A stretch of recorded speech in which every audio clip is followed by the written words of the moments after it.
On the worst day of my life, my girlfriend cheated on me and even robbed my house with her lover. That guy took my girl and all my food. The girl I loved called me weak and talentless. I'm going to tell you what happened before that. In 2050, the whole world entered the era of global freezing. Those who didn't die from the cold died from hunger. I was hunting for food when an earthquake broke the ice beneath me. I fell into a hole and used a tool to hold onto the wall. I landed on top of a shop buried in the ice. I was lucky not to die, but that was still the worst day of my life. I discovered that cursed monsters live under the ice. Those bastards hunt humans, and to them, I was a delicious lunch. I ran for my life. I couldn't die yet, not before sleeping one more time next to my girlfriend. A chunk of ice fell from the cave ceiling and pierced the monster's head. Somehow, I managed to survive. But then, a snowslide fell from above and buried me too. Luckily, it wasn't fatal, but that monster wasn't my only enemy. Some strange thing entered my body, and I felt something unusual inside me, though I didn't know what it was. I set that aside when I noticed the place was actually an abandoned shop. That chocolate bar was a real rarity. I grabbed all the food I could find, and on my way back home, I saw several other people who were also trying to survive. In this chaos, everyone is an enemy, so I had to stay alert and watch all around me. When I returned home, I made the secret knock on the door for my girlfriend to let me in. Every time I came back from risking my life in the frozen world, she warmed me with her hug and whispered things that filled me with fire in the lower part of my body. But first, I always had to lock the door well for safety. I brought her a rarity, a bar of chocolate. She thanked me with a kiss. But when I turned my back and told her I hadn't found any food besides the chocolate, she gave me that look and walked away. A few days passed, and I managed to get more food this time, even enough to start planting. Then my girlfriend made the secret knock on my door. When I opened without thinking, a bat smashed into my head. The hit was so strong I flew across the room and crashed on the other side. Chen Ming betrayed me and blamed me for it, accusing me of hiding food from her. And because of that, she chose another man to stay by her side. That bastard had the nerve to tell me that someone weak like me couldn't have a girl like her, and that he would spare me from starving and dying out there. They struck every part of my body. My girlfriend laughed at me until the end, and that's how I died. But then something strange happened again. That same sensation. I felt my body tingle, and suddenly I woke up. I was sure I had died. I felt the pain. It couldn't have been just a dream. That's when I looked out the window and understood. There were 24 hours left before the world started to freeze. Somehow I had gone back in time. I remembered that day. In many places, people were protesting against the corrupt government. The rich of high society were having fun and laughing at the poor. The mobsters and thieves were doing their honest work. And now, only 23 hours and a few minutes remained before chaos began. I was sure it wasn't just a dream. Those lights in the sky were here, and that's what started everything. If it was true, then this was the moment she would call me. And I was right. My traitor girlfriend was calling me. I couldn't forgive those words. I had been blinded by her looks and ignored her true personality all along. I answered the phone, and the first thing she did was ask me for money. I had to end this. I told her coldly that we were done and hung up without caring to hear her voice. Since I had a second chance, I wouldn't let a bitch betray me again. I needed to prepare well. In the past life of our protagonist, he didn't know that in 24 hours everything would start to freeze, and within 4 hours the snow would cover everything. The chaos of the city full of protests would make everything even worse. He needed to gather as many resources as possible within an hour. Besides daily necessities, he needed equipment for self-defense amid this chaos. So he planned to look for something like a pistol. Police officers saw the boy walking and said he looked suspicious wandering around at this hour, so they should work together to apprehend him. One of them stepped out of the car and called out to Mo, ordering him not to move. Pointing his gun at him, he commanded Mo to place his hands where he could see them. His partner spoke into the radio, reporting that they had a suspect on 4th Avenue, while the officer asked what he had in his hand. Meanwhile, the young man analyzed the officer's confusion. He said he was just holding his phone, but the countdown hit 0, and he reflected that he didn't have time to waste on a pig like the officer. So, he prayed that they would let him go after an inspection. The officer warned him that at an hour like this, he shouldn't approach without caution. Meanwhile, his partner asked what was in the backpack and told him to hand it over. Mo explained that it was just things from his office job, pulling a blue notebook from his bag. In a panic, the officer screamed that it was a weapon and fired a shot at Mo. The bullet raced toward the boy without mercy. The young man thought this was it. His chance to live was about to end here, but then he denied that thought, telling himself he would survive. His eye began to glow with electric blue streaks. An aura surged around Mo as the bullet approached. The young man wondered what was happening, because he could see the bullet's trajectory, questioning whether time had slowed down for him. So, he tilted his head to the side, realizing he could dodge it, and it wasn't an illusion. He cursed the officer, saying he was a citizen, and the cop had no right to shoot him. Then, he rushed toward the officer, saying he couldn't waste time on fools. trails. The bullet missed and struck the ground. Instantly, thin layers of ice formed over it. Mo moved so fast toward the officer that he left trails behind him, landing a punch to his face, shattering his jaw and making him spit blood. The officer collapsed onto the ground next to his overweight partner. The second officer trembled as he looked behind him, seeing his friend completely wrecked from the impact. Wanting to know what the hell had just happened and what had done that to him, the officer fell to the ground in terror. Pointing his gun at Mo, he demanded to know what the hell he was, but the young man calmly approached the man, saying that even he didn't know what he was. And then, a single scream echoed through the Brooklyn streets. After the incident, the overweight officer reported over the radio that an officer was down and a suspect had fled with their firearm. He repeated his call, urging the station to respond. As a trail of blue energy formed ahead of him, he muttered that his day was cursed. Leaving a glowing trace behind him, Mo sprinted away, heading toward his home in apartment 409, and collapsing onto the floor as the energy dissipated behind him. The young man took deep breaths, shaken, wondering if what had just happened was real, wanting to know how he had managed to do all of that. Then, he picked up the gun, determined to test whether he could do it again. He aimed the pistol at the mirror and fired a shot. His ice power activated, turning one of his eyes cyan. Mo suddenly moved forward, catching the bullet in his hand. He grinned excitedly as he realized what he had just done, wondering if he had awakened some kind of superpower. Looking at his shoulder, which was covered in ice, he questioned why, since the global freeze hadn't even started yet. Could it be because he moved with the bullet, like a supersonic jet perhaps? He concluded that this ability affected his speed. It might not seem too sophisticated on paper, but with his knowledge of the apocalypse, he was already one step ahead of everyone. A knock came at the door, making him turn to see who was looking for him. It was an elderly woman named Mrs. Fang. She questioned little Mo about what that gunshot was. The young man made up an excuse, saying it was just his TV, that he had broken the remote and apologized for the noise. But the woman sighed, reminding him not to forget what had happened at the nearby supermarket. The streets weren't safe, so he should be careful. Mo thanked her and apologized for worrying her, but she simply returned to her apartment, saying that young people shouldn't overwork themselves. And then, she closed the door to Mo's apartment. The young man quickly shifted his focus back, returning to the main problem of resources. Remembering the supermarket that the old lady mentioned, he realized it might have everything he needed for the apocalypse. So, with a wicked smile, he decided he would stockpile his food. At the supermarket, the cashier yawned quickly while a security camera recorded the shelves. It captured only Mo looking at the food. But in the blink of an eye, he vanished into a blur. The girl didn't even notice, continuing to yawn in exhaustion. But then, an enormous receipt appeared on her screen. She wondered what it was and if someone had made a purchase. Reading a note at the bottom, she saw a message telling her not to be scared and to go home to stay safe. That made the girl question the strange receipt. First, they were robbed, and now they were receiving odd messages upon checkout. However, at the same time, two men entered the store. One of them had a pistol in his hand. The girl sighed, wondering what was going on these days. But then, the man pointed the gun at her head and apologized, because this was a robbery, and she needed to hand over all the money in the register. He told her to hurry up while an icy aura crept toward the store. The gun began to freeze from the cold. Then, the entire store followed, coated in frost. A leg stepped inside as one of the robbers asked why it suddenly got so cold. His partner ordered him to turn toward the door, so he did, and came face to face with a tall, slender, white armor. The thief demanded to know what the hell that thing was, what kind of monster it was. His partner immediately fired at the creature,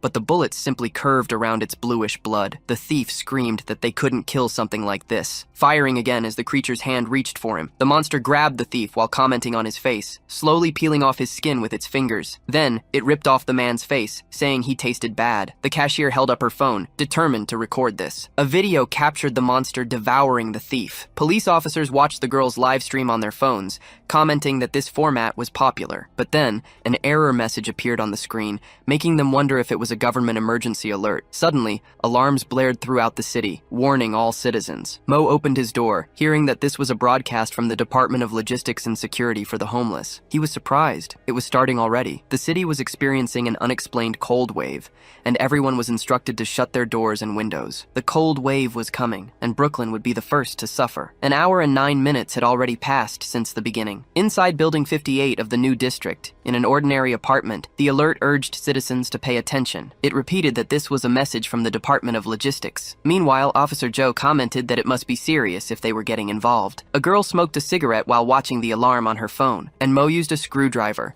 thinking that there wouldn't be any setbacks. Luo Delong flicked his lighter and asked if the man wasn't going to talk. Beaten and bloodied, the man weakly said he truly didn't know anything. So Delong pulled out his phone, asking if he still didn't recognize it, demanding to know what was in that photo, because he had drugged the boss's daughter. The man sobbed, insisting he didn't know at the time. But Delong crouched down, telling him that he should start praying, so at least God might have mercy on him. He stretched out the man's hand and drove a knife through it. He mentioned something about counting from 1 to 5 inside his box. Inside the box were 6 severed fingers. One of the henchmen asked DeLong what they should do with this guy, but the young man said that the sin of lust deserved death by fire, so they should throw him into the boiler. The subordinates hurled his body inside. Then, they sealed it shut. One of them muttered that the boiler was old and might explode, but the other told him to shut up. Luo was waiting for them. However, the henchman near the boiler suddenly noticed something was wrong. A massive explosion erupted from the apartment. His friend grabbed onto his arms while his partner cursed, covering himself in the growing shadow. The screwdriver slowed to a stop. Mo declared that the plant cultivation structure was finally complete. With his current supplies,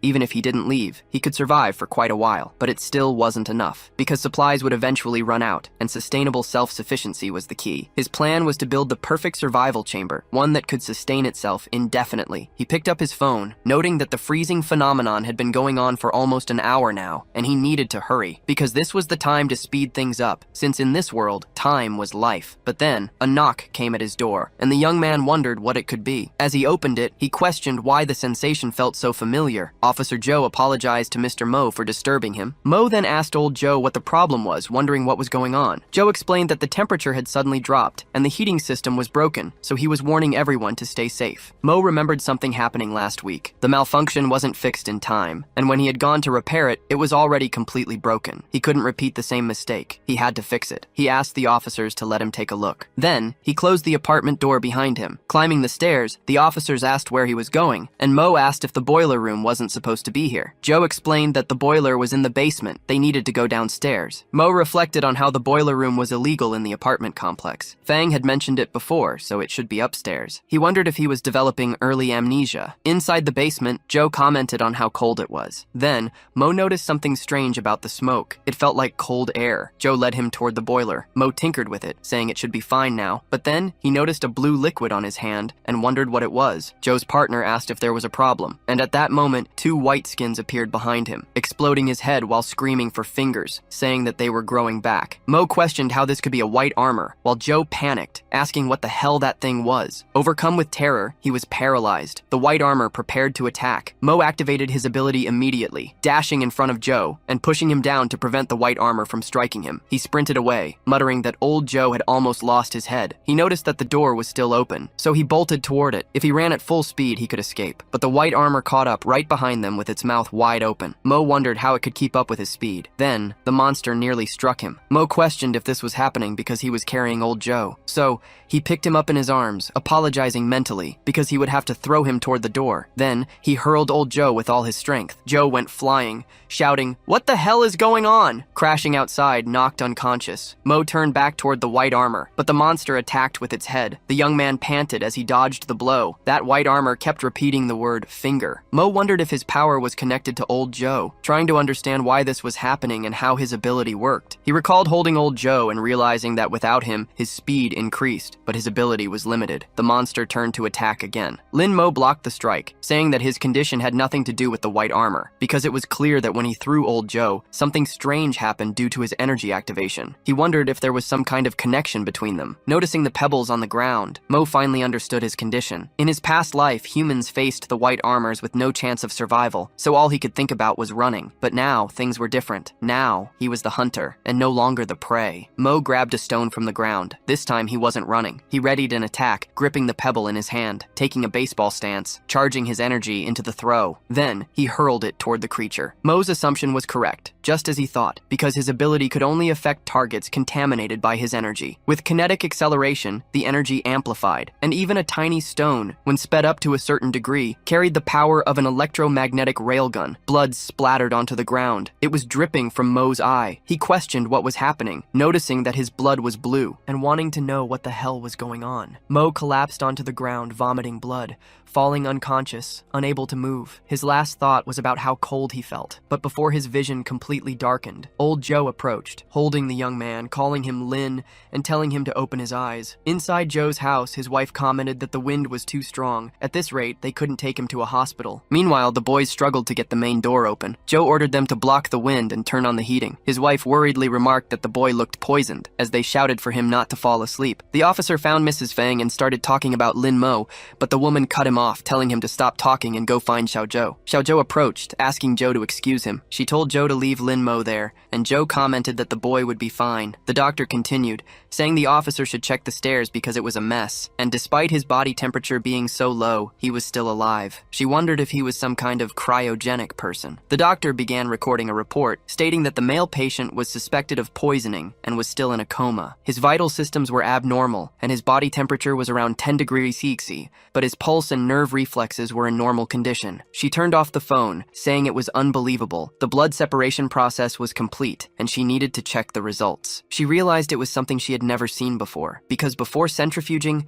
the blood looked no different from normal blood, but afterward, blue impurities were separated. Since the analysis would take time, she needed to continue observing the patient's surface characteristics. Even on his body, if not looked at closely, the markings could be mistaken for veins, but upon closer inspection, they resembled an allergic reaction. Suddenly, Lin Mo opened his eyes. The doctor asked if he had finally woken up, while the young man tried to understand what was happening to him. The woman continued, telling him not to walk around like a headless chicken, while Lin Mo wanted to know who she was. Xiao Zhou lit a cigarette, saying she was an unlicensed doctor and, for some reasons, couldn't reveal her real name, but he could call her Dr. Zhou. She then asked how he ended up in that state, because, to be honest, she had never seen these symptoms before and wanted to know what had happened in the basement. She was very interested in him. In Brooklyn, the temperature had dropped to 29 degrees C. The world record for the lowest human body temperature was 13.7 degrees. While the human body could tolerate 0 degrees C, prolonged exposure froze tissue and destroyed cells. Temperatures below 32 degrees C caused hypothermia, and humans couldn't survive in 29 degrees C,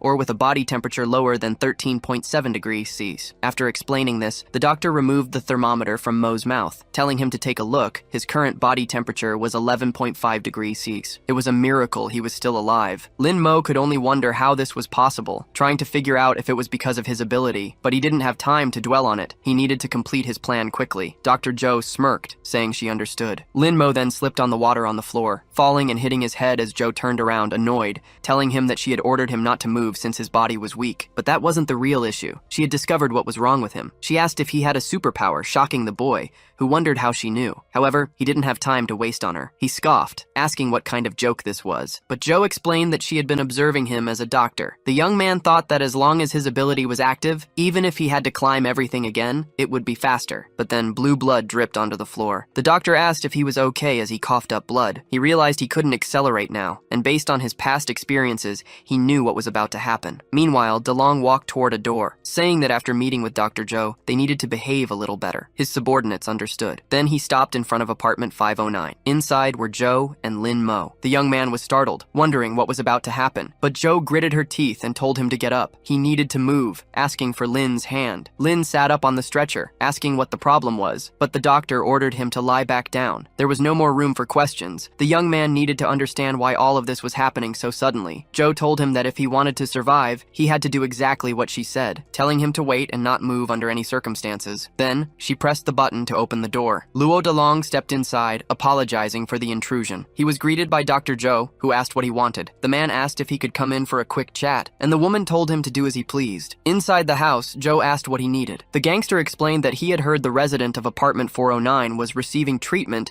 and had something to discuss with him. Zhou replied that the person he was looking for had died from poisoning. DeLong simply sighed, saying that was unfortunate. Lin Mo recognized Luo Delong's voice and wondered why he had appeared here, if in his previous life he had been completely frozen before showing up. If he could use his acceleration ability now, he could take Dalong's life himself. The gangster notices something strange and turns around, saying that Dr. Zhou had been working hard all this time, but he had seen the patient blink, so he wanted to be sure that he was lifeless, and asked what she thought about him helping to check. Zhou says that she had already told him the truth. Then DeLong presses the ignition of her lighter, saying that the doctor had saved so many of his brothers on the street, and there was no way to repay her, because it was his fault, and the woman shouldn't be upset, but she shouldn't forget who was taking care of the clinic and her, so she should give a quick answer about something. Then he leaves the apartment, telling her to think about it, and Zhou complains that it was nonsense, but she tells Lin Mo to get up because DeLong had already left, and she thought he had many questions to ask. Lin Mo asks why DeLong wanted to take his life this time, since there was no reason like in the past life, and also why Joe was protecting him. But before anything else,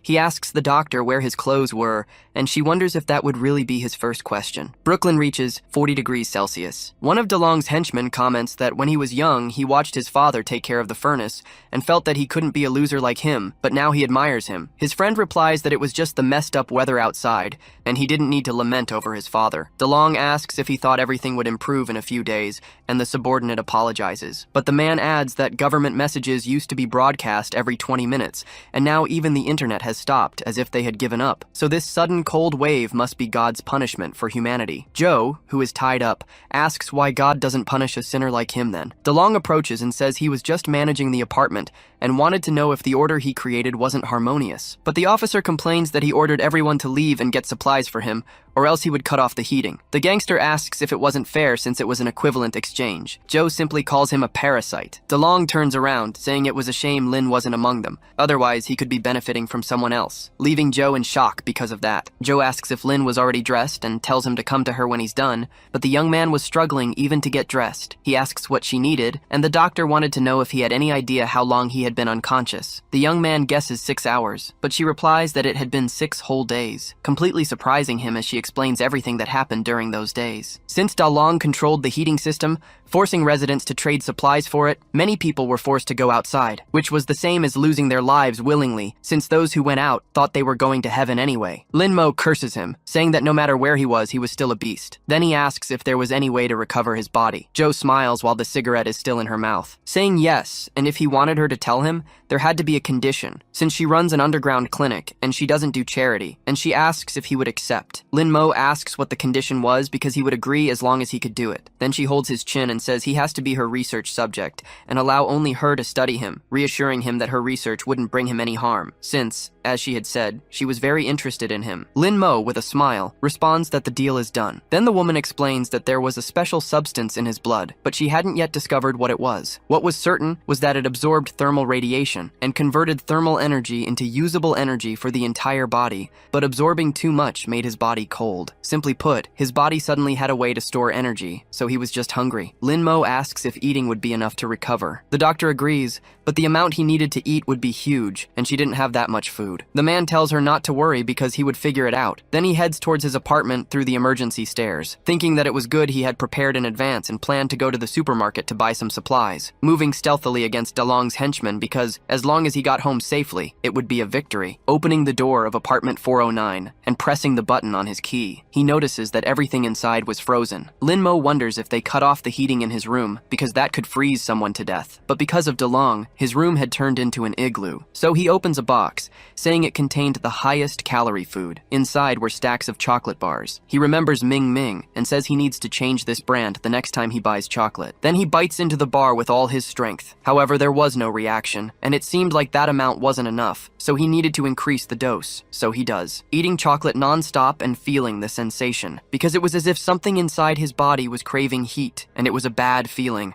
like he was about to lose control. The henchman opened the apartment door asking why it was unlocked, since the boss was planning to cut off the man's fingers to force it open, but today it just opened on its own, and there were tons of supplies inside. Lin Mo smirks while eating the last chocolate. The henchmen ready their weapons and ask who he was and how he opened the door. Joe, in her lab, reflects that the final simulation report was ready, and she should see exactly what was inside his body, noticing that the reversal process affected neural activity. Therefore, that was bad. If too much glycogen was replenished, he would become different. One of the henchmen yells that it didn't matter who he was because everything there belonged to them. But Lin Mo's previously bluish energy turns red as he enters a state of madness. 72 hours earlier, Joe went to the boiler room and asked what the hell had happened there to turn room 409 into this, noticing something strange forming on the floor and wanting to know what it was. But she collects it as a sample, saying it was interesting. However, a camera was pointed at the place. She says it looks like she'll have to go to the security room to find out the truth. From a recorder, a man starts an announcement, telling all residents to pay attention, because they should distribute supplies rationally to avoid waste. DeLong's henchmen grab Joe by the arms, saying he was too heavy, but his friend reminds him not to forget what the boss said and to keep an eye on the boiler. DeLong continues, saying that all residents must pay a small compensation in exchange for heating, and a drunk man asks if this was some kind of joke from from Joe, but his colleague replies that it didn't seem like the old man. Then the gangster explains so that everyone understands the seriousness of the situation, walking over to the heating switch, saying he would turn it off for a while to save some resources. With his lunatic expression, he shuts it down. Lin Mo suddenly wakes up, facing a man who asks if he hates. The boy was dressed like a prisoner and asks what he was supposed to hate. Then the figure asks if he hated DeLong, repeating the name Luo DeLong. Lin Mo replies that it was obvious he hated him, grabbing one of the henchmen by the neck while emanating his energy. The henchman is surrounded by a red aura. Then Lin Mo's eye turns the same color. He thinks that the henchman was Luo DeLong, saying that human flesh and beef tasted similar. Then he hurls the man far away, sending him out of the building and making him crash to the ground while burning in red energy. The people outside are shocked, seeing the completely charred body in front of the building, saying that he looked like he had fallen from the 4th floor. His friend asks what the hell just happened, and who Lin Mo was, wondering if he was an alien as he approached him. He notices the energy and questions if it was a red aurora, quickly realizing there was no way to win against Lin Mo, and rushing at the man, planning to do whatever he could, but the hooded figure smiles. Seeing the image of Luo DeLong in the henchman, he uses his speed to appear behind him, shocking the boy with his incredible speed. Lin Mo calls him to come at him, trying to provoke him, and so the henchman swings at him, but the man was no longer there. Trying to strike again, Lin Mo appears behind him, thinking of Luo DeLong, telling him not to move. Then the hooded figure prepares his hand, stretching it back as the henchman runs toward him, and then activating his power with his eye, dashing forward and slicing the man's body in half. Someone suddenly opens the door. Ming Ming calls out to Lin Mo,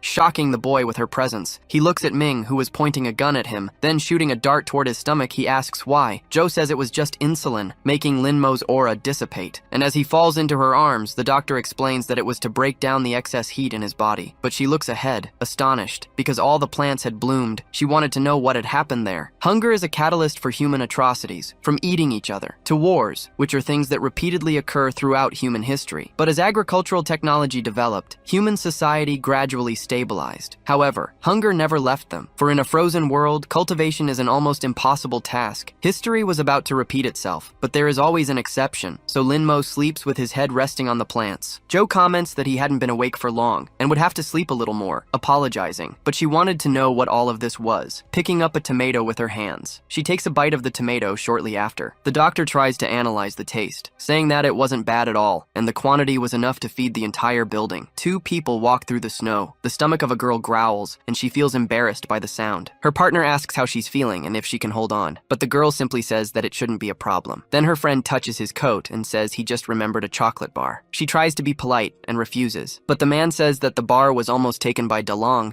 and he thought it was in this coat. His wife tells him to stop looking and asks if he doesn't remember, because they gave the chocolate bar to their daughter that morning. The husband turns to her, stunned, then he laughs, saying he completely forgot, depreciating himself, saying he was useless, while a claw appears beside his head, destroying the man's face with a single strike. His wife stands in despair at what just happened. After all, they were facing a massive white-armored creature that held her husband in its hands, then devouring the rest of the man's body. His blood splatters onto his wife's face, and the white-armored creature says she looks delicious. The woman looks up and asks what that thing was, but someone blonde yells at her not to stand still, so she turns toward the voice and runs to escape the monster. The blonde shouts for the girl to come to him, and to run if she wants to live. The woman runs away from the white-armored creature, but the monster tries to grab her with its hands, and the girl only glances back, tripping in the snow and tumbling away. She falls hard onto the ground, and tries to get up while the monster chases after her, crying as she pleads for her life. The blonde grabs a bottle of alcohol with a rag and ignites it with a lighter, throwing it toward the creature, which gets hit, triggering an explosion. Sparks of fire land on the woman, while the creature is engulfed in flames, screaming that it hates the heat, giving the wife a chance to escape. Facing the building, she thinks the monster might not have followed her. Seeing an elevator, maybe she could be saved, but the monster was still behind her, completely shocking the woman, who desperately wanted to live. She cries again and repeatedly presses the elevator button, and the white-armored creature keeps calling out to her. The girl screams at the damn elevator to hurry up, but the blonde appears, ordering her to close her eyes, completely surprising the woman, who wasn't expecting it. Lights begin to flash, blinding the creature, which screams that it hates the brightness, and the blonde raises his hand,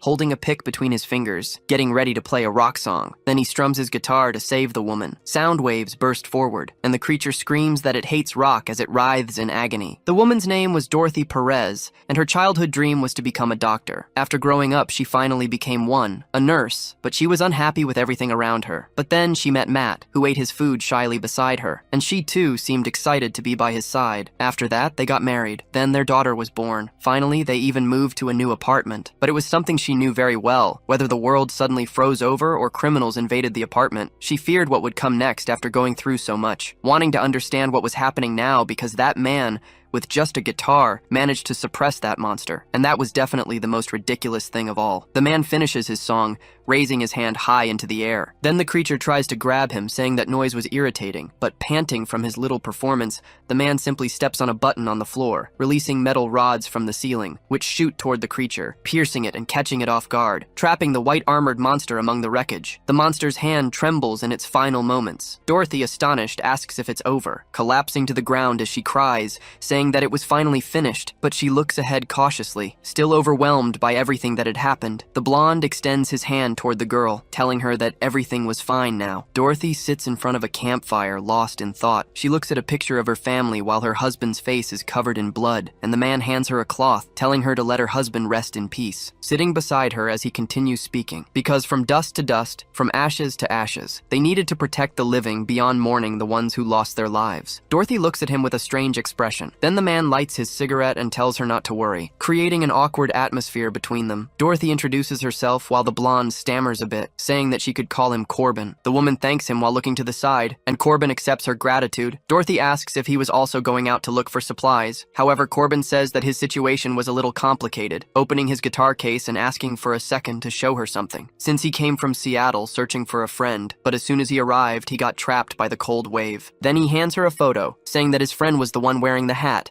and they used to play together in a band during high school. Dorothy immediately recognizes Lin Mo in the photo and says he was the guy who lived in apartment 409. Then a loud noise shakes both of them, and Corbin asks what was happening, because the entire city was trembling from the event. He asks what those things were, as a white-armored monster stomps on the ground, while another has its neck slashed open, and a third has elongated arms, a whole army of pale-skinned creatures advancing. Dorothy notices the direction they were heading, since it was toward the apartment building. Lin Mo finally wakes up, wondering how he passed out, and in front of him is a woman's body. Startled, he tries to understand what is going on. Joe finishes doing something behind him, and asks if he was awake already because she had put something on him, making Lin Mo question what was placed on him. But the young man was restrained in a chair, and the doctor tells him she installed a safety measure on him, revealing a collar around his neck. Collars are one of the oldest ornamental pieces, and their meaning has always changed. In the past, they were a symbol of slavery, representing control and ownership, but now, they can also be a toy for adults. Joe says Lin Mo shouldn't worry because the collar on his neck was definitely not for those purposes,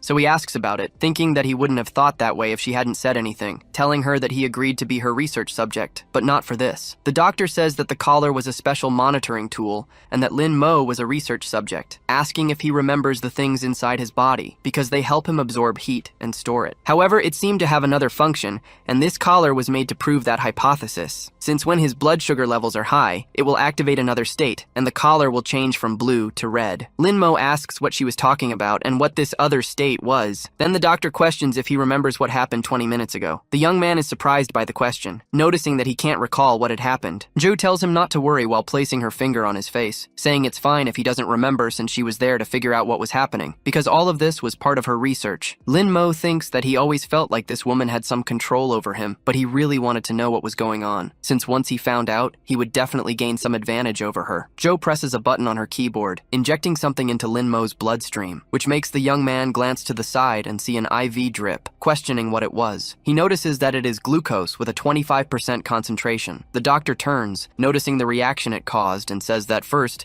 she will record the data. While Lin Mo just wanted to know what was happening, Joe smiles and says she almost forgot. She kneels in front of Lin Mo, and the young man asks what she was planning. Then the woman places a plant between his legs, completely surprising the man with the unexpected action. He quickly looks at the plant. His gaze starts to turn red along with the marks on his body. Then a red energy fills the room. He shouts that the doctor dared to deceive him, but his other self appears, saying that it was interesting. Stepping out from behind Joe and walking toward Lin Mo, he approaches the small branch of the plant, making it grow and then bear tomatoes. Then he asks if Lin Mo could see him now. The young man asks what was going on, and his other self says it was nice to meet again. Lin Mo questions if he was his other self, trying to tell the doctor that he was hallucinating, but his other self explains that the doctor couldn't hear hear him now. Lin tests it for himself, realizing there was no reaction when he spoke, so he asks if this was the work of that entity. The other self explains that, in a way, it was, but not entirely. Lin Mo grows irritated and asks what he meant by not entirely and who he was, besides the fact that they looked the same. The being explains that they were both together, to be exact. After all, alone, he couldn't have reached this level. He pulls down his hood, saying that regarding his identity. That should reveal who he was. Lin Mo is shocked when he sees. After all, his other self's eyes were bluish, and he asks if Lin remembers. The young man says that he was the parasite from back in the cave, and the parasite confirms it, showing the mark on Lin Mo's back. He explains that his powers and the ability to resurrect were thanks to him. Transforming into a woman, she tells them both to get along. The National Security and Logistics Bureau was a branch of the agency, also known as ASLN, and was one of the few departments that could operate independently. The logistics agency had its own medical unit, administrative units with capable people, and even military units. This agency was considered the last safeguard of civilization in the world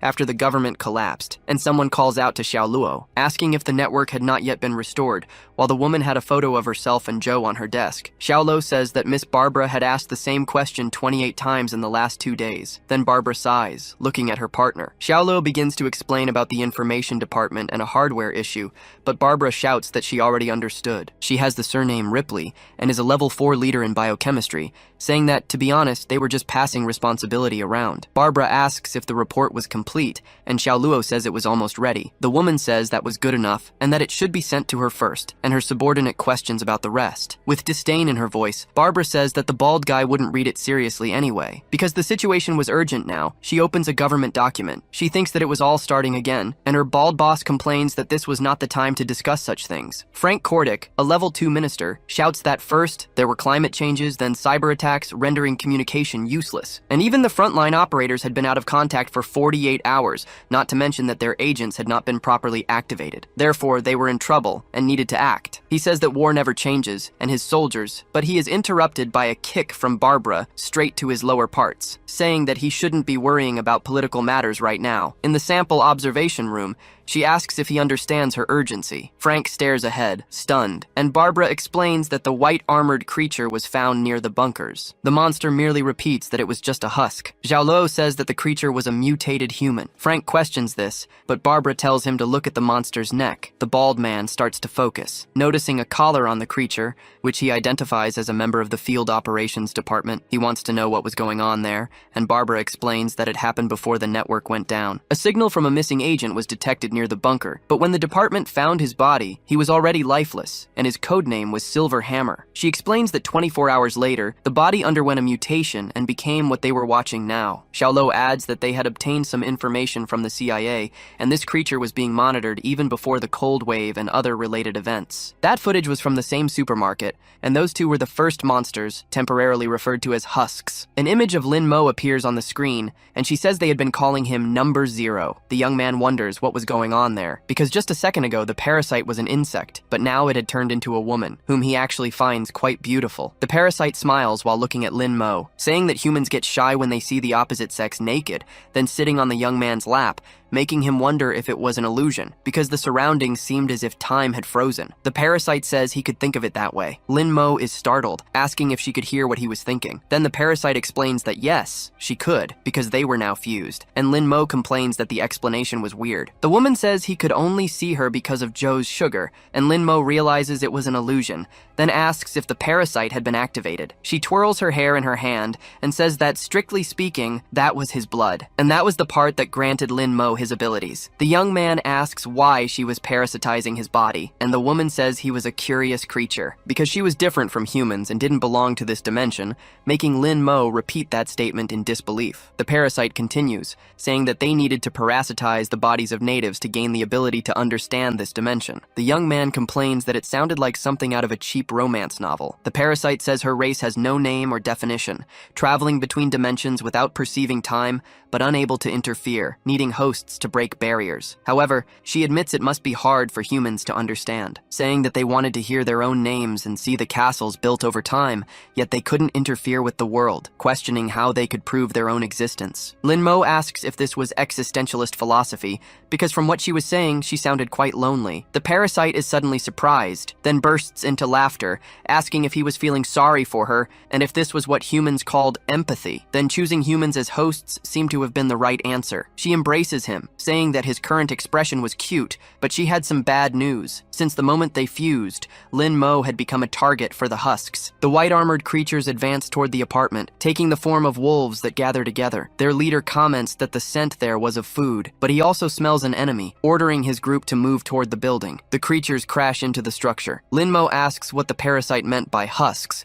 and she responds that he would find out soon. However, if he needed anything, he could seek her out since he now knew how. Then the parasite claps her hands, and time resumes its normal flow. Meanwhile, a vial falls close to the ground. A severed head lands beside it. A girl runs away from a white-armored creature, in a corridor filled with lifeless people due to the sudden attack. The building's residents run, rushing down the stairs, but a man is cornered by two monsters, banging on the door and shouting that it had locked itself at the worst possible moment. The white-armored creatures finally reach him, piercing his body as they break through the door. Luo Delong's subordinates had been taking care of Officer Joe, but they prepare to fight as the creatures invade, asking what the hell those things were. Joe only watches as the two men are impaled by the monsters, wondering what those things were, since they looked like the creature from before. He notices some red points on the monsters, questioning if they were sucking blood. However, the monsters hadn't noticed him yet, and he needed to find a way to escape. It would be difficult to break the rope without tools, and the pillar had no sharp edges, so he decides to resort to an old trick from his youth, gripping his thumb with the other hand, and pushing it downward to dislocate it, freeing his hand from the rope with ease. Joe says it was good to have those old injuries from his youth. Now his fingers tend to dislocate easily. He tries to move stealthily since the monsters don't seem to have noticed him. However, he realizes that in this situation, he couldn't leave empty-handed. Joe thinks he needs to find the security vault, and luckily the thieves hadn't realized it was a weapons cabinet. But then, a white-armored creature appears in front of him. Joe curses the whole situation out loud. Meanwhile, Joe comments that, just as she suspected, the plants respond to his influence, capable of growing rapidly, and Lin Mo asks if she could undo everything. The doctor says that, although he can do it, the boy cannot use the ability for long periods, or he would end up weakened. She has collected most of the data she needed, and Lin Mo yells at her to hurry up and help him undo it. A tremor shakes the room, and Joe questions what that sound was. The door of the room begins to rattle. Frightened, the doctor asks what is happening. Lin Mo is surprised and asks if it could be a monster. One suddenly appears in the room. He notices that it is a white armor. The parasite whispers in his ear that it is the shell. Lin Mo turns around, asking why she is still there, but the creature puts a finger on his mouth, saying that this was not the time to be thinking about that, because if he doesn't act fast, Joe will lose his life. Lin Mo activates his ability and rushes forward, questioning why all the women around him are so difficult. He picks Joe up in his arms while apologizing and asking for her permission. Then he flees far away using his powers. The creature attacks the wall since Joe is no longer in front of it. Lin Mo lands on the ground, still holding the girl, and asks if she is okay. However, he notices the girl's embarrassed expression. She touches his chest and says it was fun to experience his ability like that. Lin Mo helps her up while they both face the monster. Joe questions what it is, and her friend responds that he doesn't know, but it is definitely dangerous, calling for Dr. Joe while stepping in front, because he wants to deal with that creature. Joe reminds him that he shouldn't overuse his abilities, and the boy agrees, saying that he wants to tell her something, since, although she is a bit clumsy, judging by the results, she really helped a lot, and he thanks Dr. Joe. She is completely surprised by this, and questions why he is bringing this up now. Lin Mo prepares for battle and says they can deal with those small matters later, because he will make sure to properly thank her. Several white-skinned creatures appear in the room to face him. The boy is taken aback by this, wondering if it could be a collective action. Dealing with one was easy, but with so many, he might fall into a weakened state again. Joe asks what's wrong since she was eager to see how he would thank her, and Lin replies that maybe she should wait a little longer. Then the monsters charge at him, realizing he will have to face the white-armored creatures head-on. He prepares a combat stance against them. Joe picks up the tablet and says that since this is the case, she should test his limits, monitoring his glycogen at 100%. Lin dodges a creature, thinking that if he keeps using acceleration continuously, he will end up weakened before finishing them. But he grabs one of the monsters, saying he has a way, because he only needs to use the power when necessary, throwing the creature towards its group. The creatures regroup to attack, and Lin thinks they are not as dumb as they seem, but he is no longer the monster's prey. Lin Mo activates acceleration in his eye, noticing that when the ability is activated, time slows down for him, allowing him to observe the beast's movements and predict their attacks. Thus, he dodges the strikes, realizing that with this, he doesn't even need full body acceleration, and the same applies to his attacks, advancing against the creatures again. Even unarmed, as long as he accelerates his fists to a certain degree, he can trigger a supersonic explosion, destroying everything in the room. Lin Mo turns to the remaining beasts and asks if they are afraid now, since he is just getting started. Joe, analyzing the data, comments that although calorie consumption hasn't decreased, the efficiency of ability usage has been optimized, since in all this time he has consumed less than 10% of his energy. She finds this interesting, with a smile on her face, calling Lin Mo a test subject, and telling him that he could unleash himself with that previous move. Lin complains that, as he suspected, she was monitoring his body condition. The beasts charge at the boy, who prepares his strike, shouting that the doctor is a fraud while unleashing a blast of power. Lin Mo takes a deep breath after the attack. The veins in his neck have already turned blue, and his arm is still consumed by energy, but his glucose consumption is still at 83%. The doctor approaches, saying he has mastered his abilities very well, and the boy just turns to look at the woman. She continues, saying she has a question, since he seems to know a lot about these things, ordering her test subject to tell her everything he knows while exhaling smoke from her cigarette. In the boiler room, the body of the white-armored creature stretches out in blood. Joe is unconscious beneath the monster, but suddenly, he opens his eyes. Looking around, he asks what is happening and notices the blood on the floor. He pulls the knife from the monster's belly. While trying to understand what just happened, he moves the monster aside. He remembers the fight he had against the creature, and that if he hadn't had the lever, he would have been finished. But he walks out of the room, thinking about what would happen if the monsters appeared again, and he wasn't as lucky. A vibration comes from the phone in his pocket, making the man question whether the network was still down. But the call was from an unknown number. Joe puts the phone in his pocket, and the caller greets him with a, "Good morning, Josh Castillo," asking if he should call him Mr. Curved Blade. Lin Mo explains everything he knows to Joe while thinking that he wouldn't mention having lost his life once and traveled through time. The doctor changes her outfit and comments that she expected as much, but if he was done talking, he should help her with the zipper. The young man zips it up while she explains that it was a prototype environmental protection suit from her previous job, and Lin questions the sudden outfit change. Joe tells him to look at the ceiling. Since the white-skinned creatures had invaded the vents, they might have damaged the ventilation, and asks if Lin hadn't noticed the temperature drop. A noise is heard outside. Both go to the door. Finding Dorothy's daughter, Joe comments that it's just a child, and Lin says she's his neighbor. The little girl runs, and the young man chases after her while the doctor says she hates kids. Lin is surprised when he looks down the hallway, because the path is covered in blood, and the little girl is pointing. Joe notices several corpses on the floor, and says they are residents of the building, while Lin wonders why all of them have gunshot wounds. He approaches the child, telling her it's dangerous around here, but the girl points to old Joe, who is lying on the ground. Lin thinks that he had already lost his life, and in his previous life, it had been Joe who took the initiative to share food, but he also lost to a white-armored creature. So he touches the body's shoulder, saying that in the end, good people never get a happy ending. Suddenly, Joe grabs Lin's hand, which startles him, making him scream dramatically. The old man explains that he hadn't passed on yet, but still owed Lin one. The little girl grabs Joe's hand, asking if she is a doctor, because her mother said that doctors wear clothes with red crosses,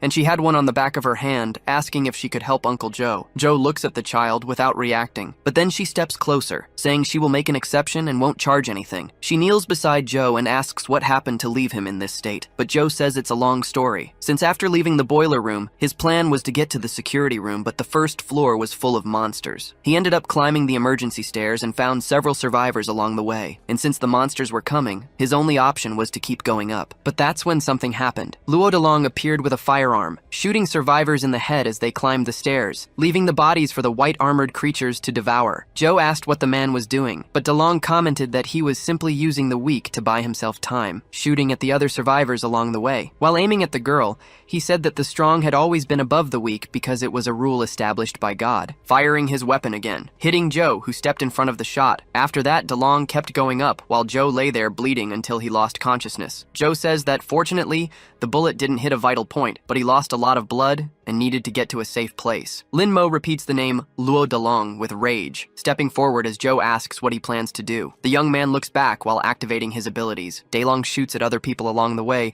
who scream for him to wait, saying they are human. But the man contradicts them, saying they are just weak meat, and that having bodies everywhere was good since it was enough to slow the monsters down. Because although that place was an old warehouse, it should be the safest spot in the building. He opens a door, hoping to find supplies inside, but he notices a dark presence coming from the hallway. Lin Mo pulls down his hood, saying that he is facing the man once again, calling out to Luo Delong with anger. The gangster fires at the young man, asking if he wasn't supposed to be in hell, but Lin dodges all the shots while charging toward Delong, landing a kick that severs his leg, then lunging forward with his hand shaped like a claw, slicing off the arm holding the gun, and grabbing DeLong's head with his hand. The man asks why he is doing this while Lin heads toward the balcony, since he hadn't even done anything to him yet. Lin Mo questions how he could say he hadn't done anything, but then he realizes that nothing from his previous life has happened yet. But after coming back, he never sought revenge, as he only wanted to create a safe place for himself. However, looking at the situation now, that had been foolish, as innocent people lost their lives. And all of this made him furious, but it was clear that his anger wasn't just toward DeLong, because he also felt anger toward himself for being such an idiot, burning DeLong's body with his power, and hurling it toward the white-skinned creatures while declaring that now, if he were to do it again, he would do the same to his enemy 100 times over, because that was the law of the frozen world. Joe and the little girl warm themselves by a fire. Joe comments that the building manager used this place as a storage room, so it could be useful to them since there were still some supplies left. Lin Mo sits in the corner near a crate, thinking that he finally got his revenge, but it didn't feel like it was enough. The doctor interrupts him by smacking his head, asking what he is thinking, since she already suspected he had issues with that bastard, and it was normal for people to become compulsive when they had great power, but in Lin's case, it was different. Thanking him for getting rid of DeLong, Lin asks if she also had problems with a gangster, and the woman recalls moments from her past, with him pointing a gun at people. The young man stands up and says the doctor doesn't have to answer if she doesn't want to, since they would be staying there for now, and because it was used as storage, the heater didn't work. And seeing how the place was, everything still seemed intact, but old Joe was injured, and Maggie was just a child, so they wouldn't be able to rely on the fire in the barrel forever. With dangerous white-skinned creatures outside, they needed to reinforce the room's security, and they could use the available materials for that. However, if they wanted real warmth, they needed to go to the power room. Joe comments that the building is full of monsters and fears what could happen if they don't do something about it. Maggie suddenly sneezes while they are talking. Lin says she could end up with hypothermia if she stays still like that, and Joe explains that there is only one way. Inside a garbage tunnel, footsteps are heard. Mo suddenly falls out,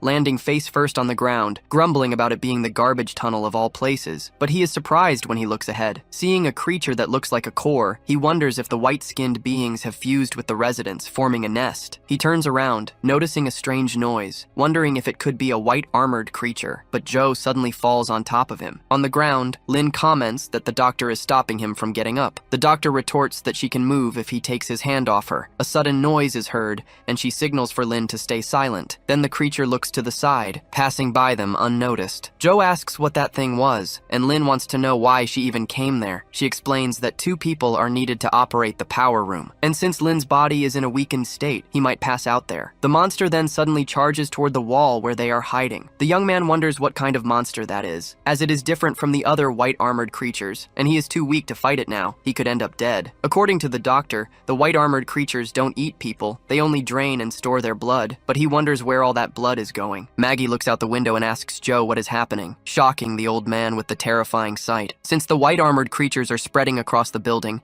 and a female is lying on the ground with an immense belly. Corbin comments that she looks lifeless, and Dorothy says she won't attack them anymore. However, a light appears from the building, and a man is identified as Morse code. Dorothy asks about Morse, and Corbin explains that it is a signal language, allowing communication through different letters of the alphabet and numbers depending on the pattern used. Joe, from the window, signals with the light, saying that they should understand and not go there. Corbin is surprised by the code, and Dorothy questions what they are trying to say. The young man understands little, but tells the woman that they are asking them to go there. Both move toward the building, while Dorothy appears hesitant, and Corbin says that her daughter should be there, but Joe does not want the 2 of them to take that path. Still in the nest, Lin thinks they need to follow that route, but a white-armored creature is blocking the entrance. He has no choice but to fight the monster. Cracking sounds come from the ceiling, drawing the creature's attention. Lin and Joe take the opportunity to move forward, thinking that this was a perfect distraction. The doctor comments that the veins on the floor seem connected to those who lost their lives. Lin agrees and says it's bizarre to use humans as part of a nest,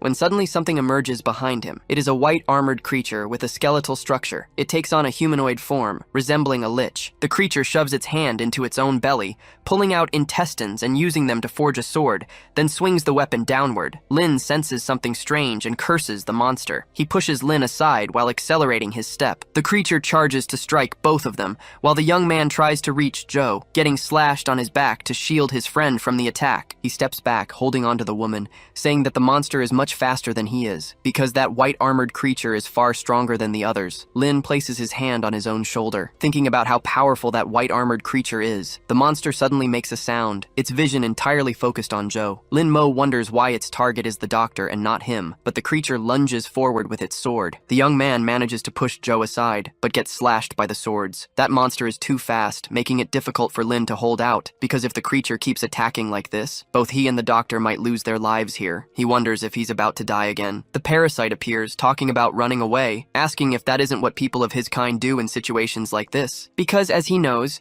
in this frozen world, there is no mercy. It is a world where everyone is equal. So if he abandons the doctor, he might still survive. Lin says that he won't run away, because if he does that now, there would be no difference between him and Luo Delong, saying that he does not need to abandon his humanity to survive, surprising the parasite with his response. Lin explains that if she is part of him, she should understand. When innocent people lose their lives, his chest aches, and he feels suffocated. That pain is his humanity suffering, just like the fossils of his ancestors, which bear fractures proving that they did not abandon their companions. Therefore, Lin can only think of one thing now. Since he has this power, he will make sure to use it to his advantage, forming veins across his body and horns. The symbol on his necklace begins to be consumed by the veins. As the white armored creature charges toward Joe with its sword, the doctor is frightened and starts sweating, but the creature's attack is blocked. A bluish white armored creature stands before her, and Joe asks what it is. Lin is that monster and declares that with this power, he will protect people. He notices that he looks similar to that white armored creature, but he clenches his fist, as he does not feel the same as it. The young man releases energy into his hand, and his monstrous body takes on a blue glow. The parasite comments that this is interesting because it seems she made the right choice in selecting him, and the young man will now feel the essence of power. Lin then charges to punch the creature, landing a blow that the monster defends against. He advances again, attempting a horizontal kick, but the monster dodges. Lin has become faster, but it is still not enough, as the monster continues to evade. Joe questions what is happening because he has created a new layer on his skin, as if he is absorbing energy from the air and converting it into power. But given the place they are in, she wonders if this is an unlimited energy source and what the essence of this power is. Lin thinks that, for now, he will put aside his resemblance to the white armored creatures as the monster strikes at him. Even with this power, it is difficult for Lin to defend himself and fight the creature, dodging the monster's attack by a hair's breadth, landing a grazing punch on the creature. They collide, and Lin thinks that he can accelerate time, wondering if he could do the opposite. The creature charges with a diagonal strike and then flees from Lin, heading straight toward Dr. Joe without hesitation. Lin concentrates his energy into his fist, striking the creature's nest, the monster, which was just about to attack the woman. Stops in time, only a centimeter away from hitting her. Lin thinks that it worked, but he prepares to run, saying that this is it, because he will finish the monster with a single strike, slashing multiple times across the creature's back, calling this attack Shadow Fist. Time returns to normal, and an explosion occurs. Joe falls to the ground, covered in the creature's blood, while Lin extends his hand and says they need to leave as they can't stay there. With the temperature reaching 26 degrees Celsius, Joe comments that they did it, while Maggie cheers because it's warm, and says she wants to see her mother. A noise is heard in the cell, and Joe asks what it is, wondering if it could be a white armored creature. Lin opens the door, informing old Joe that he's back. The old man greets him, saying that they finally returned, but the young man asks what happened to him, while Joe tells him not to get agitated, because if the wound opens again, she will have to stitch it up. Joe says that a while ago, he heard a noise in the ducts, and it could be a white armored creature. Lin looks at the ducts, wondering about the noise, saying that it could just be the old pipes settling. He tells old Joe not to worry, as it's probably just an illusion, and the white-skinned creatures were concentrated on the lower floors. However, the duct suddenly collapses. A strange figure falls in front of them. Joe raises his crowbar, saying that he was right, while Lynn activates his power and asks if they had turned into a blood nest. But Maggie calls out for her mother. Dorothy responds to her daughter, asking what she is doing there, while Corbin complains that it's the heating duct and it's way too hot. Maggie explains that a white-armored creature invaded their home, and a blonde uncle shot many uncles and aunts. But Uncle Joe saved her, though he got injured, and the dark-haired uncle saved him. Corbin calls Lin Mo a smelly brat, surprising the young man that someone knows him. The blonde man rushes toward him, saying that he missed him a lot. Lin tries to recognize who he is while stepping back, but Corbin hugs him, saying that he walked all the way from Aberdeen and crossed the entire continent. The young man immediately activates his ability, punching Corbin in the face and asking how he dares. He wonders why Corbin feels so familiar, while the blonde asks how he could do that. After all, not even his father hit him. Lin wonders if this person is also from this timeline, like the doctor, and seems to know him, but he never had any friends in Aberdeen. Corbin clings to Lin's arm, saying that he is going to form a new band, and Mo will be Slash's right hand while he will be Hendrix's left hand, as Maggie asks if the two of them are friends. Lin is shocked because he just wants to know who this blonde man is, noting that the differences in this timeline compared to before could be explained by the butterfly effect. After all, the future had been altered, but there was no explanation for Corbin, saying that he could only ask the parasite. He enters his mental world and states that he has some questions for her, but receiving no answer, he reflects that she always appeared on her own, but when he looks for her, she doesn't respond, saying that the parasite is really selfish. Joe interrupts them, saying that this is no time for reminiscing about the past, but Lin retorts, saying that he doesn't even know him, and Corbin complains that he came all this way just to have fun at his expense. However, the doctor asks about the current situation, because even though they solved the heating problem, there is now a much more serious one, as those white-armored creatures seem to be the offspring of that mother, and these nests are sending blood to her. Soon, this building will be assimilated. If they keep ignoring this, once the blood nests take over, Lin finishes her sentence, saying they'll have to face the white-armored creature with the intestine sword, saying that if that's the case, with his power,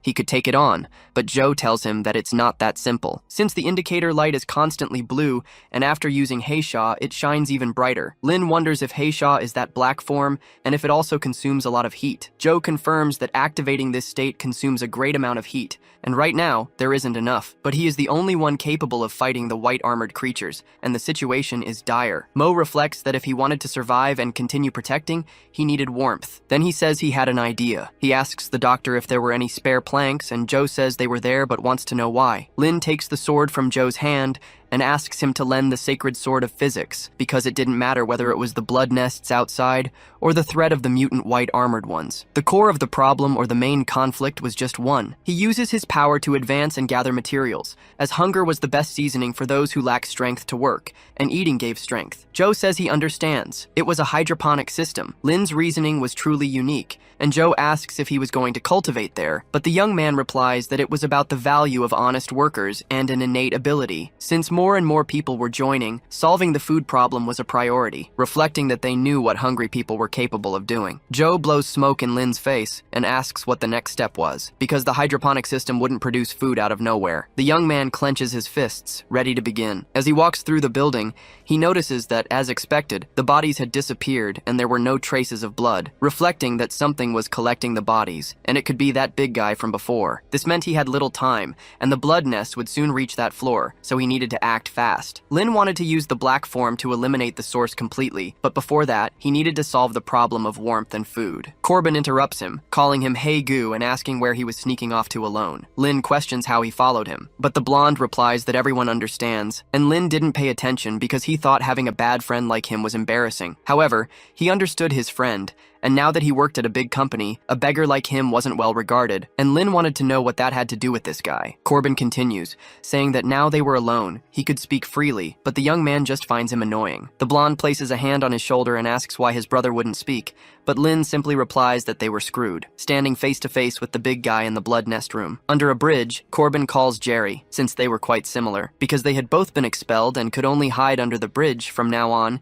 he and the rat would depend on each other, but if he didn't want to, he didn't have to leave. Besides, it was raining, and Lin appears calling him. He says he knew where his friend was, because whenever he got kicked out of somewhere, he hid there, asking how many times his father had beaten him, while Corbin asks if he came just to provoke him. Lin questions how he could do that. However, even if they were running away, they couldn't just hide under an old bridge, and if they were going to flee, they should do it with style. Corbin asks where he learned those cliche lines, but Lin extends his hand and calls Corbin, because if they were going to run away, it should be with a good friend to make it stylish. Corbin says he would only go along so Lin would stop running away from these things, and Lin thanked him. In the present, the young man grabs the blonde by the neck, asking what he was thinking, shouting that they should run while holding his friend. Corbin complains that this escape was not stylish at all. At a distance, Lin says the nests seemed to have spread to the 4th floor, and they needed to go back to get the seeds. Corbin complains that they should be fleeing in style, and his friend responds, wanting to know why he was saying that in a situation like this. The blonde asks if it wasn't him who had said that, and Lin says he never did. The two argue because Corbin thinks Lin is pretending, and the young man denies it. But the discussion is interrupted when an impact breaks the wall. The creature's hand pierces through the structure. Lin dodges, thinking that it was already too late, while Corbin is shocked by the creature breaking through the wall, holding Lin's head, which was close to being crushed. The blonde prepares his Molotov with a bottle, catching the creature's attention, and throwing the Molotov, shouting for the creature to release his brother. The monster tries to defend against the fire with its hand, throwing Lin away while trying to put out the flames. The young man crashes into the blood nest. He notices that the veins were sticking to him because he was being absorbed by the blood nest, trying to escape. His face becomes covered in veins, and even his hand was being consumed while Lin curses the situation,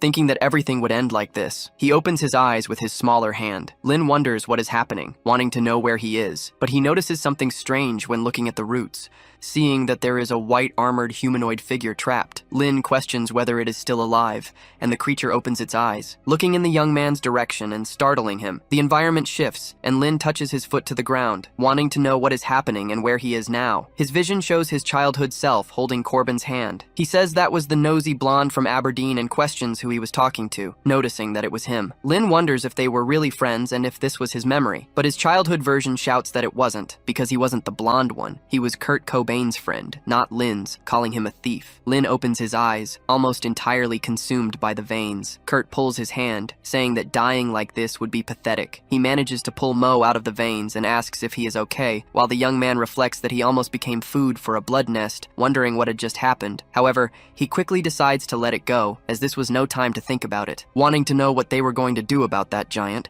as it didn't seem afraid of fire. Kurt grabs another Molotov and says that guy was pretty tough, so he would offer him another drink. Lin interrupts him, telling him not to rush. The fat of the white armored ones burns quickly at high temperatures, but the monster absorbed heat and had high regeneration, and Kurt realizes that Lin analyzed everything calmly, something rare, throwing the Molotov with the intention of burning it until it can't regenerate, and Lin asks if he didn't hear him, because this time, the monster doesn't even bother defending against the burst of fire. Lin decides to use the black form, as he can't leave that thing there. But nothing happens despite his attempt. He remembers what the doctor said, that he doesn't have enough energy now to use the black form, meaning he can't fight this thing. However, Lin is suddenly struck by a thought. From the beginning, it seemed somewhat familiar, the monster absorbing heat, and the doctor mentioned that his Heishan state did the same, so he gets an idea. At that moment, the creature slams the ground, sending the monster flying. In his past life, the fortress had been attacked again, and in front of a cross, they hoped for a spirit to find peace. Lin Mo notices they had been losing people for a month. They had already changed locations countless times to avoid the white armored ones, but they always found them, and no matter how much they tried to escape, they still had to keep running. He tells old Joe that he's had enough, surprising the old man. After all, Lin Mo didn't want to run anymore. Back in the fight, he realizes he had been right, because he could absorb energy from the environment, and so the heat from the flames was also absorbed and converted into energy. Kurt questions why Lin has horns now as the young man transforms. His Heisha form starts to take shape, and his fist turns completely black, landing a full-force punch on the giant monster. Kurt shields himself from the wind and wants to know what's happening, because with a single punch, his friend sent the monster flying. Lin calls Kurt Corbin and tells him to listen, because whatever he thought he knew about him before, it had nothing to do with now. He was no longer the same. Corbin is surprised and says his friend looks amazing in that outfit, asking where he got it. The blonde had already come to terms with the fact that he couldn't call his friend a monster, but Lin denies it. Soon he changes the subject, saying that the big guy would be tough to deal with, asking how many Molotovs Kurt still had, and Kurt says he would check, opening his guitar case and showing that there were still plenty left. However, The monster regains consciousness thanks to the punch and stands facing the two of them. Corbin asks what they are going to do and if they are going to run. Lin wonders if he should flee, having visions of what happened in his past. The young man becomes more determined, deciding that he won't run because running away would make things boring. Corbin looks at his friend, thinking that he has really changed, calling him by the nickname Little Black. Lin reflects that the monster wouldn't be so easily defeated because even though it had regenerative abilities, it was still very slow, stepping on the monster's head. The young man prepares his fist to punch, causing multiple holes in the creature's body. Lin jumps back to retreat for a second, saying that now it was Kurt's turn. He throws all the Molotovs that were in the guitar case, causing a massive explosion against the monster. The creature's fat was flammable, so as long as the wound was deep enough, the fire would burn the fat, but it wouldn't take long for it to regenerate. Thus, Lin brings his hands together to attack while it burns, because he would absorb the heat from the burned fat of the white armor and use the flesh and blood of his enemy for his own benefit. His monstrous form grows wings on his back, and his energy emanates more powerfully. He stomps on the ground with force, advancing rapidly, destroying everything in his path with his explosion of energy. Lin uses his foot to stop the impact, pointing his finger at the creature, and then getting close to it, he places his finger on its nose. The kinetic energy causes the entire structure of the creature to be destroyed with a mere touch. Corbin watches from afar and asks if that was a sound barrier, while Lin reflects that as long as the entire body is destroyed, even the strongest regenerative ability is useless. However, he only managed thanks to Kurt, and although he seems suspicious, he was truly helpful. He helps his friend up, asking if he is okay while thinking that he looked sloppy but wasn't an idiot, and Kurt questions why he is being so polite, asking if they were going downstairs to do that again, making Lin think he was an idiot. Corbin yells when they enter the apartment. In room 409, he says he finally understands, because they were there to get seeds and the nutrient solution, questioning when his friend learned about agriculture and how he got all these things, wanting to know also when he got his powers, but Lin mentally complains about finding an idiot even after being reborn. On Lin's necklace, a voice is heard trying to communicate. The young man is surprised while Corbin asks where he got such a cool necklace. Mo tells him to shut up and places his fingers on his nose. Corbin yells that he is hurting him and that he is bleeding, and Joe asks what the two are doing. Lin asks if the necklace was for communication, and also explains that he only managed to reach the room. The doctor announces that she has good news, because they found some old things in the warehouse, like this old radio station. They also found gardening supplies, which the housewife probably used for planting flowers. Lin asks if that was the good news, and the doctor continues talking, because she had a personal request. At the doctor's house, Lin reflects that he couldn't believe he had returned to this place. Corbin comments that even that trashy building had a lab, and his friend says it was a clinic, but he was right, as they search for the capsule the doctor wants, seeing a giant flask and asking what it is for, because it seemed real, and what Kurt said might be true. The doctor might not actually be a doctor. He sees a biohazard warning and wonders if the doctor was studying the white armor, wanting to know who the hell the doctor really was. Corbin turns on the computer, and Lin asks what he is doing, hitting his friend on the head and telling him not to mess with other people's computers, asking what if he deleted the doctor's important information, but Kurt says he wasn't an idiot. Lin has a sudden realization and thinks about the information, telling Kurt to leave and calling him a lackey, which enrages his friend. Lin tells him to go and gather useful supplies, but Corbin tells him not to kick his guitar. He sits at the computer because he might find something important. Lin finally finds information on the computer, seeing a photo of her younger self and noting that she was shyer, also noticing the ID on her neck. The young man understands that the doctor was hiding things from him. The base door opens. Joe greets Lin for returning, asking how it went, and Corbin explains that everything went well while Joe listens to the conversation, distant, watching the people. Lin explains that he managed to collect some seeds that were in the room due to the limited number of accessible floors, and unfortunately, he didn't find anything to eat directly, while Joe says it wasn't his fault, but Luo Delong's for stealing the supplies. Then he asks for help planting, but Lin refuses since old Joe was injured. Zoe offers to help since she knew a bit about botany and biochemistry, and could be useful, asking if Lin didn't think so. The young man agrees, looking suspiciously at the doctor, but Kurt interrupts them, saying that he would help too, then changes his mind upon seeing their looks. Lin tells him to go to the kids' table with Maggie since he wasn't helping. Separated from the others, Joe asks about what she had requested earlier. Lin shows the flask and asks if this is what she was referring to, but when the woman reaches for it, he steps back and tells her to wait, wanting to know if she wasn't going to explain anything before taking it, because he needed to find out who the hell she really was. With a smile on her face, Joe asks if he still hadn't figured it out. Lin notices the expression on her face and questions if the doctor did it on purpose. Joe remains silent, keeping her smile. The young man wonders if the capsule was just bait to lure him to her house, wanting to know what the former biochemical department agent Joe Shuya was planning. Joe grabs the flask and says he got half of it right, because it wasn't bait, but rather the key to humanity's survival. She asks if he remembers when he became Hei Shan,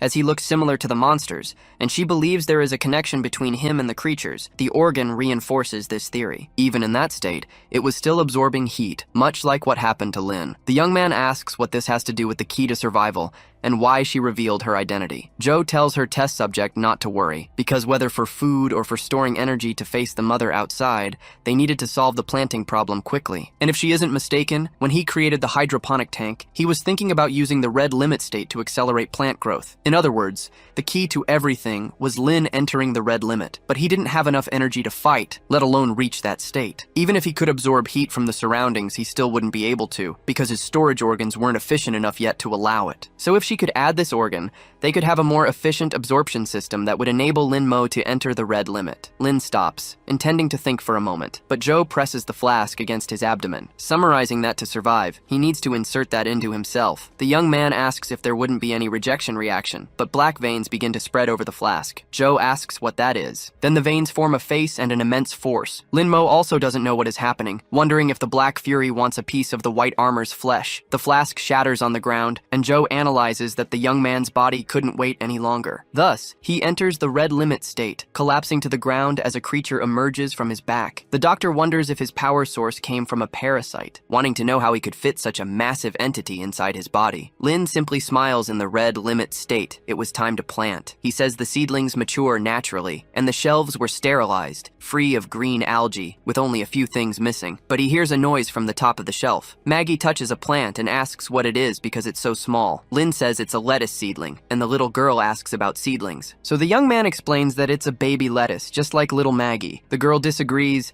saying that's not true because she is taller, and then she asks what lettuce even is. Dorothy appears and says it's the green vegetable in her favorite burger. So Maggie asks if her mom can take her to eat a burger when her dad comes back. Dorothy tries to talk about her father, but Kurt comes up behind Lin and bluntly tells her that her father is gone, leaving the young man speechless. But he quickly interrupts Dorothy's train of thought and turns to Corbin, asking if he brought the wheat seeds to make bread. Corbin responds that he did, and Lin follows up, asking about tomato and cucumber seeds to make a burger. Then they ask little Maggie if she would like a burger, because they would eat as soon as the little lettuce became big. Maggie asks how long that would take. Lin explains that if they were in ancient Greece, he would be the god of agriculture, and with him, plants would grow super fast. Then Maggie shouts that this is great. Dorothy thanks the guys, and Lin introduces himself as the guy from apartment 409. The woman says that they are trapped in this situation, and if they could at least make plants grow faster, they wouldn't suffer from cold or hunger. Kurt says his friend is super talented and wasn't joking, but Lin interrupts him before he can mention his powers, dragging him away and asking him not to say anything, because the fewer people who know, the better. And Kurt asks why. Lin tells him not to ask, remembering Joe mentioning that she worked on a fire in the field project during her time in the Secret Service. The security level of the program was high, and the departments involved were confidential, even among themselves, but she managed to obtain specific information. A project to infiltrate agents among civilians, using drugs, brainwashing, and hypnosis, creating human monitors while the NSB protected the country. She didn't know if the NSB was paralyzed or not, or if there were NSB monitors among them. But if they found out about him, nothing good would happen, and the fewer people who knew, the better. Lin agrees, saying he had a solution while hitting Kurt on the head. Corbin walks away with Dorothy, saying she didn't need to worry since Lin was the god of agriculture. The young man looks around searching for someone, but then he notices he was alone. He points his arm at the plants, deciding he would begin, focusing intensely with his eyes closed. Then activating the red limit, but he was being filmed by a camera, and it was being broadcast. A satellite beeps, and communication asks if it has been restored, restarting the system and connecting the satellite to search for whatever they could find in the sky. People ask what is happening because the area was frozen, and they would need to gather ground information to locate terrestrial equipment, activating the only 3 drones available. However, since it was cold, the batteries wouldn't last long, so they needed to collect as much information as possible before losing them. An employee asks what his superior was looking for, and he responds that he was searching for anything useful. She tells the boys to stay low because, with luck, they might find a sign of survivors or a rescue team. One of them responds that there was nothing interesting on his side, noticing the vein on the building and telling them to wait. As he gets closer, the veins take over the transmission, but the drone is immediately destroyed. The mother raises her bleeding hand, and the drones question what that was and start recording, but the creature begins pulling the veins from around it. A limb emerges from within the structure. The entire building shakes, including Lin's room. He wonders if it was an earthquake. He approaches Joe and asks what is happening, but the doctor tells him to look outside, because it seemed like they were running out of time, as a giant-eyed creature appears, staring through the window. Joe Joe explains that this was what the mother had given birth to, the child. The being simply asks where it is, unintentionally activating Lin's ability, wanting to know where its head was, extending its arm to use its ability. Kurt approaches the two and asks what was going on. The energy in the creature's hand starts generating lightning. Then Lin shouts for everyone to get down. The monster blows up a large part of the building with its ability. Lin closes his eyes to try to shield himself from the power, opening them again to look to the side. He holds Joe, thinking that was close, asking if the doctor was okay. She says yes and asks about the test subject, because they were very close and she notices his heart was beating fast. Lin suddenly pulls away and says it's good she's okay, but it wasn't time to relax as the creature was staring directly at them. Lin wonders why those fragments were suspended in the air, questioning if it was electricity or magnetism. But soon, the child uses its ability again, firing the electrified stones forward, causing another explosion in the building area. Dorothy dodges while holding Maggie. Kurt asks what the hell is going on, thinking the whole situation sucks. He shouts, asking if Lin is okay, but finds only the completely destroyed structure. Kurt curses, but then he hears a voice from below, telling him not to be scared. It was the doctor who had gotten stuck on a pillar and was asking for a hand. Kurt helps her up and asks where Lin is, and the doctor tries to say where they were. However, they are interrupted by the creature attacking. Dorothy screams for everyone to run as Corbin asks what the hell that thing was, but the creature is suddenly slashed by a red energy. Joe identifies the color of the attack, and then the creature falls backward, crashing into a building. Lin stands in front of it in his white armor mode, but now with red stripes instead of blue. A camera records the wreckage. The person watching asks if this was the monster the rescue team had mentioned, the one lifting stones with its power, breaking the drone, which was the last one remaining. The people watching ask what they should do now. Pops explains that it hasn't been long since communications were re-established, so it will take a while for the bunker to make contact. A woman says the bunker just needed to wait because those in the field had a lot to think about, and his colleague asks why he doesn't prepare for exploration, since they might find survivors. Pops refuses, as the situation outside was uncertain, and it was better to wait and see what might happen. Another explosion occurs at the site of the battle. Lin emerges from the smoke, his body outlined by a different armor, and even creating more energy horns. He reflects that this was beyond the red limit and seemed like something else, like rekindled embers, so he clenches his fist. The child throws more stones toward the young man, but he takes a deep breath in his monstrous body, sitting on the ground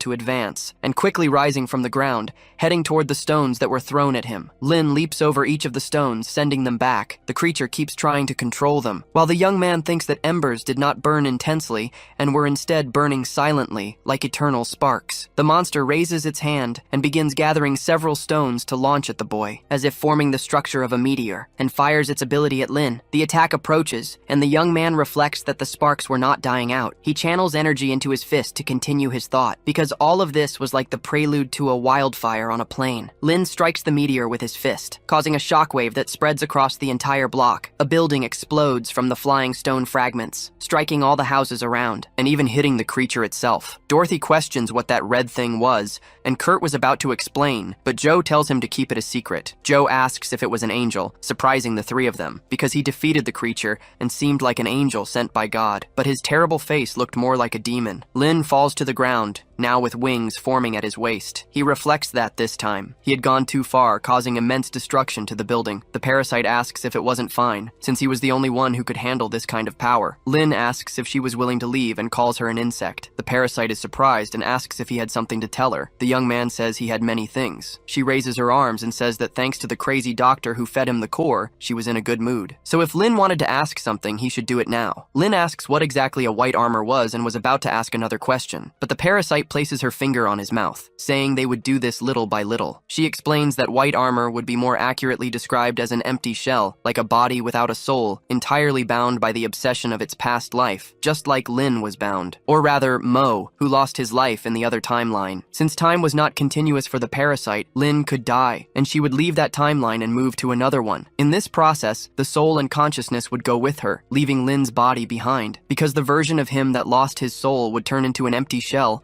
and perhaps his shell was fighting somewhere out there. Lin reflects that all the places where conflicts arose in his memory now made sense, and the parasite tells him he understood quickly. The young man realizes that technically, he had not been reincarnating, but rather traveling through time. The child begins to shed its skin, because there was a core inside it, and a flame appears on its head. Lin realizes that each white armor corresponded to supernatural beings who had traveled through time. Xiaolu asks Barbara what they were looking for, and the woman replies that if the guy from the field who turned into a monster monster brought a delivery. Then they needed to see what it was, but her subordinate objects, saying it was the highest level of evidence and that their boss would be angry. But soon, they realized that the package was a head. The child calls for its head, asking where it might be, and creating a blast of energy thanks to the fire on its head. Lin defends himself from the energy using his arms, asking what was going on and if that creature could not die. The parasite says that it was a special child, and they should ask it, while Lin wonders why he was still talking so much when that normally didn't happen. She replies that they were all her, and that time was not linear, but he was an idiot. Lin asks if this was the time to discuss that, and if she was acting like a child because of it. The child charges with an attack, and Lin notices its speed was high, but the monster prepares another electromagnetic blast in its hand, completely surprising the boy in his form. He dodges, saying he was almost caught and that the creature was really fast,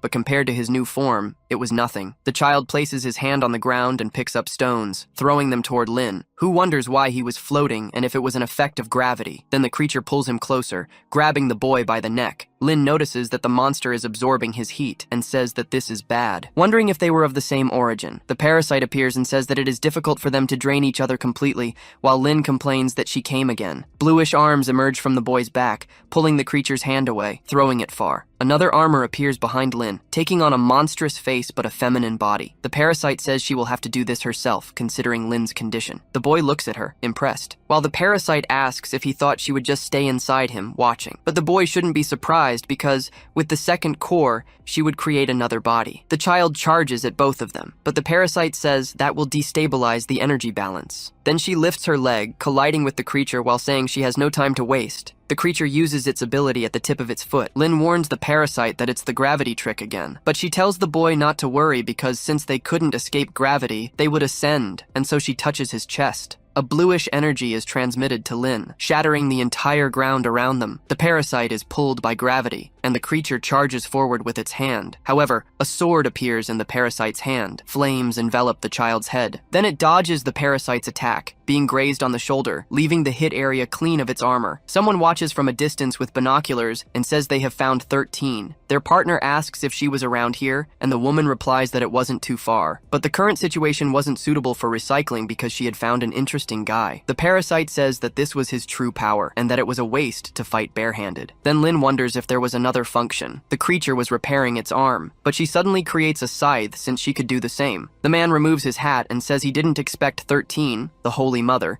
to be forced into this state. He planned to use the chaos of the revelation to steal 13's abilities, and then her head to find the agency, but he hadn't expected this to happen. Irina wants to intervene, but he says that would expose their movements, and that the logistics agency wouldn't stop for a revelation. The girl agrees with Father Cross and says it was because they were chosen by the Holy Spirit. Another woman embraces Irina from behind and tells the priest not to be so serious, pressing her chest against the girl's back. She says that little Irina had been a member of the prophetic association since childhood, so taking care of one requires patience, and Irina asks where she was touching. The priest warns that Jinyu was late, and the woman says that dealing with the insects following them was difficult, so the priest thanks her for being well. Since everyone was there, they should watch the distant stage, because the plan was about to be uncovered. The child launches an attack using its scythe. Lin wonders if it was a shockwave that attracted, but the parasite simply charges forward, calling him. He reflects that moments ago, she used the attraction force to cause a massive explosion, and now was trying the same thing. Then he tells the parasite to wait because it's a trick. The parasite is surprised upon getting close, being caught by a burst of attacks that she blocks with the sword. The repulsion force of the scythe sends the parasite flying far. Then the creature charges from the ground, aiming for a downward strike at the parasite's head. She is startled by the attempt, but is struck by the blow. Her scythe is embedded in the ground, but there was nothing there. Looking forward in search of the two, Lin holds the parasite in his arms and says that,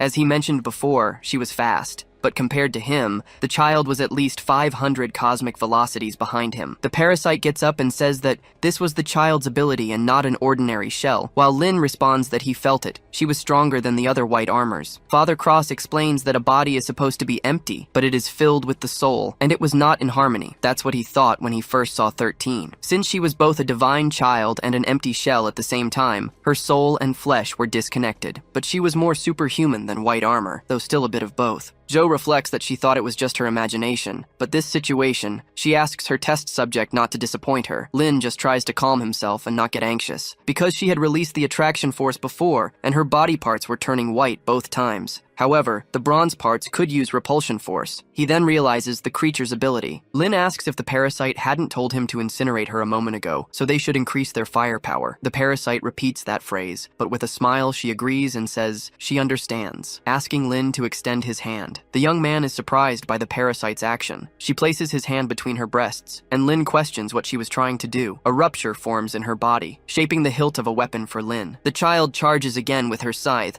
but the sword emerges from the parasite's chest. Before the child's attack can reach them, Lin fully draws the large sword and blocks the scythe, surprising the child with the sheer power, which creates an explosion that repels her. The monster crashes to the ground with its arms closed, while Lin rests the sword on his shoulder, walking slowly toward the child. The parasite advances from behind her, since the left hand could release the repulsion force, so she should be attacked from the left, forcing her to use repulsion force to defend herself. The scythe begins to deform, as Lin thinks that to control his opponent's attack path, this was the moment when his best opportunity to strike had arrived, advancing with his wings. Therefore, he would counterattack from the monster's right, forcing her to use the attraction force to pull him closer. Attraction force could only be used for defense, so she could only change the path of Lin's attack. In this case, that was exactly what the young man wanted because it would prove that her body was like a magnet, following magnetic flows. These flows became Lin's acceleration zones, because by adding the kinetic energy coming from his rapid speed, that was the exact moment to give his all. Lin causes an explosion in the area with his attack. He takes a deep breath after landing the blow. While the child looks upward, Lin had managed to pierce the creature with the sword. The parasite follows up with an overhead strike, aiming to deliver the finishing blow to end the battle. Cross prays for God to protect his chosen child,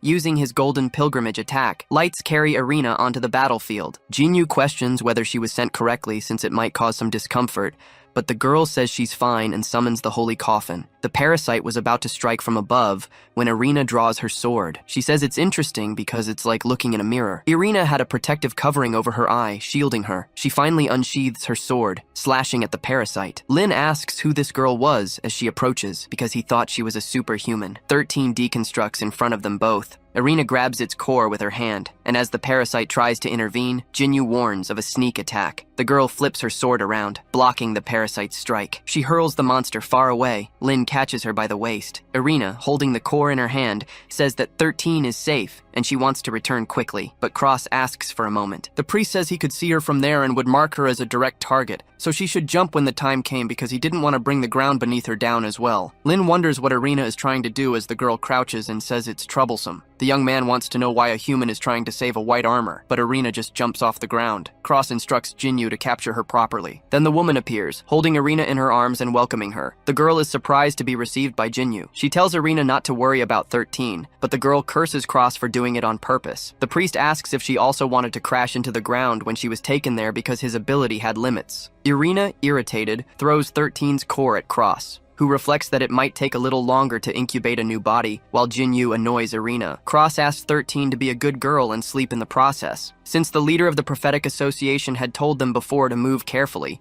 and he couldn't challenge a leader. However, he really wanted to talk to the other two who had defeated 13, while Lin says they escaped. The battlefield was completely destroyed. Joe comments that there was too much smoke, and he couldn't see the situation.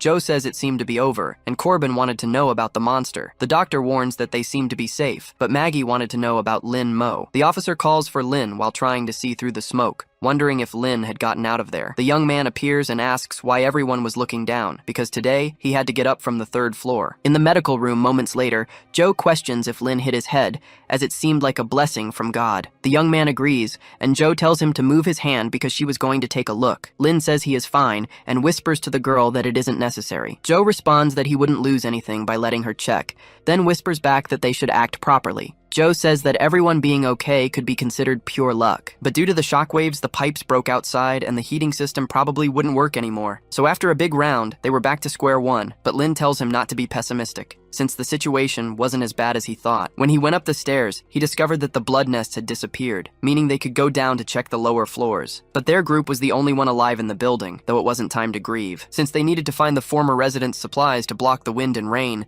so he tells Joe not to worry too much, because he would let everyone know to relocate, while Joe trembles with his phone in hand, saying that the agency wasted no time. Outside, someone knocks on a truck. The doors open, and the soldier greets Captain Pops, Sergeant Rhodes, and Corporal Lee. saying that he was Secret Agent Zion White and was there to deliver the bunker's orders to capture the superhuman Lin Mo. Corbin asks if that was what Lin meant by dirty business, while Maggie wonders if that meant they were safe now. And Joe wouldn't say they were completely safe because after all, the situation outside was bad, since the heater was broken. Lin says they had to use this opportunity to move the base. It was the best decision, since, in any case, they still had the building and could use the lower floors, and the central heating system was still working. Joe comments that it wasn't enough because they weren't just fighting the cold and needed defensive structures, and Lin says she was right and that he would do his best. Asking if Joe still had some personal defense equipment in the security department, and the officer says he thinks so. Not just personal defense equipment, because before the disaster, Brooklyn's public security had upgraded its gear, and now they had some weapons and vests. So if they used everything, they might be able to take care of the entire building, though he wasn't sure if they would be effective against monsters. Corbin tries to say that he has an idea, because he discovered that if he played a certain tone, the monsters couldn't move, and that should be the power of music. Lin says that's ridiculous, and Joe agrees, making Corbin angry. The young man tells everyone that he and Kurt would go down first to check the situation, while Corbin complains, asking them to hear his explanation. Lin orders him to stop wasting time, and Corbin asks for a moment. As they are being recorded, Mo says they should just inspect the lower floors, but Kurt wants to put his guitar back in its case. In an apartment, Corbin comments that he hadn't noticed before, but Lin was living really well, since he had been living in a small town in Seattle, asking if his friend was doing something illegal, while the young man asks if that's all. Reflecting that, given his current situation, even the ordinary seemed extravagant, because a sudden freeze and those white armors appeared so abruptly that even living a normal life was extravagant. Even this rare moment of serenity, Lin wondered how long it would last, because after all, everyone was tired and needed time to rest. Joe looks at a card while taking a bath, realizing she needed to sort out her feelings. Maggie was looking at a photo of her father with Dorothy, because no matter how hard it was, there was no reason to give up, because even with their bodies and minds covered in wounds, they needed to survive without scruples. So for Lin, there were some things that needed to be explained clearly. He calls Corbin, and his friend asks what it is. Mo says that what he was about to tell Kurt might be unbelievable. His friend then asks why he was suddenly saying things like that, but Lin says that whether he accepted it or not, what he was saying was the truth. Kurt asks if his brain disappeared after fighting the monsters, but Lin questions whether the Lin Mo who was his friend wouldn't recognize him, and even his good friend, whom he had known for years, had become a superhuman. Kurt should have doubts about that. The young man explains that the person standing in front of him was someone who should not be alive, a Lin Mo from another timeline who had taken over the body of Kurt's friend, and the real owner of the body was no longer there, surprising Kurt with the exaggerated explanation. Lin says it was difficult to accept, and not believing him was part of what he expected, but he was telling him because he was a good friend of the original owner of this body, and after days, it would only get more difficult, so he didn't want to put him in trouble by hiding the truth from Kurt. Corbin comments that he was basically a Lin Mo who never had a bad friend during childhood, and asks if that was correct. Lin is surprised by the young man's response, but Kurt continues, saying they should get to know each other again, introducing himself as Kurt Corbin, a good friend of Lin Mo. The young man just laughs at the introduction. Then Kurt puts his cigarette in his mouth, asking about all that he had just said, because in the end, he was still Lin Mo. And if this Lin Mo lost his life and crossed into someone else's body, he probably thought he sounded cool saying things like that. Lin grabs his friend's hand and introduces himself as Lin Mo, but tells Kurt not to smoke in his room, and Kurt apologizes. Outside the building, a car drives through the snow. Rhodes calls Pops an old man, asking why they should join the field workers if they were just a rescue team. The man stays silent for a second, and says he knew that Agent White was being pressured by time, but asks if they didn't need to exchange some information first. White replies that there was no time to waste, because he knew what they were going to ask, and as a rescue team, they must have noticed that very little information had been provided beforehand. There was a group of humans trying to capture the target before them. It would take too long to explain everything, so he would give the main points, because right after the freezing began, the National Intelligence Bureau activated the National Crisis Management Protocol. At that time, communications were cut off, and the execution of the protocol became chaotic. Pop says that during that same period, their team received no orders and was left on standby, but he had mentioned before that the communication failure was not a technical issue. White explains that no matter how strong the monsters were, they couldn't have destroyed the backup communication plan as well. That was human action. The commander says that thinking about it, the disaster and everything that happened was too convenient. White agrees, adding that fortunately communications were restored. However, the intelligence department and the biosafety department suspected that this series of events had been orchestrated by a strange secret organization. Rhodes appears and says that he claimed there were no records of them in the CIA, but even the National Intelligence Group couldn't detect them, because whether a person was alive or not, they should have respirators. He should save that story for children. She had been in the intelligence department as well, and a ghost organization should have left some kind of trace. White says that espers would be the correct term instead of ghosts. Rhodes asks if that wasn't the code for the operation's target, and White explains that if he hadn't gone through this himself, he would also think it was ridiculous. But the result was obvious. He then removes a pendant from his neck. He shows it to the soldiers, surprising Pops and Rhodes, who offer their condolences. White explains that the Esper organization was as secret as a ghost, but they knew they were the enemy. Pops deduces that the higher-ups believed the target was another Esper. Lee drives the car and assumes that the Esper organization was trying to recruit others, but asks for forgiveness if he was wrong. White explains that his clearance level wasn't high enough to know the details of the matter, and perhaps Corporal Lee was right, because as far as he understood, Subject Zero was the only detected Esper, and given their current situation, he was the only option for understanding. Hence, the bunker had targeted him. The car stops suddenly. Pops asks what happened, and Lee calls his chief, because there were 2 survivors standing in front of the truck. The captain looks through the car's rearview mirror and says it's strange, but he'll step out first to check. He gets out in front of the 2 and asks if they are okay, introducing himself as an agent of the National Intelligence Bureau, offering to help them. Both survivors thank him, asking for help to get out because Brooklyn had turned into hell, while White listens to the conversation, holding his weapon. Pops explains that it's a bit complicated, thinking that although they are a combat team, they have an urgent mission now, but he can't leave them behind as it is his duty, surprising the 2 survivors. He has a commitment to get to and informs the 2 civilians that there are some supplies in the car and that he can share them. Both ask about the supplies with a dark expression. Then the girl pulls out a knife, while Pops says he knows times are tough, but they should calm down as he tries to reach for his gun. However, the survivors hold him back to prevent it. The girl suddenly tries to attack with the knife, but is stopped by precision shots to the chest. White was aiming at them from a distance, landing a shot to the other man's head. Someone on top of a building has a Molotov, but White had already spotted them from afar. The person lights the Molotov. As the soldier aims his rifle at them and cocks it, with his sights focused on the Molotov, he fires again with his sniper, exploding the bomb before it can hit them. Pops manages to land a kick on one of the survivors, hitting the other with an elbow strike to the chest, while White finishes them off with a headshot. Pops pulls his pistol and shoots the woman in the chest, finishing her with a shot to the head. White notices one of the survivors coming at him with an axe, but he turns to grab the gun at his waist, pulling the trigger, and firing at the survivor with ease. He falls with multiple shots to his arms and legs, while White finishes him with a shot to the head. Pops shouts that he is safe, and the soldier does the same. Then he gets back in the car, and Rhodes asks him something. Pops wants to know what's wrong, but Rhodes questions whether they weren't survivors, saying that people are driven to madness and hoping that Subject Zero wasn't. Corbin warns his friend that he had placed it there, but Lynn is drawing along with Joe, who comments that the place could be used as a greenhouse. Kurt says that people who don't know any better would think they're doing $0 shopping. To summarize the group's plan, the east side of the 3rd floor would be converted into a plant greenhouse, while the west side would be suitable for living. Since the 6th floor was severely damaged and the others were affected, it was safer for everyone to stay on the 3rd. As for the 1st and 2nd floors, they would be set with traps, and the security room would serve as a forward outpost or command center. But Lynn felt like something was missing. Joe comments that he could handle it with one hand when he was younger, and Corbin tells him he's bragging. The officer asks if they're going to the garage to try it out. Then Kurt accepts the old man's challenge. Lynn thinks this is really childish, but Joe warns him through the communicator that he should come to her. The young man asks what it is, but the doctor tells him he'll know when he gets there. So the young man does and goes to her, asking what she needs. But Joe says that in the last battle, he had mentioned seeing his own kind. The young man agrees and says she was the one who stole the white armor's core. Joe says she has something to tell him, playing a message from someone telling the survivors not to blame themselves amid the frost. Lynn asks why she's making him listen to this, but the doctor tells him to keep listening. The audio states that in the past, God sent the flood to wash away the sins of the world. This place had always been brainwashed by the government, which monitored everything, and public and private debts were contracts forcing them to sin. But God was merciful to people, so the pure souls would be blessed, and then Jinyu finds a white armor. She touches its chest, making her hand intangible, pulling out a rocket launcher from inside and aiming at the monster. She fires.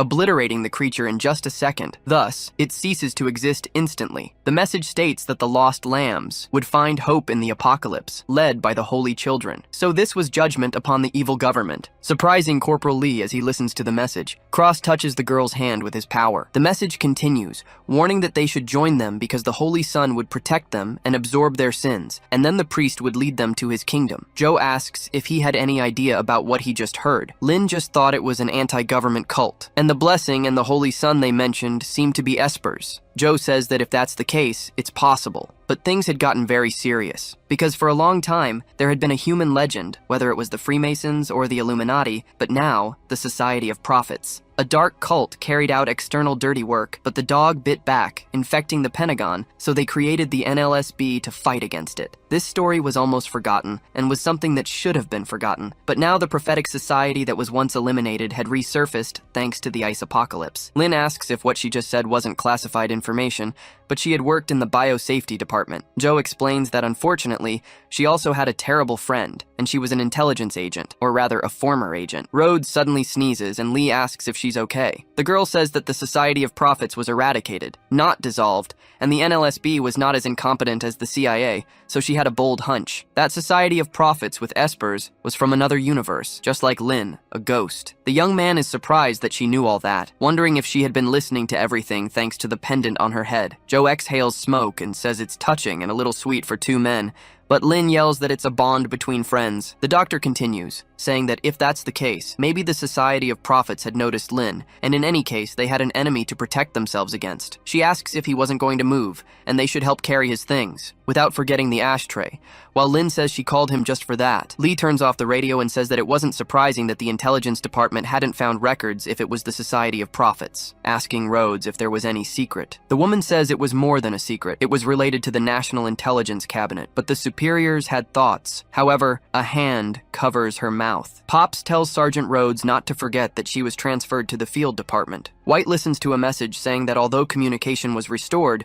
it was still unstable and needed to be quick, because it was now confirmed that the Society of Prophets was connected to espers, and therefore capturing Target Zero was the highest priority. And to help complete the mission quickly, the superiors had decided to grant him high authority as an exception. Any form of resistance at this moment was a threat to the plan to save humanity. Therefore, having maximum authority meant he could eliminate any threat as he saw fit, and activate other agents at any time. Inside room 303, a burger is held by a hand. Then Maggie takes a big bite. Dorothy comments that she didn't expect Lin to make food grow so fast, and she really could praise a burger thanks to him. Lin says that what he learned in agricultural school, and if she wanted to thank someone, it should be science. Joe opens the fridge, surprised by a bottle. Dorothy says she found it while organizing supplies and heard that Joe wanted to drink something, so she chilled a bottle for him. Joe thanks her, pouring tequila into a glass of water, then cutting a lime in half. Joe hands the drink with salt to Mr. Lin. Lin asks the old man what that was. Joe says that the most authentic tequila should be paired with the most traditional way of drinking it,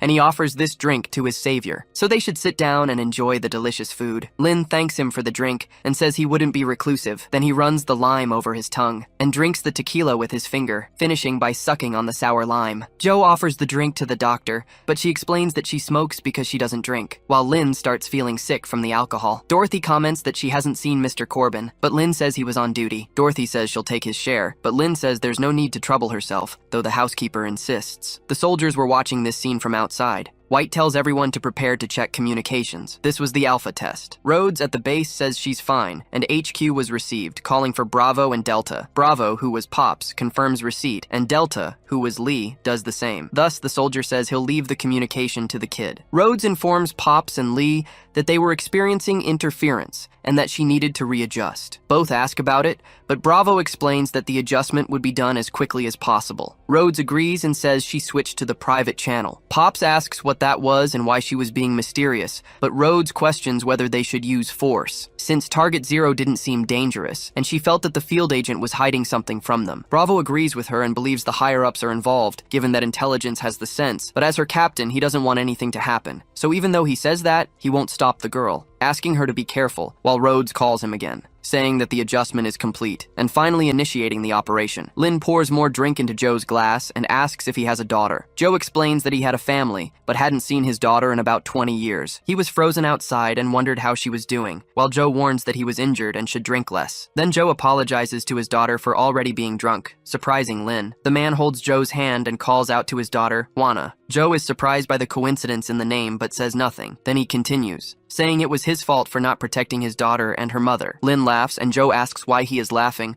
while Joe keeps begging his daughter to forgive her father. The young man reflects that if they weren't in the middle of the ice apocalypse, at that moment, they would seem like a family. But the lights suddenly go out. Lin wonders if the generator broke, and Joe notices that something is off. Joe suddenly stands up and says the time has come. Lin wonders where old Chow is going, but the man remains silent. Joe simply grabs a knife, unsheathing it while looking enraged. Inside the apartment, White comes face to face with a barrier and says it's completely blocked and that it seems right. Lee asks if the informant was reliable, and Pop suggests they test it. The corporal manages to open the maintenance tunnel and decides they will go in. Bravo keeps moving and communicates to HQ that they have reached the 3rd floor. Rhodes instructs HQ to turn on the monitor because she needs video, and they should split up and search according to the plan, locating the civilians and then securing the target. White says there are only 3 of them, and that they need to support the others in emergencies, and there's no need for formalities at a time like this, and the soldiers agree. They split up, with White heading up the stairs. Joe is masked inside the 3rd floor, ready to attack the soldiers with stealth. Lin asks what the situation is now, and Joe says she doesn't know, so the young man stays silent, looking ahead. Joe looks at him and nods. Corbin suddenly appears in the apartment and calls out to them because something big happened. Some guys with guns had shown up, and they didn't look friendly. Lee appears and announces that he is safe, and Pops does the same, but Joe suddenly collapses, still masked. Pops points his gun at him, and Lee does the same. Joe remains silent as the soldiers wonder if he's a civilian. Pops announces that they are with the National Rescue Team, and Lee contacts HQ about encountering civilians. Then the captain tries to touch Joe's shoulder, saying they are there to help, but Joe questions that help, repeating the part about being the National Intelligence Bureau's rescue team, asking since when they started doing such humane things. Rhodes recalls the mask on his face, saying it's good that the internet works, searching and finding him. The woman informs Bravo that he isn't an ordinary civilian, and the man asks what she means. Machete, an NSLB agent, escaped from prison after destroying cartels in San Diego, using traffickers' intestines as rope, and was then recruited for special missions. Pops comments that he's one of them as he draws his weapon. Joe repeats the words, one of them, then unsheathes the knife from its scabbard, and slices Pops' hand, saying that he took the life of his jade. 2 of Pops' fingers are severed by the swordsman, who charges again, saying that he took Juana from him. Pops grabs the knife with his wounded hand. Then Joe asks how he dares to say he's one of them. Lee aims through Pops to shoot at Joe, then orders his superior to duck, firing at Joe, but the bullet merely ricochets off the mask. Joe kicks Pops away, pulling a kunai from his waist and throwing it toward Lee. The knife moves rapidly toward the man, striking him fatally. White tries to call Bravo and Delta to report, but the communicator doesn't work, and he wonders what was happening. Lin appears behind him and says that despite all this snow and wind outside, people were still invading other people's homes. White tries to draw his pistol, but as he goes to fire, the man had already disappeared. Lin tells him that he is a noisy intruder. White introduces himself, saying that he is an agent of the NSLB, and that he is there to capture Lin Mo. The young man vanishes again, leaving only traces behind, asking if he was going to arrest him, because that was interesting, as he wasn't concerned about the ice, only about capturing him, wanting to know if it was his duty to maintain order after the collapse, or if he was still hiding something. White turns again to shoot at Lin, telling him not to challenge him because he really would fire. Lin says he'd better be sure he could actually hit him. With that, the man fires his sniper rifle, activating its absolute precision mode. Lin dodges the bullets using his acceleration and rushes forward, striking White's head with just one blow. The man's focus device falls to the ground. Lin notices that something was off, because he had clearly aimed at his head, but White says it was close. But luckily, his intuition had always been sharp, and Lin must be wondering why he didn't twist his head. His intuition told him the trajectory of Lin's attack. Simply put, he could even predict if Lin was going to fart just by the way he lifted his butt. Lin asks who the hell he was, but White activates a similar ability and asks if he hadn't already told him, because he was the National Intelligence Bureau agent Zeon White, and people called him an Esper. Rhodes tries to contact Alpha, saying she can't see his screen. She whistles, trying to reach Zeon, calling HQ and requesting reinforcements. Lee panics, shouting for reinforcements while yelling that he and Pops had been hit. Several knives fly toward the pair, striking their backs and vests. Joe slowly approaches the fallen duo, while Lee points his weapon at him. They are surprised to see that the man is no longer in their line of sight. Then Joe suddenly appears behind them. Stones hit him out of nowhere, saving the two. Lin collides with his old friend Joe. He reflects that he was careless just as a creature invades the room. Lin looks back, wondering who he bumped into, but soon smells alcohol and realizes it was the old man, Chow. The young man helps Joe up and asks who the two of them were. Pops asks them to listen to what they had to say about their identities, but the creature stomps its foot on the ground. Lin explains that they need to deal with that guy first. Pops just reports to HQ through the radio, asking if it was an empty shell and informing them that he had made contact with one. The creature swiftly moves its pupil downward, preparing an electricity attack against Pops, but White pulls the strings and orders it to wait, stopping the creature from moving its arm. Xian explains that Lin Mo was the target. He warns Lin with just a look, while the young man grits his teeth preparing for combat, responding that it seemed like a tough and unavoidable fight. Then he gently places Joe on the ground and apologizes. Since he owed him another drink, he begins transforming into a monster. White says it was expected from Subject Zero, and seeing it with his own eyes was still shocking. But Lin asks if that meant Xian knew something. The monster lunges to capture Lin. However, he simply activates his acceleration, seeing the attack in slow motion. Lin looks back, thinking he couldn't fight there, clenching his energy-infused fist and striking the sound barrier to divert the blow. The creature is startled by this. White wonders if that was a sound barrier, and if Lin really managed to deflect attacks using it. Lin charges toward the two, leaping from the third floor with the creature. He strikes the shield again, questioning whether it was made of energy. A dust explosion erupts as the three hit the ground. Lin rises, saying this was going to be complicated, since the monster itself was a type of power, but the shield was the biggest problem. However, he still didn't see himself as completely without hope, noticing chains. So he decides he should capture the leader first, while White tells him to give up because everything he does is futile. Lin crouches and generates his energy wings and horn, thinking that speed was his advantage, and yells. How would he know without testing it? Launching off the ground with force, destroying everything in his wake. White dodges, asking if he hadn't already said so, since his intuition had already foreseen the trajectory of Lin's attack. Then its forearm forms a blade, preparing to charge forward as well. White says that Lin wasn't the only one there with a speed advantage. The attack wounds Lin Mo. He wonders what is happening. As the creature rushes to attack again, he notices that despite its size, it is still fast. Thus the monster thrusts the blade from its forearm, surprised by the boy because its strike didn't hit his throat. Lin holds the blade, saying it was too close. White tells Lin Mo to stop resisting, pointing his weapon at Lin's head, because dragging a corpse in that kind of weather was troublesome. Lin says not to talk to him like that, and wonders if the higher-ups would allow him to die there, since White was just a dog of the National Intelligence Bureau. Some fragments of stone rise from the ground, surprising White as he notices the shards, which come together and form something. Lin knocks the weapon aside, and the shard structure finishes forming, making the boy run toward it. White tries to keep aiming at the monster, but Lin was already close to the sword, gripping its hilt tightly and causing a massive blast of destruction behind White, who wonders what is happening. Because as soon as Lin grabs the sword, more lightning appears, his face partially turns white. Then he pulls the shard sword from the ground, spinning the hilt and revealing it's actually a spear. His armor, now in blue and white tones, prepares for combat. Lin plants the spear into the ground and says they should begin the second round of battle. White thinks intelligence was right. Lin had evolved steadily, and if it continued, things would only get harder. So he should end it quickly, and couldn't let Lin evolve more, raising his arm and saying he'd fight a bit. The creature forms another blade from its forearm, launching energy slashes at Lin Mo. The boy watches the attacks, thinking the doctor mentioned blue meant absorption, so he spins the spear defensively, blocking the attacks like a shield, but his spear turns reddish, changing the entire color of the armor to a deep red. White wonders what is happening. As Lin prepares to throw the spear, he hurls it at maximum speed toward the two of them, destroying everything in its path. White realizes he not only dodged the attack, but also converted it into his own energy. Noticing the spear approaching his white armor, it prepares to receive the blow. The spear strikes the barrier in front of it, gradually turning the barrier red. Lin says the strength of the field can neutralize both, since the spear was made of black shard fragments and can generate the same force field after absorbing energy. But unlike the neutralizing soap bubbles, once force fields cancel each other out, an explosion erupts in front of the creature, sending it flying behind White. The soldier wonders how this could happen, since his white armor had been knocked out by the blow. White sends the creature back into the barrier,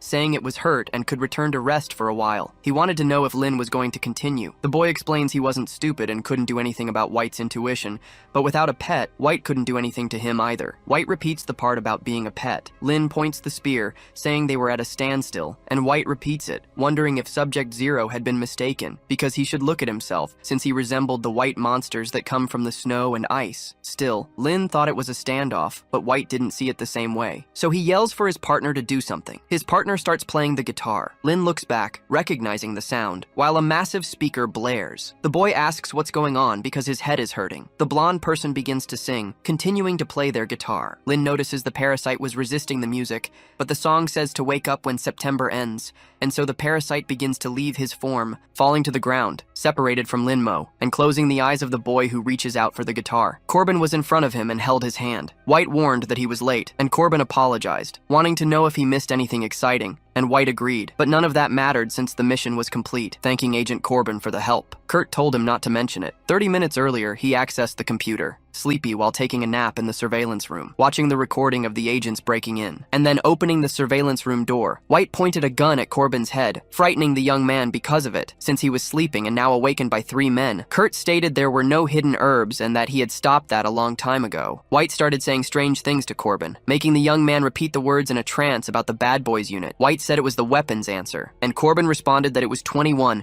answering and saying he was ready. Lee questioned what that was, but Bravo explained they were field agents, also known as secret agents of the Bad Boys. Corbin banged his head on the keyboard, now unconscious in front of White. Bravo questioned what was happening and if Rhodes did this, while Lee didn't know. Rhodes replied that he didn't, and the facilities were old, but he couldn't control them remotely, so it was likely a malfunction. Corbin suddenly woke up. White stated they needed to apprehend Subject Zero Lin Mo and rescue survivors, as per the briefing, but they needed their current location, and Corbin picked up his phone, asking them to wait. Since with the power outage, Subject Zero and the survivors might have moved, it was better to split up. And when apprehending Subject Zero, their firepower wasn't enough to capture him, but he had a way, so he needed something first. Maggie asked what was going on and why Mr. Lin had left as well. Then Maggie found a camera, and Dorothy asked what it was and if they were monsters, but Corbin denied it. Zoe noticed what Maggie was taking from Corbin's box. Maggie apologized, and the doctor approached, asking what it was. She noticed it was a camera, and on top of that, it had the address of the National Intelligence Bureau. Corbin pointed his gun and ordered the doctor to raise her hands. Dorothy asked what he was doing, but Corbin continued, saying she was the head of the Anti-Bioterrorism Combat Force. Joe said that he had been the bad guy, but Corbin shouted at her not to toy with hope. The doctor drew a gun from her jacket. Then Corbin fired at her. The bullet from the gun was hot, but it fell to the ground in front of Joe. Dorothy and Maggie were frightened on the floor, but Joe kept walking, with only her hair touching the ground. Corbin said she should restrain herself because he wouldn't miss the target next time, so she should keep her hands where he could see them and turn around. Joe complained that field agents were always so heavy-handed now with her short hair. She asked if the main target was her test subject, and if he was pretending to be his friend while monitoring him, though he probably didn't have those memories. Corbin questioned what she was talking about, but the radio reported that Alpha was not responding, and Bravo and Delta were injured. Corbin stated he had located survivors,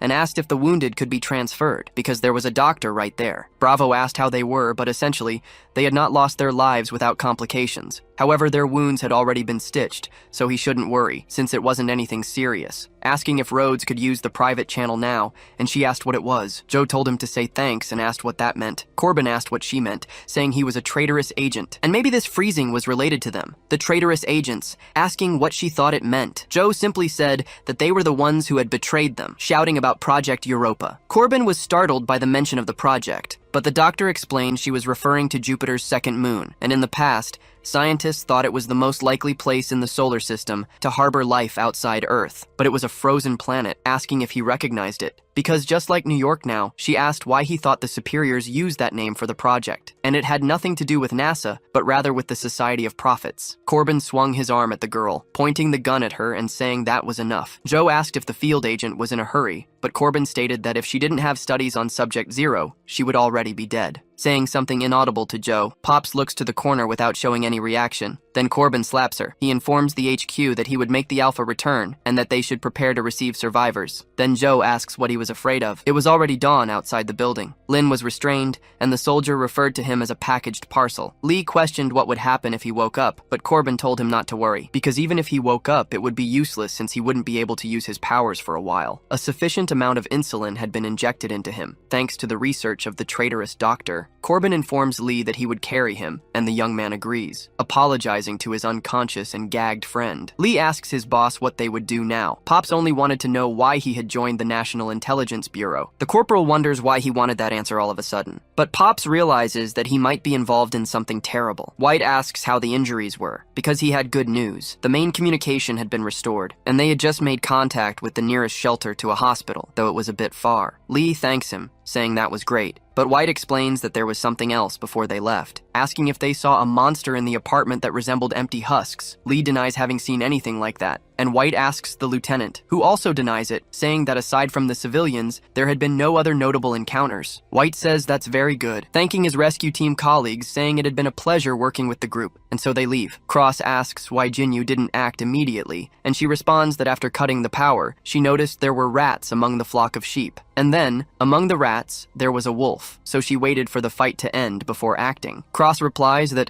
in that case, he and Arena took care of everything. Jinyu puts on glasses, saying it was in the name of the Holy Father. The truck drives away. Maggie calls for her mother inside the car with Joe, Corbin, Dorothy, and the unconscious Lynn, asking what was wrong with her big brother and why he was tied up, and even the medical sister and Uncle Joe, while Joe asks about the old man, who then questions when she changed her hairstyle. Maggie wants to know why they were crumpled if they weren't bad people, pointing her finger at Corbin next. He is surprised, and Maggie asks what happened to her guitar-playing brother. Dorothy tries to say that he was still Kurt, but the little girl denies it, saying that he wasn't. Joe laughs at the situation. Annoyed, Kurt asks what she was laughing at, but the doctor explains that many times, only a child's perspective can see the truth about this country. And he agrees, saying that the nickname Guitar Brother was fitting, while Corbin takes it as an insult. Rhodes notices smoke and calls his father, noting that he had started smoking again. Lee tries to reassure his senior not to worry because the sergeant was just anxious. Rhodes asks about his injury, and Lee explains that he was fine, because compared to the sergeant's wounds, he had nothing, since now, a soldier couldn't hold a gun, just as that country couldn't save anyone. Rhodes says he will register the identities of the survivors, and Lee questions whether that was necessary. But Joe is surprised to see her friend. Rhodes asks if she is Jo Shuya, but Joe replies that it had been a long time since she saw Joanna, and that she had really gained weight. The girl throws a tablet at Corbin. Joe asks if she was demoted to the field department and still in the logistics team, or should she say the rescue team, but Rhodes points a gun at her, and Joe asks why everyone was doing this today. The girl questions who was responsible for her current situation,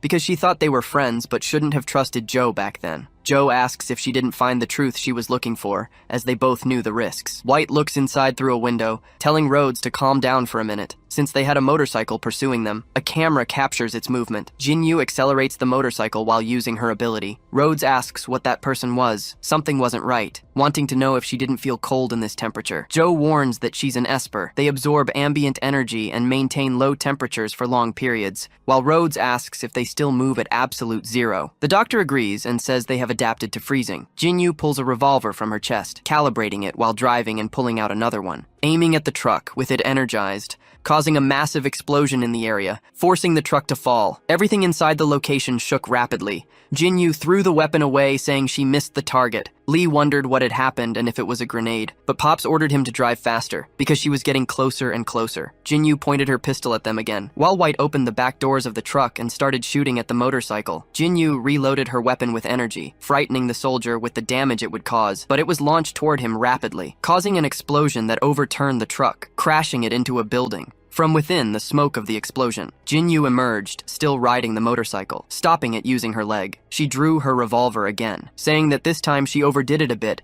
since the truck had fallen off the bridge. The truck, which was vertical, returned to the correct direction. Then the woman's revolver started to fragment, disintegrating in her hand. Jinyu questioned how the durability reached its limit so quickly, and Arena asked how things were on her side since she had already finished along with the priest. Jinyu explained that she needed to check on the package's situation, while Arena questioned if it shouldn't be easy for her. The woman explained that nothing was going as planned, and that she was talking about the package, but her partner said she was just being lazy. Lin Mo was still gagged. Rhodes said that if she had to do this again, she would collapse, asking if everyone was okay, but Joe explained that dealing with Manhattan through Rich wasn't easy. White asked about Subject Zero. Corbin said he was fine, and Rhodes asked if the agent was only worried about him, considering he wasn't the only one in the car. Joe approached Joe and asked if he was okay, and Joe replied that he was, but he wanted to know about Miss Perez and Maggie. Dorothy and Maggie were still okay. White asked if there was something Rhodes wasn't understanding, since her only mission was to take Subject Zero back to the bunker, and as for the rest, that was what her team was supposed to handle. Rhodes asked what he meant by her team, running toward the driver's cabin. Rhodes called for the rookie and her old man. Lee said he was fine, just had some scratches on his face. Rhodes shouted for Pops, noticing that a stake had pierced his vest. The agent told her not to rush, as he had seen worse situations in Iraq, while Rhodes moved in to help. Bravo explained that he wasn't going to die, but he wanted to know what that was, because in his vision, there were several people, including a car's headlights. Pop said that was what he meant by worse situations, referring to the hundreds of white armored figures. White admitted they were in trouble now and that it was the first time he had seen so many empty shells.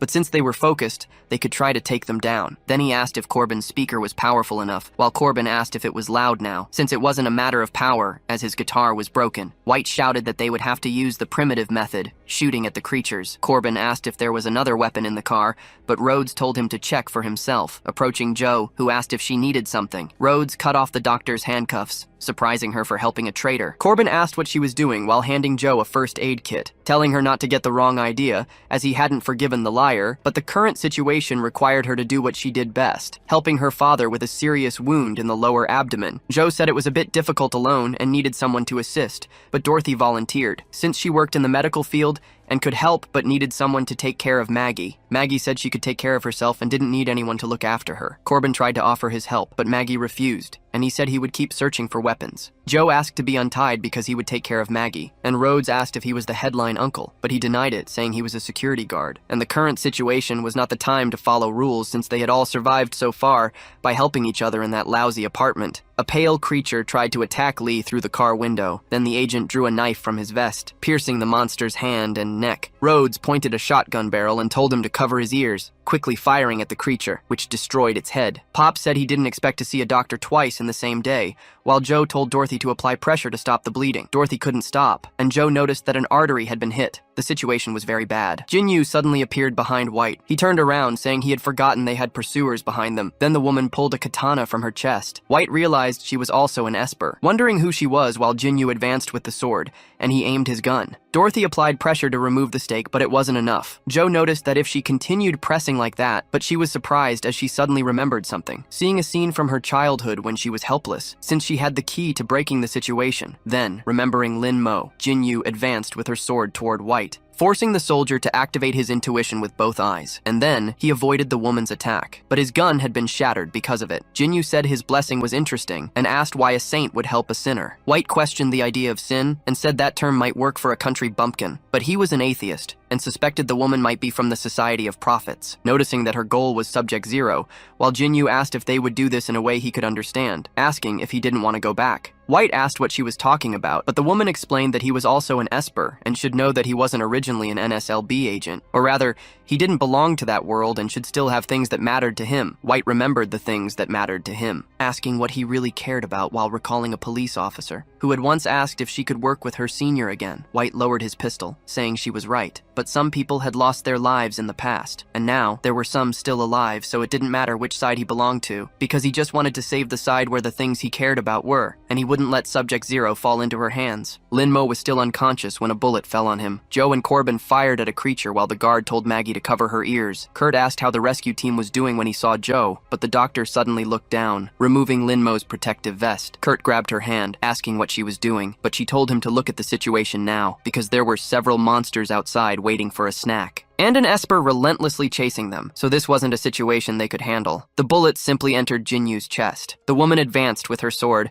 and White complained that the bullets should have hit, while Jinyu suddenly seemed surprised, saying that this was the place, breaking the ceiling when she touched it with her katana, and falling right on top of Lin Mo. She looked forward, excited, seeing the people who were taking care of him. Joe asked why Corbin was still hesitating, when a white skin suddenly grabbed Jinyu's leg. Corbin said he would use magic to defeat magic, so Jinyu stabbed the white skin with her sword. Corbin injected insulin into Lin Mo's neck. Jinyu was close when the white skin's blood dripped onto her body, but Lin suddenly woke up, wriggling inside his straitjacket. The woman said she was there to retrieve the lost saint, while Lin Mo just stared at her, still gagged. Jinyu told him to wait and suddenly recognized him, being thrown away by the force of an explosion. Lin Mo fell to the ground on his knees, wondering what was wrong with him and why he was weakened again and masked. Joe removed the mask from his face, saying she had given him a glucose injection and asked how he was feeling now. Lin-mo asked if she had changed her hairstyle and said it was good to see her, but Joe told him not to change the subject. Then she smacked his head, asking if his brain had fallen asleep foolishly. Lin stood up, his stomach growling,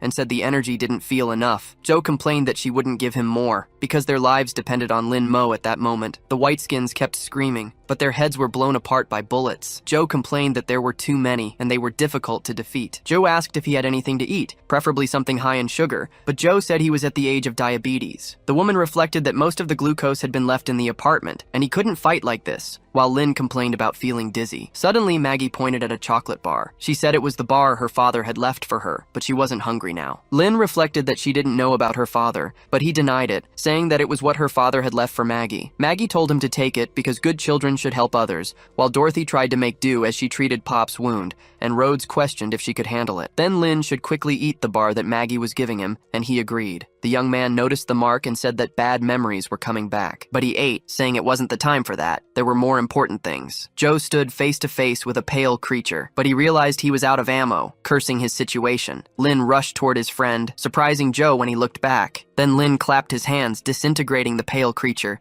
completely destroying it with ease. Joe noticed that he had obliterated it with just one clap and wondered if it was a sound barrier effect. Lin smiled and said he was starting to enjoy this feeling. The monsters were frightened by the display of power. Then Lin stepped on the guts of one of them, noticing that there were many pale creatures trembling in fear, but he felt something different about them, wondering why they were running from him. White was astonished and wanted to know what was happening, because the pale creatures were fleeing. The tablet stated that Agent White was past his deadline and should reveal the status, but he explained he had some problems. Jinyu commented that even soulless empty shells could feel fear. Since they were originally human, it made sense to fear the most powerful holy child, and Lin questioned who she was. Han Jinyu introduced herself and asked him to join them to fulfill the mission entrusted by the sacred girl through the Lord. Lin refused, saying he had more important things to do while thinking that this was the anti-government cult the doctor had mentioned. Jinyu reflected that the pastor had ordered her to prioritize bringing him back. Then she moved her hands to her chest, saying that in this case, she reached into space, drawing another fragmented katana from her power. Lin wondered if her ability was to pull weapons from her body, and what the cracks were, since they seemed like layers of emptiness. Jinyu excused herself to Lin Mo, charging at him with both katanas in hand, aiming to cut the man down with the black sword, launching an upward attack with both weapons. Lin questioned what was happening, and if she could have more than one ability, but he noticed something strange about the shards, denying that possibility, because the shards were crumbling. He grabbed a shard with his hand, preparing to throw it while thinking he should give it a try. The projectile blast caused an explosion in the area. Lin was suddenly surprised, wondering how her body absorbed the attack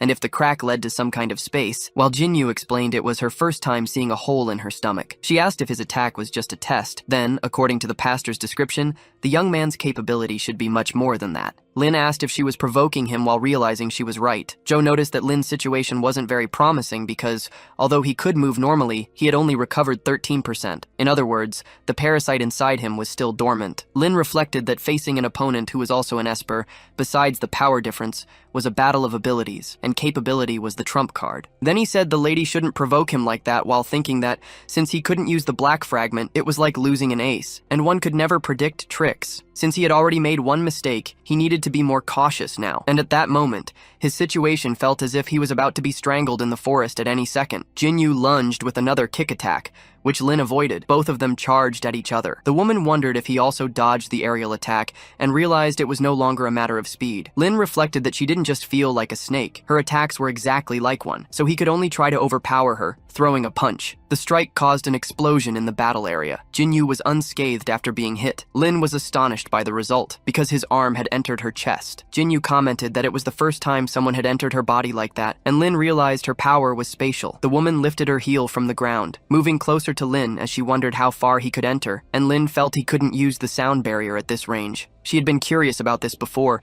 and felt that Lin's gaze was familiar to her. Lin was startled by this as she embraced him and said he was the speaker, expelling him forcefully. Lin's arm shattered due to the attack, but the pastor warns Jinyu to stop what she is doing immediately. Because they had received the NSLB at the base and were holding the head of 13 with great force, this was her chance, beyond the orders of the speaker. However, the speaker had also received a revelation, and they would find Lin again. Jinyu complains that good times were always short and that they would have to stop there. She sticks out her tongue and says that next time, she will make sure he learns the words of the prophet. Then she clashes her two swords together, causing a massive explosion in the area. Lin tries to observe through the smoke, but they notice that she had escaped, and something about it seemed strange. Joe approaches, asking if he is okay and what the current situation is, while the young man says he is fine and that they were safe at that moment. A helicopter descends from the sky. Lin questions what they will do now, and Joe realizes it is a helicopter, which was descending towards White, who comments on them finally arriving. The helicopter lands, stopping its rotors on the ground. The soldiers step out and order Alpha 1 and 2 to rescue the civilians,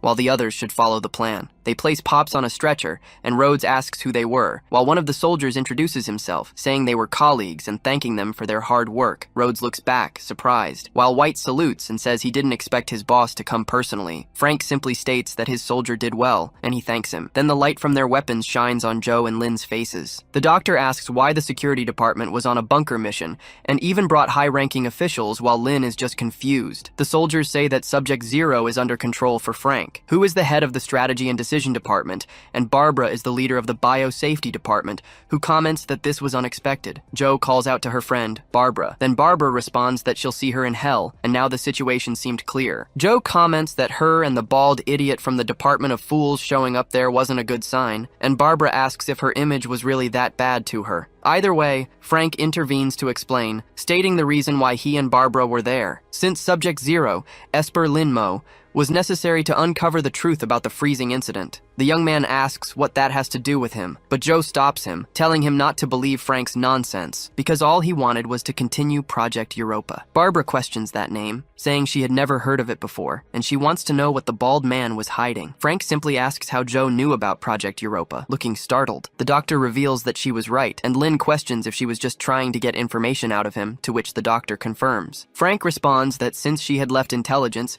they couldn't execute her due to her contributions to the country, but a gun was aimed at her from a distance, firing at the woman while using a silencer. However, Lin intercepts the shot, protecting his friend. Frank wonders what was happening. Lin tells the doctor to wear a helmet next time she tries to extract information from someone, and the woman responds that at least she still had him. The young man asks if they were trying to silence her for touching on a sore spot, because this was exactly like the movies. Barbara grabs Frank and asks if the freezing incident and all the other events were connected to Project Europa and why he hadn't said anything. But Frank simply responds that she would find out, just not at this moment, so the soldiers should take her away, while Barbara asks what the headquarters chief was doing. Joe tells Lin to be careful because he still wasn't fully recovered, and even his body was at its limit, with veins spreading over his arm. Lin reflects that if he could use all his power, dealing with these soldiers would be easy, while Frank orders them to hunt down the woman. At least the others were safe while the civilians were captured and taken to the shelter. Then Lin remembers his promise never to run away again. He grabs Joe's hand, calling the doctor, because she should hold on tight, and she asks if they were going to repeat the process from before. The soldiers start shooting at them, but Lin escapes, leaving only a trail behind. Frank wonders how he was so fast, while Barbara frees herself and calls him Baldy,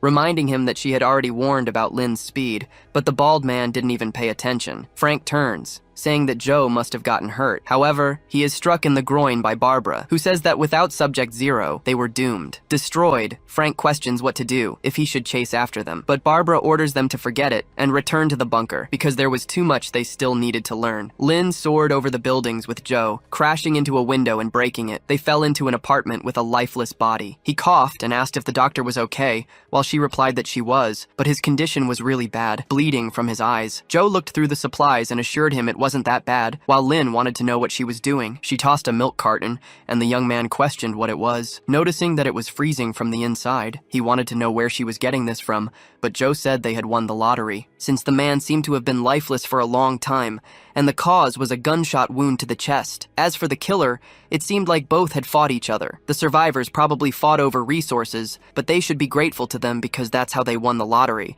a blessing in disguise. Lin, distressed, commented that other people's sadness was his luck, just like before, and she asked if something was wrong with him. But the young man simply said he remembered the past. She repeated that it was all in the past. Then she smacked his stomach, telling him to focus because he should be eating now, while Lin asked what she was doing. Joe put onions, potatoes, and packaged milk into a hot pot. She commented that it wasn't strange since they were in a Chinese restaurant, so it was normal to have ingredients. But if he was complaining, he should look at the two on the floor. Lin said he had no objections to the ingredients, but it was weird to throw everything together in a big pot like that. The woman asked if food didn't need to be cooked and the milk thawed, since it saved fuel, but Lin said she misunderstood the meaning of efficiency, wondering if it was possible that the doctor wasn't good at cooking. Joe said she was a doctor, not a chef, so she didn't need to know how to cook. Throwing a potato at Lin's mouth and saying that it was the end of the world, yet he was still picky. A woman watched them from a distance, while Joe commented that, given Lin's physical condition, this was the most efficient way to replenish calories. The girl repeated to herself not to be afraid. Joe told Lin to eat quickly because they weren't on a date, and it was cold, while the man spat out the food, saying it was burning hot. She commented that Lin's body was adapting to the frozen environment, but she couldn't, and the protective suit wouldn't last much longer, so she needed a place to recharge its energy. Joe noticed something behind Lin. Then she drew the pistol from her jacket, asking who was there and telling the test subject not to move. The girl trembled in fear of the gun, tripping over the corpse in the room, and then dropping her baton into the air. The baton struck her on the head. Joe approached and asked who she was and why she was spying, but the girl said she meant no harm and wasn't a monster. Since she was a survivor like them, her name was Penny, and she was there to gather supplies. Penny had just seen a fire and came to check the situation, so if they had nowhere to go, the fortress where she was staying was nearby and could shelter them. Joe said it sounded like a trap, but Lin recognized the girl, while Penny tried to insist that it was true. However, she then noticed that it was Mr. Lin, who often bought cigarettes and lived in the Fang apartment, so she couldn't be mistaken because of his earring. Lin repeated the part about the cigarettes and realized she was really Penny from the convenience store, thinking she was someone he knew. The girl grabbed his hand, grateful that he was alive, saying she had heard that monsters attacked the apartment, while Lin thought of her as a social butterfly. Penny led them to a subway station, and Lin asked if this was the fortress she had mentioned. It was a good hiding place, and recent survivors avoided monster attacks by going underground, while Joe commented that the transmission had harmed those who hid. However, it was clear they had made modifications since they needed to be prepared, but it was the station chief's idea, and Lin asked about that role. Joe noticed graffiti on the wall, and the young man responded that it was Brooklyn, so it was normal, but she was talking about the new graffiti, wondering if that was an eye. Penny urged them to enter quickly, and Joe said she had seen that before. The young man apologized for bothering Penny. Then, as they walked in, the wall revealed something written, that the Son of God would save them. Penny asked to introduce them, saying that this was New York's G subway line. Lin commented that the place was a little strange. Then a woman, praying,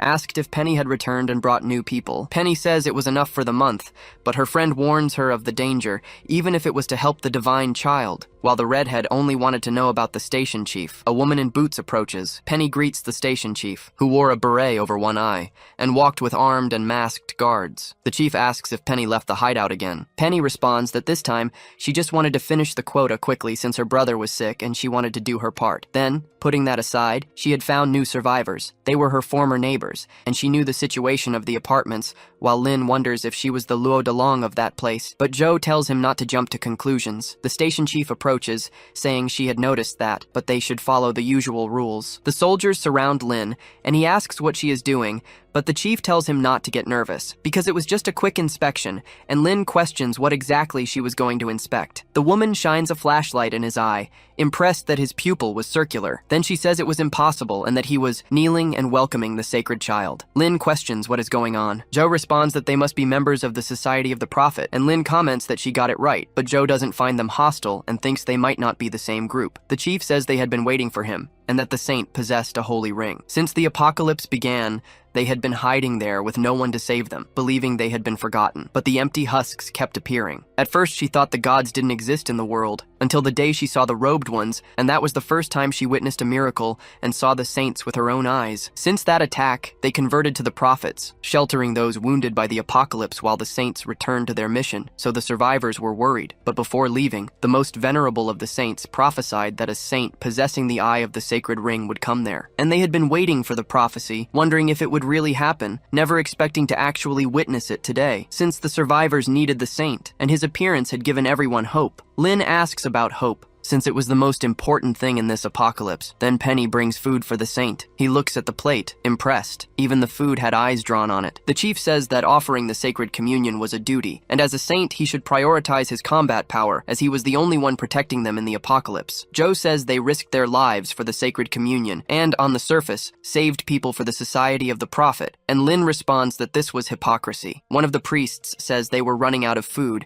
and should distribute the sacred communion now. But she whispers that it wasn't the time to talk about this, and they would resolve the situation later because they needed to keep the saint to protect them there. Lin thinks that the leader, Penny, and the survivors had been deceived by the prophets, and his appearance only strengthened a false belief. Because he had been used without realizing it, and that was frustrating. He had something to do, so he calls the doctor. Joe waves at him and tells him to wait, because even if he exposes the lies now, they wouldn't believe him, and Lin says he knows. But she has faith in the cunning, and he wouldn't do something so stupid, so the doctor should trust him because he has a plan. Joe asks what plan that was, but Lin approaches, calling out to the leader, who introduces herself as Hannah and asks what she could do for him. The young man says he was the hope of her faith, and she agrees. Then he asks if there was something he could do to help them. Smoke drifts through the train lights. Joe comments that his plan was to help them build a cultivation chamber in the subway, ensuring basic food supplies, to repair the power and heating so they wouldn't freeze in the dark, and to help expand the platform, so Lin should now be called the virtuous saint, saying he was a kind saint. Lin questions since when kind became a derogatory term, and Joe responds that he was too gullible for having been revived, but he was naive for helping the society. The young man says that the doctor was wrong though, surprising her with that response, as Lin continues,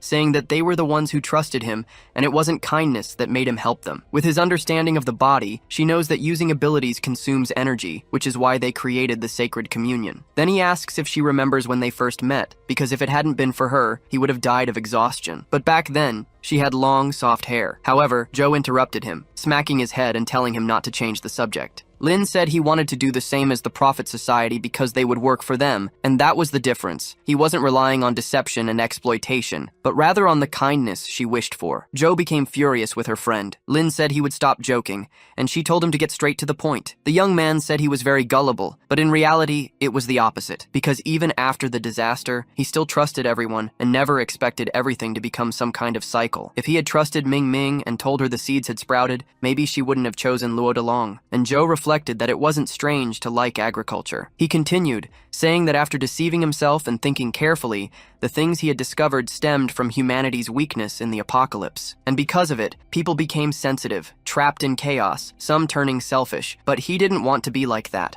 Joe commented that precisely because humanity was weak, they should unite, and his age was the time to bring everything together, as productivity was the key to the apocalypse. She grabbed his collar, saying that people had the power of unity. She moved closer to his face, saying she would be right in front of him, and Lin questioned what she was about to do. The woman said she wouldn't do anything but had changed her opinion about him, while Lin commented that she was very close. Penny suddenly interrupted, calling for the saint, but she fell to the ground due to her clumsiness. The girl tried to get up and announced that she had found something incredible under the subway, because after the power was restored, they discovered a maintenance passage there. At first they thought it was just a maintenance passage, but further ahead, it didn't seem like something one would find in a subway station or a maintenance tunnel. Lin asked if it was a door, and wondered what it could be, but the doctor told him he was right. Penny started rambling about doors, and Lin told the doctor that the NSLB had installed themselves there, and the woman responded that it was noisy. He went up to Penny and turned her around, telling her to inform everyone not to come for now because he would investigate the door. Joe picked up an agency card while Lin told Penny to wait for news. The door authenticated the identity, and the doctor complained about how slow old things were. Lin questioned whether it hadn't been abandoned, but she said she was technically retired. But this wasn't her card, it was Rhodes. The young man asked how she got that without a car,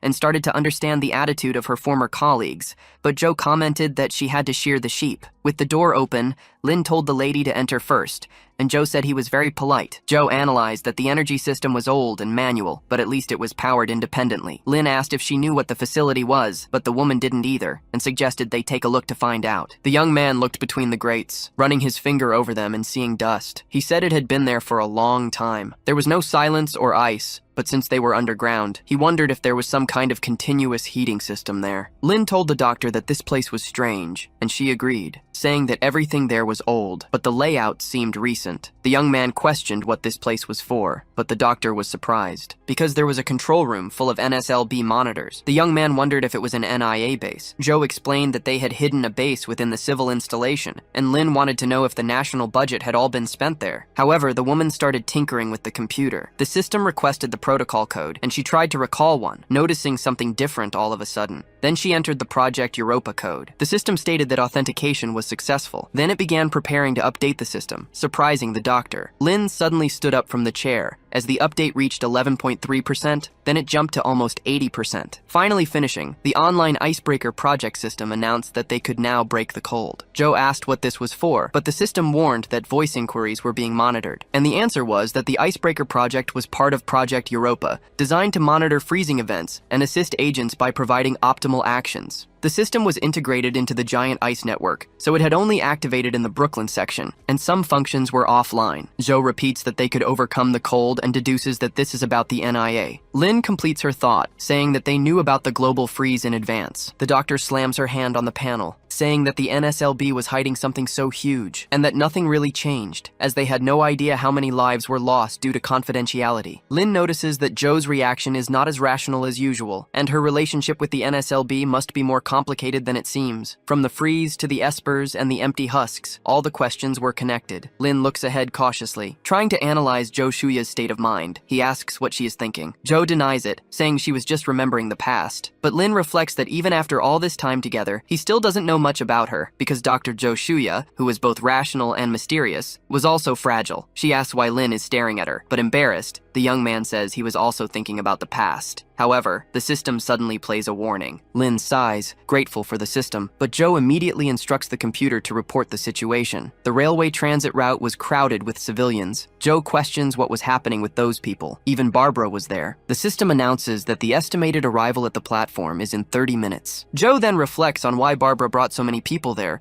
and whether it could be related to the accidental activation of the icebreaker. It would be better to ask in person. Lynn asks where the doctor is going, and she says she is heading to the tunnel to meet her old friend and figure out what is going on. The young man says he will go with her in case they encounter empty husks. The tunnel temperature was extremely low, and it was recommended to wear protective suits for hazardous environments, with 2 usable sets available in Zone B. Lynn comments that the system was really smart, and Joe questions if the budget was spent on this, but she was the one who should change, since the battery on her suit was close to running out. Lynn asks why he had one too, but then he gets hit in the forehead by a briefcase. Joe says it was less ridiculous this way, and Lynn responds that he had already adapted to the freezing environment, so it wasn't necessary. The girl explains that he needed to maintain a normal body temperature to function properly, because if the heat ran out, he would just be a living popsicle. She opens her suit while explaining that the protective suits provided safety in extreme environments, were lightweight and highly expandable. So for Lynn, they could reduce heat consumption outside of using abilities, because they monitored his body in real time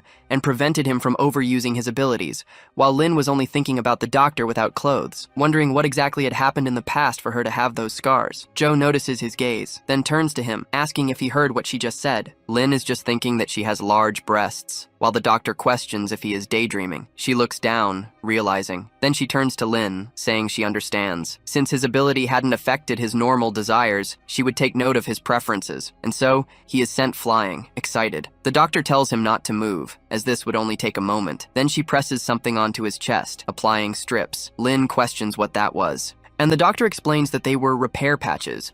Applying them could cover the NIA logo, as people might be sensitive to that, so they should avoid problems. He comments that it feels like a second skin, and that he can already feel the heat loss decreasing. While Joe holds a pistol in her hand, Lynn is ready for combat. They both set off, and he asks how her hair got shorter, but Joe dodges the question, while a camera records the two of them. The loudspeaker plays an emergency announcement, telling the brothers and sisters located on the west track to temporarily evacuate to the east, as the west track would be temporarily closed, thanking them for their cooperation, and asking that the Holy Spirit bless them this winter. Hannah asks Lynn if he transmitted the message correctly. and the young man thanks her. The woman apologizes for her presumption, but wants to know if there is something on the west track. Lin reflects that he couldn't mention the NIA personnel, as it would cause conflict, so he responds that it was safer to stay away from there due to gas leaks. Hannah accepts the answer from the Holy Sun. Then the young man reassures her that the closure was only temporary, and after the investigation, things would return to normal. The woman pulls something from her pocket,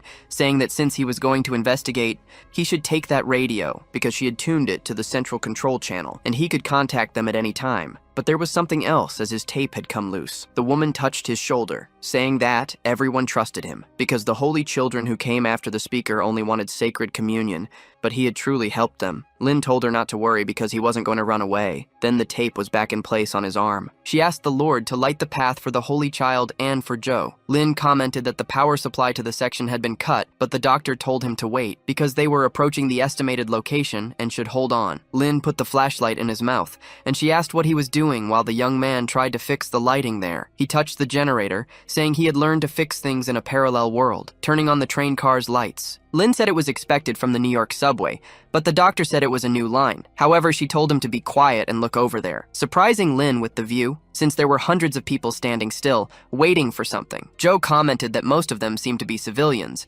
and wanted to know why they were just standing there like that, but then she noticed Barbara among the civilians. She had a lifeless expression. Then Joe shouted, asking what she was doing bringing civilians, while Lin told her to wait, because that was very strange, since initially, the people were on the platform, but now they were facing them, and there must be something unknown at work. Barbara simply trembled her legs without speaking, moving toward Joe and opening her head, revealing herself to be an empty shell. Joe was shocked by this, as the face of her friend turned into that of a zombie. Lin shouted for the doctor to be careful as soon as he noticed it was an empty shell, but Joe fired toward the creature, completely surprising Lin by doing so. Joe had emptied the gun's magazine. Then she tossed the empty magazine aside and drew another, loading and rearming her weapon. Joe said she was a little rusty, while Lin questioned if she called that speed rusty, wanting to know if her former colleague had turned into an empty shell. Joe denied it, saying he hadn't transformed into one, because those were empty shell mimics designed to deceive people. The mimics opened their heads, surprising Joe as a light began to shine. The creatures opened their chests, spreading the glow, forcing Joe and Lin to cover their eyes. As the woman shut her eyes, Joe remembered her colleagues telling her not to look back, wondering what this was. Barbara commented that it would fit perfectly,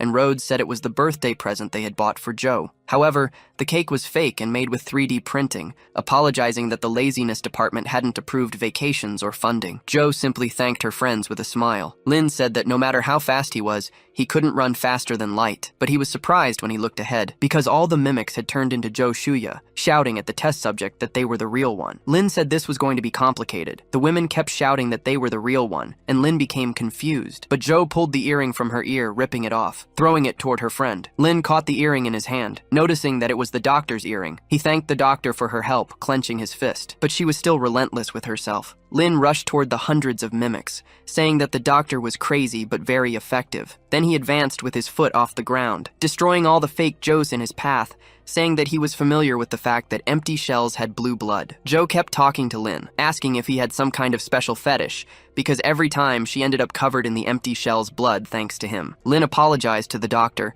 but she threw something else at his hand. It was the other pair of earrings. Lin tried to speak to the doctor, but she said it was a gift, because there was no real reason. She had wanted to throw them away 3 years ago, but now she couldn't use them as a pair anyway, so she might as well toss them to him since they had no trash bins. He thanked her, wondering what kind of reasoning that was, since it made him feel like a garbage can. Joe looked to the side, hesitant. Then Lin noticed the doctor's expression and wondered if there was a story behind the earring, but it wasn't important now, as they needed to figure out why the monsters were there. Joe told him to stop getting distracted and help her look, while Lin asked what she was looking for. The girl said it was the core and a vesicle he had seen before, because it was the same as the one that had been absorbed into his body, and the young man wondered what kind of discoveries had been made about this. Joe asks if he remembers the hive-type empty husks that destroyed the apartment since they had no core. Lin agrees and says that the progenitor body of 13 had a core. Then he questions if the empty husks without a core were descendants of a more powerful one, and Joe explains that the parent continued producing new offspring. Because going back to these monsters, they were indeed coreless descendants. If they had a core, they would have found it by now. Lin asks if that was really the case, and she questions what he meant. The young man finds them in the tunnel strange. They seem to obey orders, but only descendants without a parental body could mimic, as if someone had placed them there. However, someone approaches messages the duo, asking what kind of joke this was and what was going on there, demanding to know if she was responsible, while Lin groans in annoyance, recognizing her,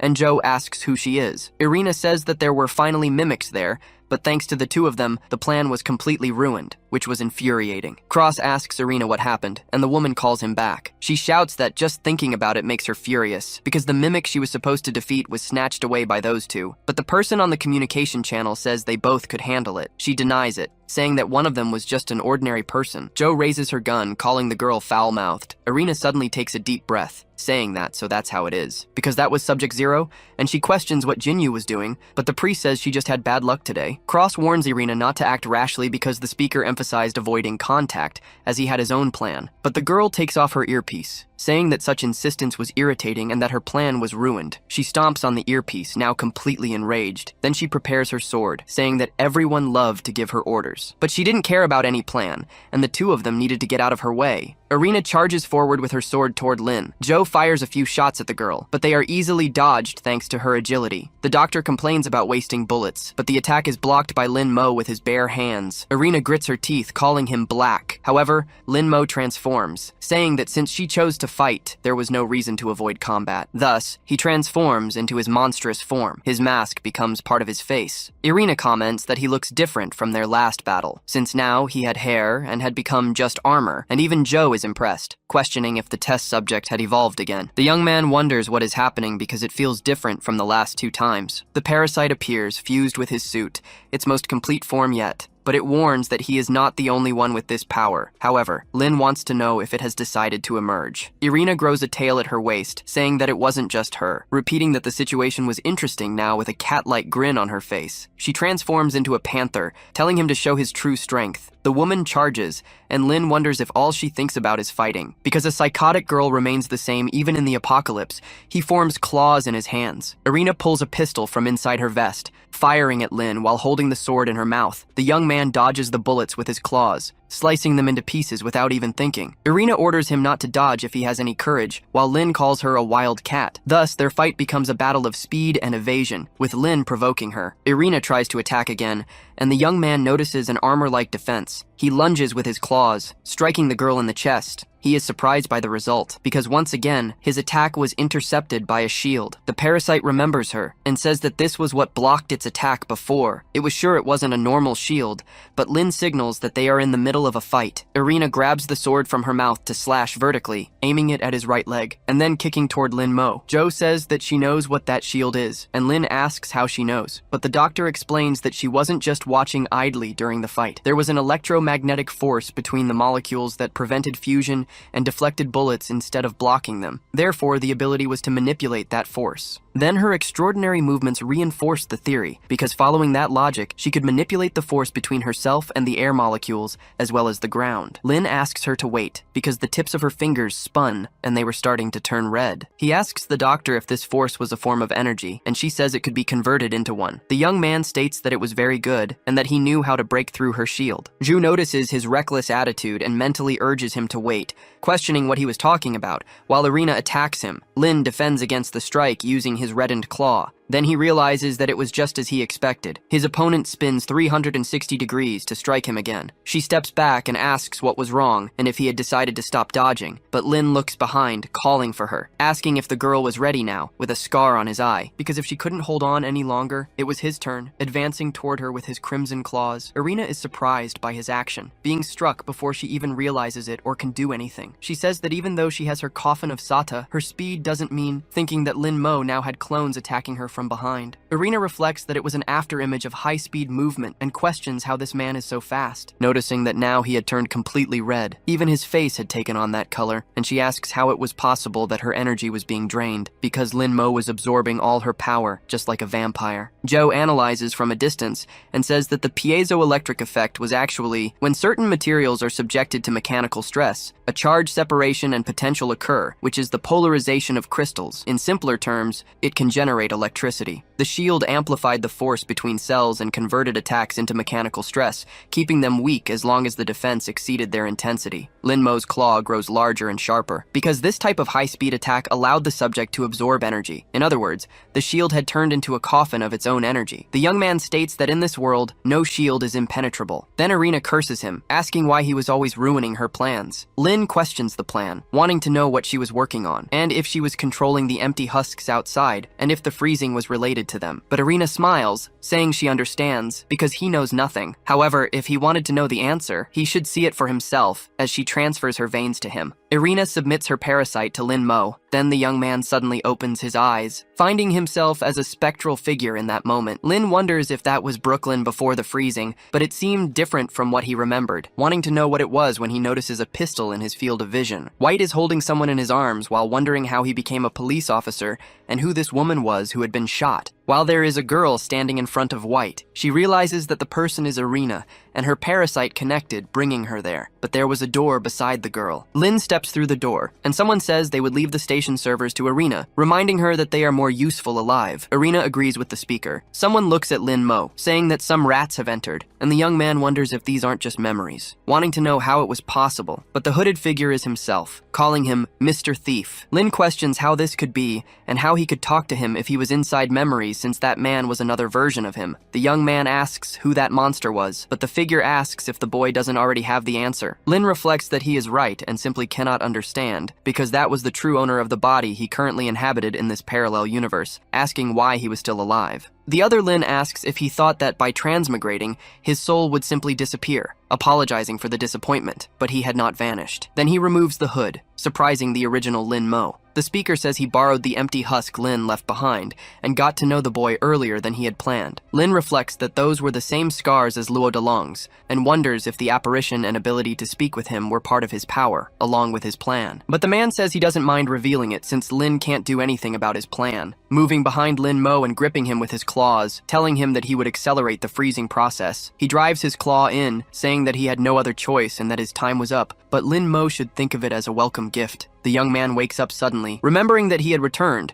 and the scene felt familiar, with Irina saying that he understood nothing. But he kicks Irina away. The girl asks him to let her finish speaking. However, he points the pistol at her head, making the girl ask when he stole that. Lin Mo demands she answer without tricks, questioning what she meant by accelerating the freezing. Irina asks where he heard about that, but the young man says he would tell her one last time, so she should answer his question. Irina responds that it's fine, she will tell him, but he should hold the trigger firmly, without hesitation. The speaker chief wanted to accelerate the freezing without explaining. Lin questions the reason, but Irina only wants her promised time reversal, because she had some personal grudges, knowing that he and those lunatics only had aligned interests, but she didn't care about what happened after the freezing. Joe questions if that was what they called out of sight, out of mind. Irina asks if he is saying that if they don't intervene, the world will end. The doctor mentions the doomsday theory, assuming the world is doomed to destruction, while Irina points to the freezing as proof of the planet's end. Zoe says that the test subject claimed that everyone lost their lives and asks Lin Mo what he thinks. Lin asks if it isn't obvious, because even if it's just to live a few more days, they have to stop them. Irina asks if they heard what she said about stopping them. Then she wants to hear what the plan is. Joe asks if they are brainwashing refugees to use them as slaves to work for them,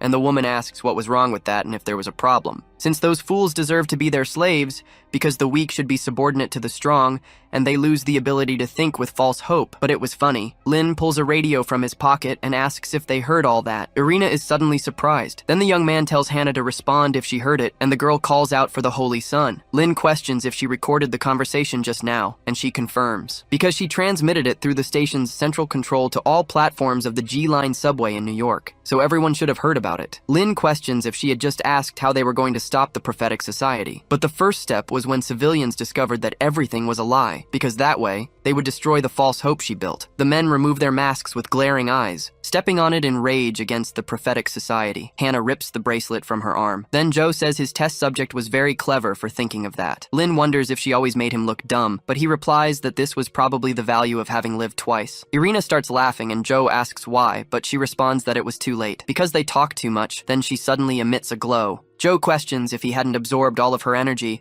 and what was lighting up, but Lin doesn't know either. 30 minutes earlier, Hannah asks if Lin Mo has another request, and the young man remains silent, thinking that she must have noticed but didn't expose him. He says he has something to ask her, and the woman should answer sincerely, and she agrees. The young man asks if Hannah believes in the Society of Prophets, but Hannah responds that yes, and not just her, but all brothers and sisters believed, but Lin rejects her answer, telling her to answer sincerely because she understands what he is really asking. Hannah is surprised upon realizing the true meaning of the question. Then she accepts that she should be honest, responding that she doesn't trust them, but believes in Lin Mo. However, many were devoted Christians, and she could only maintain order and avoid collapse, because it was strange for a stripper to want to help others while wearing a revealing outfit and playing the role of the Last Order. Station Chief was a bad title. Lin responds that Hannah is incredible, and it isn't ridiculous, because anyone would want to help others within their abilities. And without her, the station chief, he couldn't even imagine what the station would be like, because she just said that she also wanted to free the group from the Society of Prophets. And now what they needed to do was let them know the true purpose and not worry, because he would figure something out, but she needed to cooperate. Besides, she should stop calling him Holy Son, because he has a name, and it's Lin Mo. Lin says that just like last time,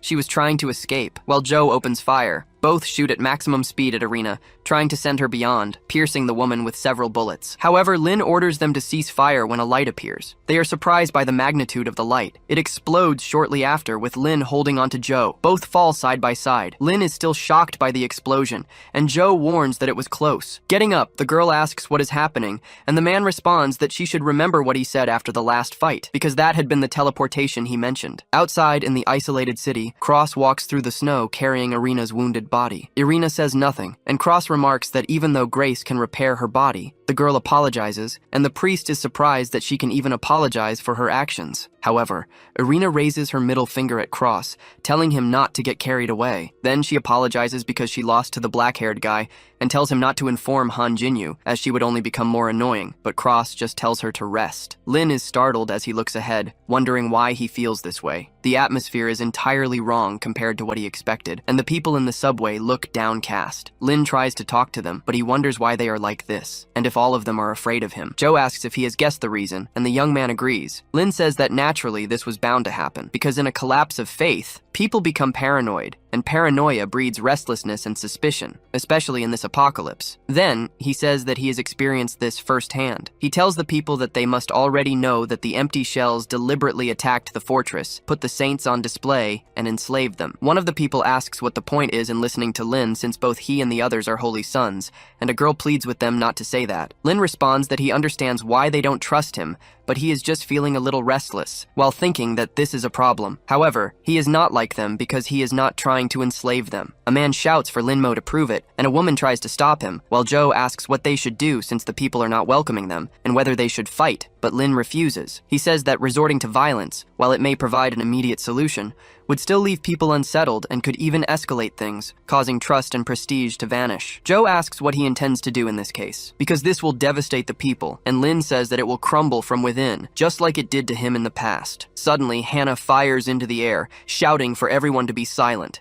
The protagonist, frightened by what Hannah had done. Once again, she asks everyone to be calm, as she has something to say. It was promised by the Lord that when the rain of destruction falls, the Messiah will come. She used to believe this was true, but it's possible the Messiah has already been among them for a long time, and they just couldn't see him. If the Lord doesn't love them, then their eyes will remain clouded by deception, unable to see what is truly before them. Curious, Lin asks Joe what Hannah is doing, but she doesn't know. She manages to calm the people by speaking of the Lord's love for his children. No matter how impulsive they are, he loves them, and everyone there seems to understand. The devotees were calmer now. The climate of paranoia was beginning to fade. All of this happened as everyone understood Hannah's words. Finally, she asks everyone there who their savior is, who was their Messiah. The Lord pours his love upon his children, bringing food when they are hungry and teaching them to produce more. He also shows his love when he gives the gift of fire in the cold and keeps them warm. If there is someone out there who can do all of this, then there is no doubt that person is the Messiah sent to save them. Lin finally understands Hannah's plan with these words. He remains quiet for a moment until someone shouts that he was the chosen one. The red-haired girl says that he fixed the heater and solved the food shortage. Hannah then shouts that she was right,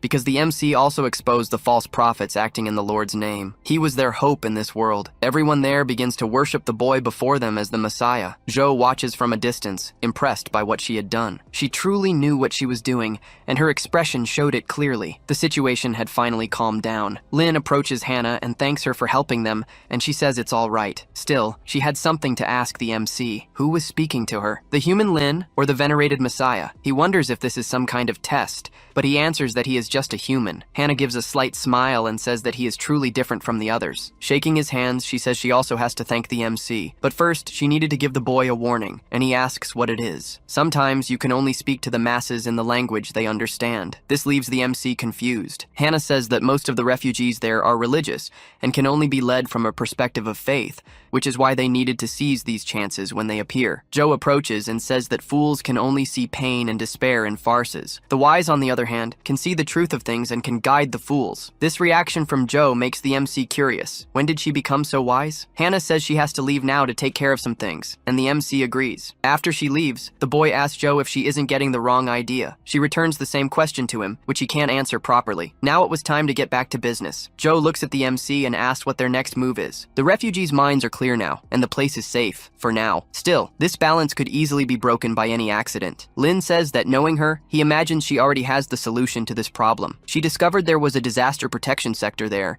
but she's never been to it. It has a power system with medical facilities and other things, as if it were the perfect bunker for a situation like this. Joe asks if he wants to go there, and he says it seems like a good idea. An emergency message appears for all to hear. The message is from a little girl named Maggie, and she seems to be hurt. The two of them recognize her and are frightened to see her in this message. She was asking for help because her parents had been taken by monsters. We change the scene to Chinatown, where things seem quite peaceful. A cell phone inside a room begins to announce that a new message has arrived. The person who was sleeping emerges from under the covers, wanting to know who was calling him on New Year's Day. Yawning, the person answers the phone, and we see that it is the protagonist. It was Joe who had called him, and she says it's rare for him to answer a call. Smiling, she comments that he's been quite responsive lately, the #1 investigator in Chinatown. Pouring coffee into a cup, he asks if she's being sarcastic. Annoyed, he tells her to stop beating around the bush and say what she wants, as she must have a case in mind for him to solve. Because of this, he says he doesn't take cases on holidays and that he will hang up. The girl screams so loudly for him not to hang up that the MC is startled. Nervously, she says this is an emergency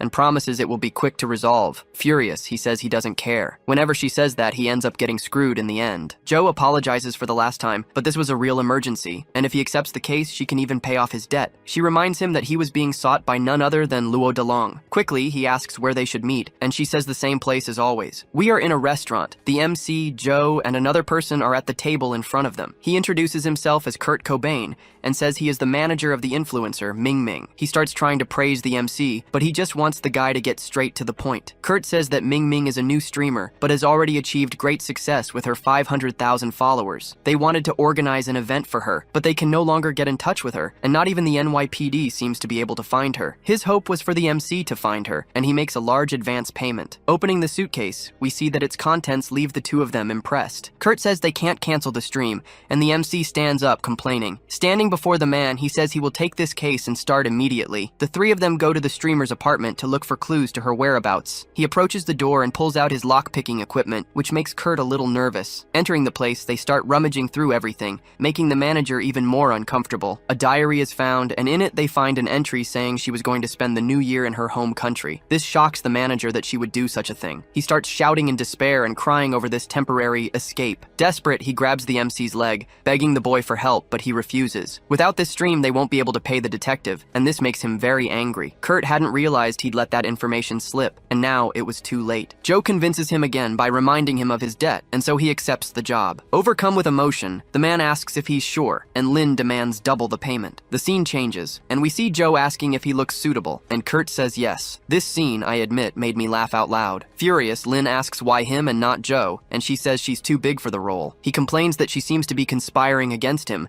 but she says that's not true, while putting makeup on him, laughing. The stream was about to start, and we see that the whitewashing makeup job was absurd. After finally finishing all the preparations, they were about to start the live stream. With a strange expression, Lin greets his viewers on the New Year's live stream. The stream continues with the protagonist handling the role of a woman all too well. He thanks and chats with his viewers and seems to be handling the stream just fine. At a certain point, Kurt shouts that he forgot something, and Joe asks what it is. He had scheduled a backstage meeting with Ming Ming's #1 fan. The problem is that this fan was a mobster from the Yamaguchi gang, who was very dangerous. He was right there in the studio, and it was none other than Luo Delong. The boy tries to hide his face, nervous about the possibility of being recognized. Approaching Kurt, Luo shouts, asking where his Mingming was. He hadn't recognized the protagonist. Looking at Lin, Luo asks who he was, and his subordinate approaches him with a phone in his hand. On the live stream, he sees that Mingming was online, and this surprises him. He looks at the phone and then at the MC, and quickly understands the situation. Furious, he shouts, asking who he was, while the MC remains silent. Tears begin to fall from Luo Delong's eyes, believing his Mingming was a fake. His two subordinates are already thinking of eliminating the MC for being a lie, and then the story suddenly ends. We return to the original timeline. Lin gets up from a chair, saying that this was the perfect timeline. Approaching a containment tank, he asks if the girl agrees. Inside it was test subject number 13, known as 13 the Fool. For the sake of the world's future, they would need her power. The test subject opens her eyes and begins to see the protagonist, ending the chapter. We return to the NSBL refugee center, and someone inside a helicopter shouts to prioritize the treatment of the wounded. An old man was using a respirator, and someone says his blood type was AB+. A girl calls for her grandfather while being reassured by the doctor beside her. A bald man appears, giving orders to fortify the location against the monsters. Someone shouts, calling the bald man Baldy, and he asks what it is now. A person was about to try and kick him. The blonde girl shouts that he still owed her an explanation, but he manages to block the kick before it hits his most precious jewels and dismisses the soldier so he can talk to the girl. She looks at him with a certain curiosity. The bald man was still holding her leg, and she tells him to let go now. The two begin a pointless argument, while another boy calls for Agent Cobain. He hands a card to the boy and says that now that he has been awakened, he has a new ID card. Cobain seems happy about this and thanks him as he takes the card. Looking at it, he becomes a little worried. His name was still Kurt Cobain, and that seems to bother him. Why would that be? He then asks the boy how much of his experience as a dormant agent was real. This seems to confuse the white-haired boy. He quickly changes the subject and says he wasn't a bad guy, so he might not even know what he's talking about. As he leaves, Cobain says he will report to his superiors and that he should forget this conversation. Before he can leave, the boy calls out to Cobain one more time. He then says that he actually understands what he wanted to know. Despite knowing he is not one of the bad guys, he has doubts about his past, as he has already given it up once and hoped that everything that had happened so far was just a nightmare. He was about to continue the conversation when he is interrupted by the arrival of another person, greeting Cobain. A girl who looks a lot like Mash from Fate Grand Order appears. She apologizes for the intrusion and introduces herself as Marguerite from the NYPD. Blushing, the white-haired boy apologizes for not having noticed her, and she says it's okay, he doesn't need to be formal with her. The boy was still blushing heavily and says it was a habit from his past. She says she heard they found survivors in Brooklyn and wanted to see them. The civilians were undergoing a checkup at the moment, but they would inform her as soon as it was over. The white-haired boy is impressed by her diligence, and she says it was necessary. These were disastrous times. Someone had to do something. The girl was about to continue her speech but suddenly sneezes, which makes Cobain curious. He asks if the girl is okay, and she says she is. Looking at him, Mash 2 asks if he wasn't cold. The boy replies that he's not. He seems to have gotten used to the cold. Looking back, Marguerite comments that she hopes she gets used to it too. Behind the two of them was the Statue of Liberty, which would only freeze at 150 degrees below zero. The scene changes. We are now in the NSLB underground fort. The white-haired boy enters a room to give a report to a superior. Inviting him in, the bald man asks him to lock the door. The windows and doors, which were previously glass, turn opaque in an instant. The bald man says that Code Zero escaped, but he had something else to worry about, and the white-haired boy says he found it. Meanwhile, the blonde girl arrives outside the closed room. Looking at some papers, the bald man asks if that was all, and he says he only found this in the Brooklyn Underground. Annoyed, the blonde girl begins to tell herself that she will get her explanation today. Inside, the white-haired boy says he got more information from the field agents. Key evidence was found, and it would be dangerous if people saw it. Looking at a specific paper, the bald man says he already knew that. Project Europa. That was proof that the freezing phenomenon was not the first. He quickly picks up the phone and asks for Barbara to come to his office immediately. The next moment, the girl kicks down the door to the bald man's office, saying she was already there. He asks if she still wants the explanation from earlier. In his hands was the explanation she so badly wanted about Project Europa and the monsters that came with it. The room begins to close up again, and the glass turns opaque. The bald man begins by saying that the two of them were the ones he trusted most. These files were not supposed to be seen by them, but this was an emergency. Annoyed, she tells him to get to the point, and he says he needs to think for a moment first. First of all, the key to everything is that this freeze was not the first one. Barbara asks if the NSLB already knew the world was going to freeze. The bald bald man says yes, and they had also prepared for it beforehand, Project Europa. He had no idea this project was related to this,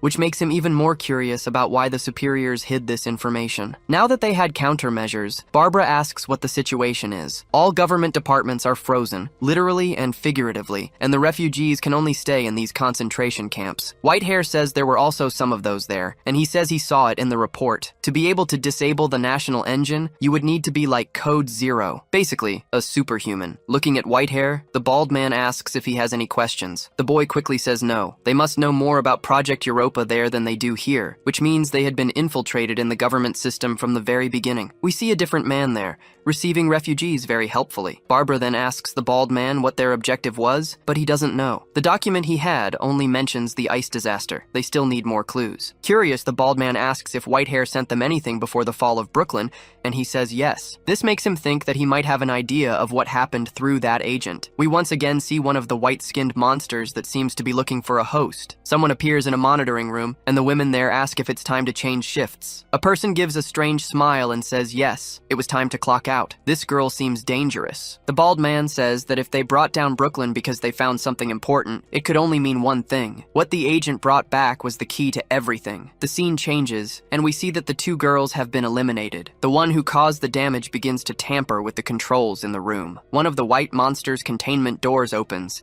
and it turns towards the exit. The next moment, it begins to split in two, as if they were Siamese twins. The separation continues as the monster leaves its prison. Shortly after, we see that it had split into several, and the assassin says that this was interesting. The familiars looked a lot like her parents. She then says she will let them out to cause chaos there, while she goes to get that thing back. Test Subject 13's head was in a small tube, and she seemed to be sleeping. Barbara, the bald man, and Whitehair are there, looking at this head, which was the key they were looking for. It seemed to raise more questions than answers for everyone in the room. An alarm then starts to ring, catching the attention of the three. The door to the room is then cut open, which catches Whitehair's attention. He turns and instinctively tries to protect the other two with the key. The door explodes. We see that the one who did it was the assassin from before. She seemed very excited about this, like a psychopath. Drawing his weapon, Whitehair begins to fire without hesitation. The girl then activates a shield that deflects all the bullets fired at her. Startled, the boy wonders what that was. Smiling, the strange girl says he shouldn't just stand there. Two people beside her advance on the three of them, but they didn't seem to be enemies. Whitehair notices this. Those were NSLB employees,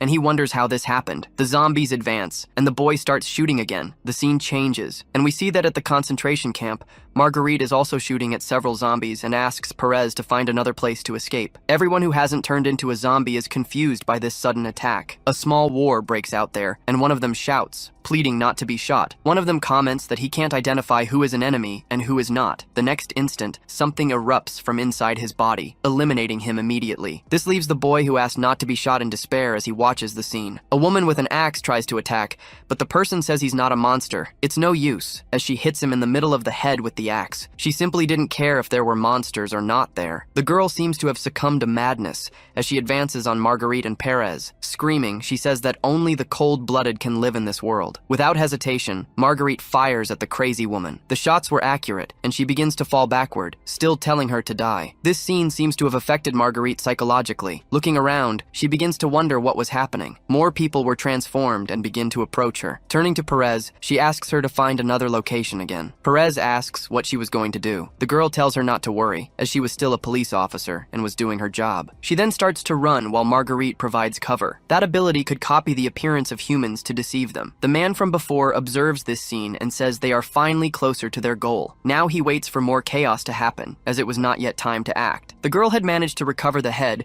and gives some books to the man in the suit to deliver to his boss. With this number 13 in hand, they will finally be complete. Now that she has completed her work, she thinks she can leave. The man in the suit asks her to cause a commotion with the mimics somewhere else. She complains but obeys. Snapping his fingers, he then activates his ability, telling them to get out of there. Perez, still running, says she needs to find a place to hide. She seems to find a place and thinks she will be safe there. Unfortunately, She was already being followed by 2 mimics. Even so, she doesn't give up and starts talking to her daughter. She asks Maggie to hide there and says she will be back soon, and the little girl says she will stay there. Tears begin to fall from her face as she says her daughter is a good girl. Closing the door of the hiding place, she hears her daughter calling her for the last time. Turning to the monsters, Perez thinks she can't just hide her daughter. She needs to lure the monsters away from her too. Running, she begins to attract the mimics' attention. She could never let them find Maggie, so she runs far away. We see a phone with a message that it had found a new connection. Passing by, Maggie sees the phone with this message. Nervous, she begins to approach the body. Still afraid, she extends her hand. The screen turns blue and says there is an emergency contact available. She then sends out the message that Joe and Lynn saw earlier. All she can do is ask for help. Marguerite is in the same location, shooting at the zombies. She begins to get tired and is likely out of ammunition. Praying, she begins to ask God to save them from this situation. In the next instant,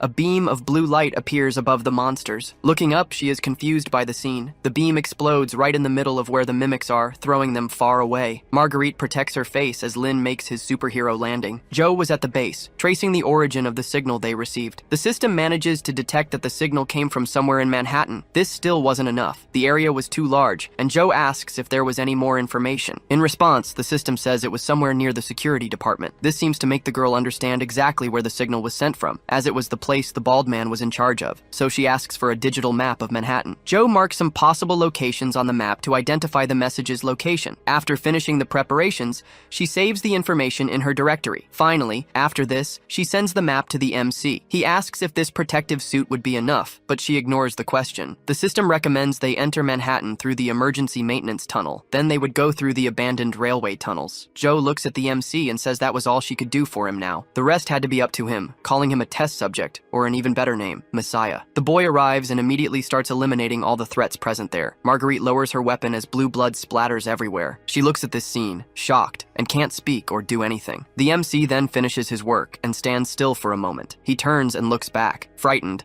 The girl raises her weapon again, but does not fire. He then says she doesn't need to worry. Taking off his mask, he says he is not one of those monsters. Startled, she sees the boy and wonders if he is really human. More monsters begin to appear where the two were. Putting his mask back on, the MC tells her to stay behind him. He would take care of them, and she could just wait. Seeing his claws grow long, Marguerite is frightened and astonished. The boy then prepares for battle again. He quickly begins to eliminate several enemies at once. He made no effort, and this leaves the girl impressed with his power. His wings open, and this sight makes Marguerite wonder if he is an angel. The scene changes. We see Maggie still fiddling with the cell phone, but she hears someone say the door was locked and recognizes the voice. Turning towards the container door, she asks if it was the MC. He hears the little girl's voice and tells her to move away from the door. The door is then torn open. Maggie is watching, hidden and scared by the whole situation. The MC calls her name, and then she leaves her fear behind and is happy to see him. Lynn then sees her and also seems relieved to know that she is okay. Smiling, he says he is happy to see her there. His expression quickly changes. The girl jumps on him and grabs him, thanking him for being there,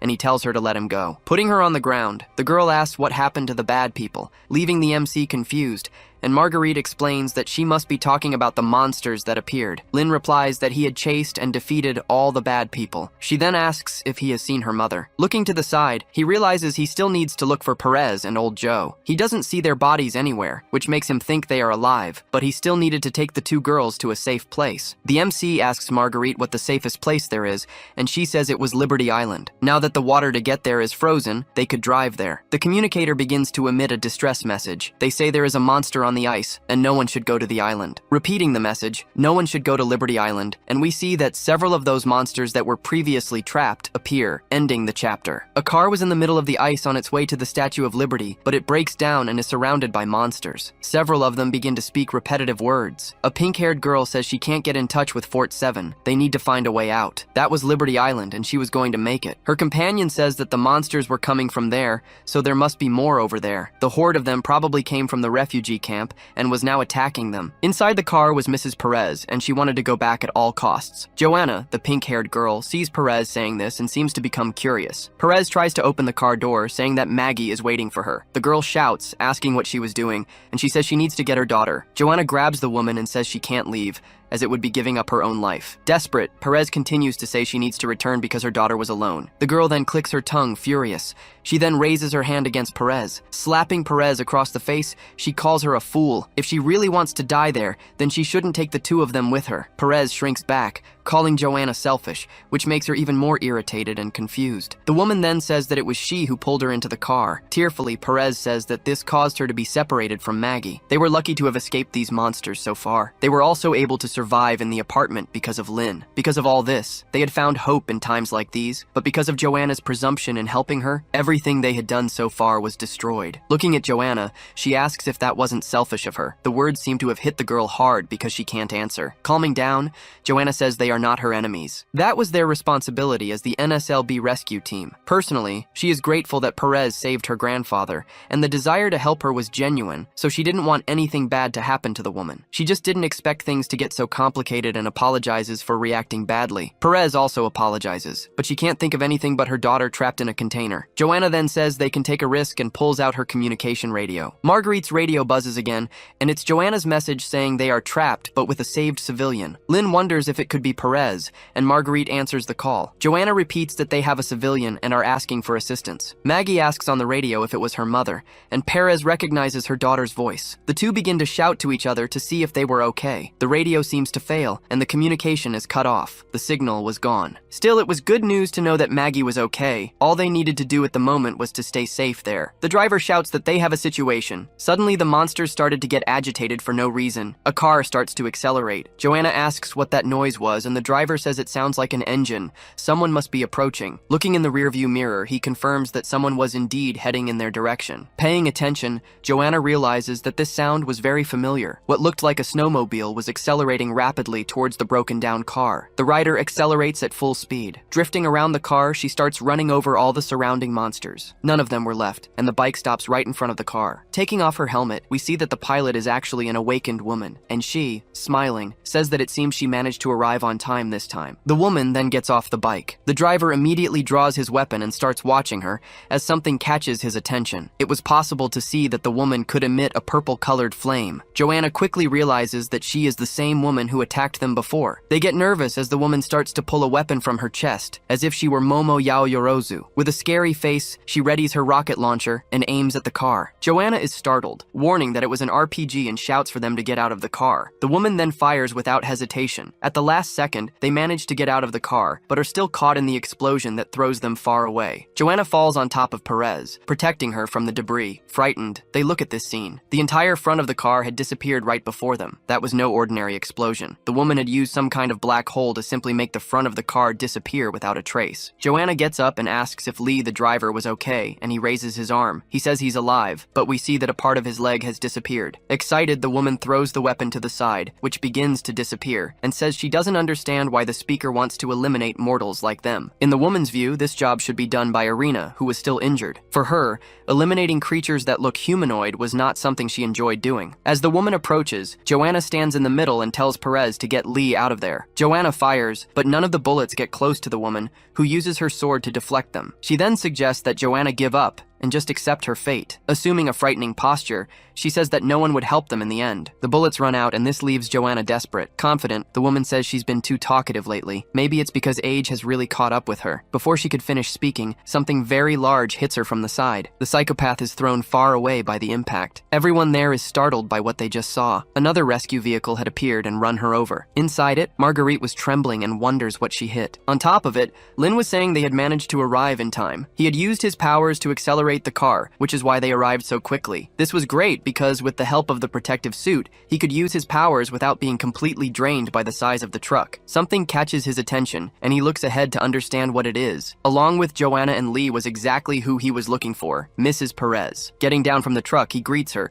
and she recognizes his voice. His mask is removed, and she shouts his name. Joanna recognizes the MC, but by the code name Code Zero, and he tells her to calm down. Is this how the NSLB treats someone who just saved their life? life? She was suspicious of the appearance of two awakened individuals there and wanted to protect her own. Maggie appears and asks why she was pointing a gun at the MC. Perez sees her daughter and shouts. Lynn looks at Joanna and says he is not her enemy. Did she really want to resort to violence there? Her friend didn't look well at all. Perez tries to explain that she was alive thanks to the MC. Joanna then understands the situation and lowers her weapon. She wanted to know how Sonia was, and he asks what's wrong. Joanna says that Lee needs her because there is no other doctor on the island. She is the only doctor she knows. This makes the MC think it was a huge coincidence as he tries to contact Joe. She answers and asks what's wrong. Lynn says he found the two of them, but there was a problem with a member of the rescue squad. The woman had managed to get up and, injured, she gives a smile and says that this was interesting. The chapter begins with Joe talking to the MC,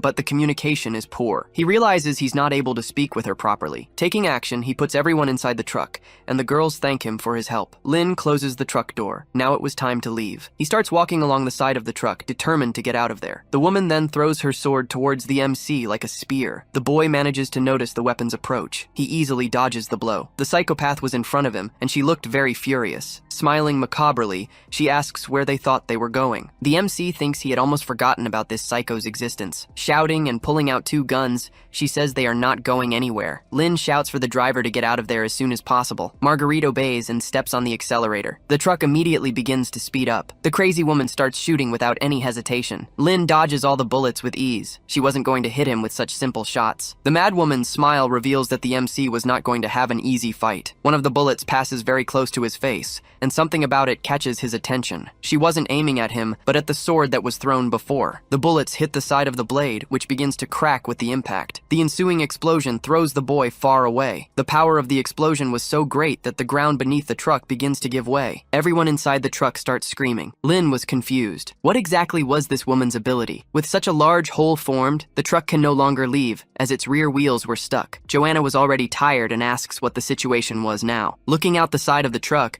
Marguerite can barely analyze it. This situation was the worst possible, as they were very close to falling into the water. The psychopath jumps on top of the truck and stands right in front of everyone there. The ground gives way even more, pushing the truck back, almost falling into the water. She then points her gun at Marguerite, who seems to be in shock. Saying goodbye, the woman then prepares to shoot. Lynn leaps towards her. Joanna and Marguerite are already seeing their lives flash before their eyes, but it won't last long. The MC manages to arrive in time and punches the woman in the face, interrupting her. Grabbing her by the neck, he tries to pull the woman off the truck. The force with which the MC grabbed her and threw her to the ground managed to create another hole in the ice. The MC watches her, his eye burning with hatred. Confused, the woman asks why he was helping them. The truck begins to fall further back, and the women inside it become desperate. Still confused, the woman says they have nothing to do with the MC, and he was still the Holy Child. He should know that. From the beginning, he never even belonged to this place. This seems to affect the MC, who asks if he really doesn't belong here. Smiling, she calls him brother and says he should be with them, his family. His mind goes back to the beginning of the story, where he was betrayed, and this makes him suspicious. He had already died once. He had been abandoned a long time ago, but things were different here. In this place, things were completely different. He had people who cared about him. Even if it's still the same frozen hell, he will stay here. With a punch, the ice floor shatters completely and the chapter ends. The scene changes and we see someone being eliminated. A red-haired woman asks why. Someone apologizes while having a knife stuck in their belly. The killer says that this was all for survival. Pulling the knife down, he finishes his work and eliminates the girl. Falling to the ground, her last words to the MC are to call him a traitor. She continues to ask why he did this. The boy replies that if anyone is to blame,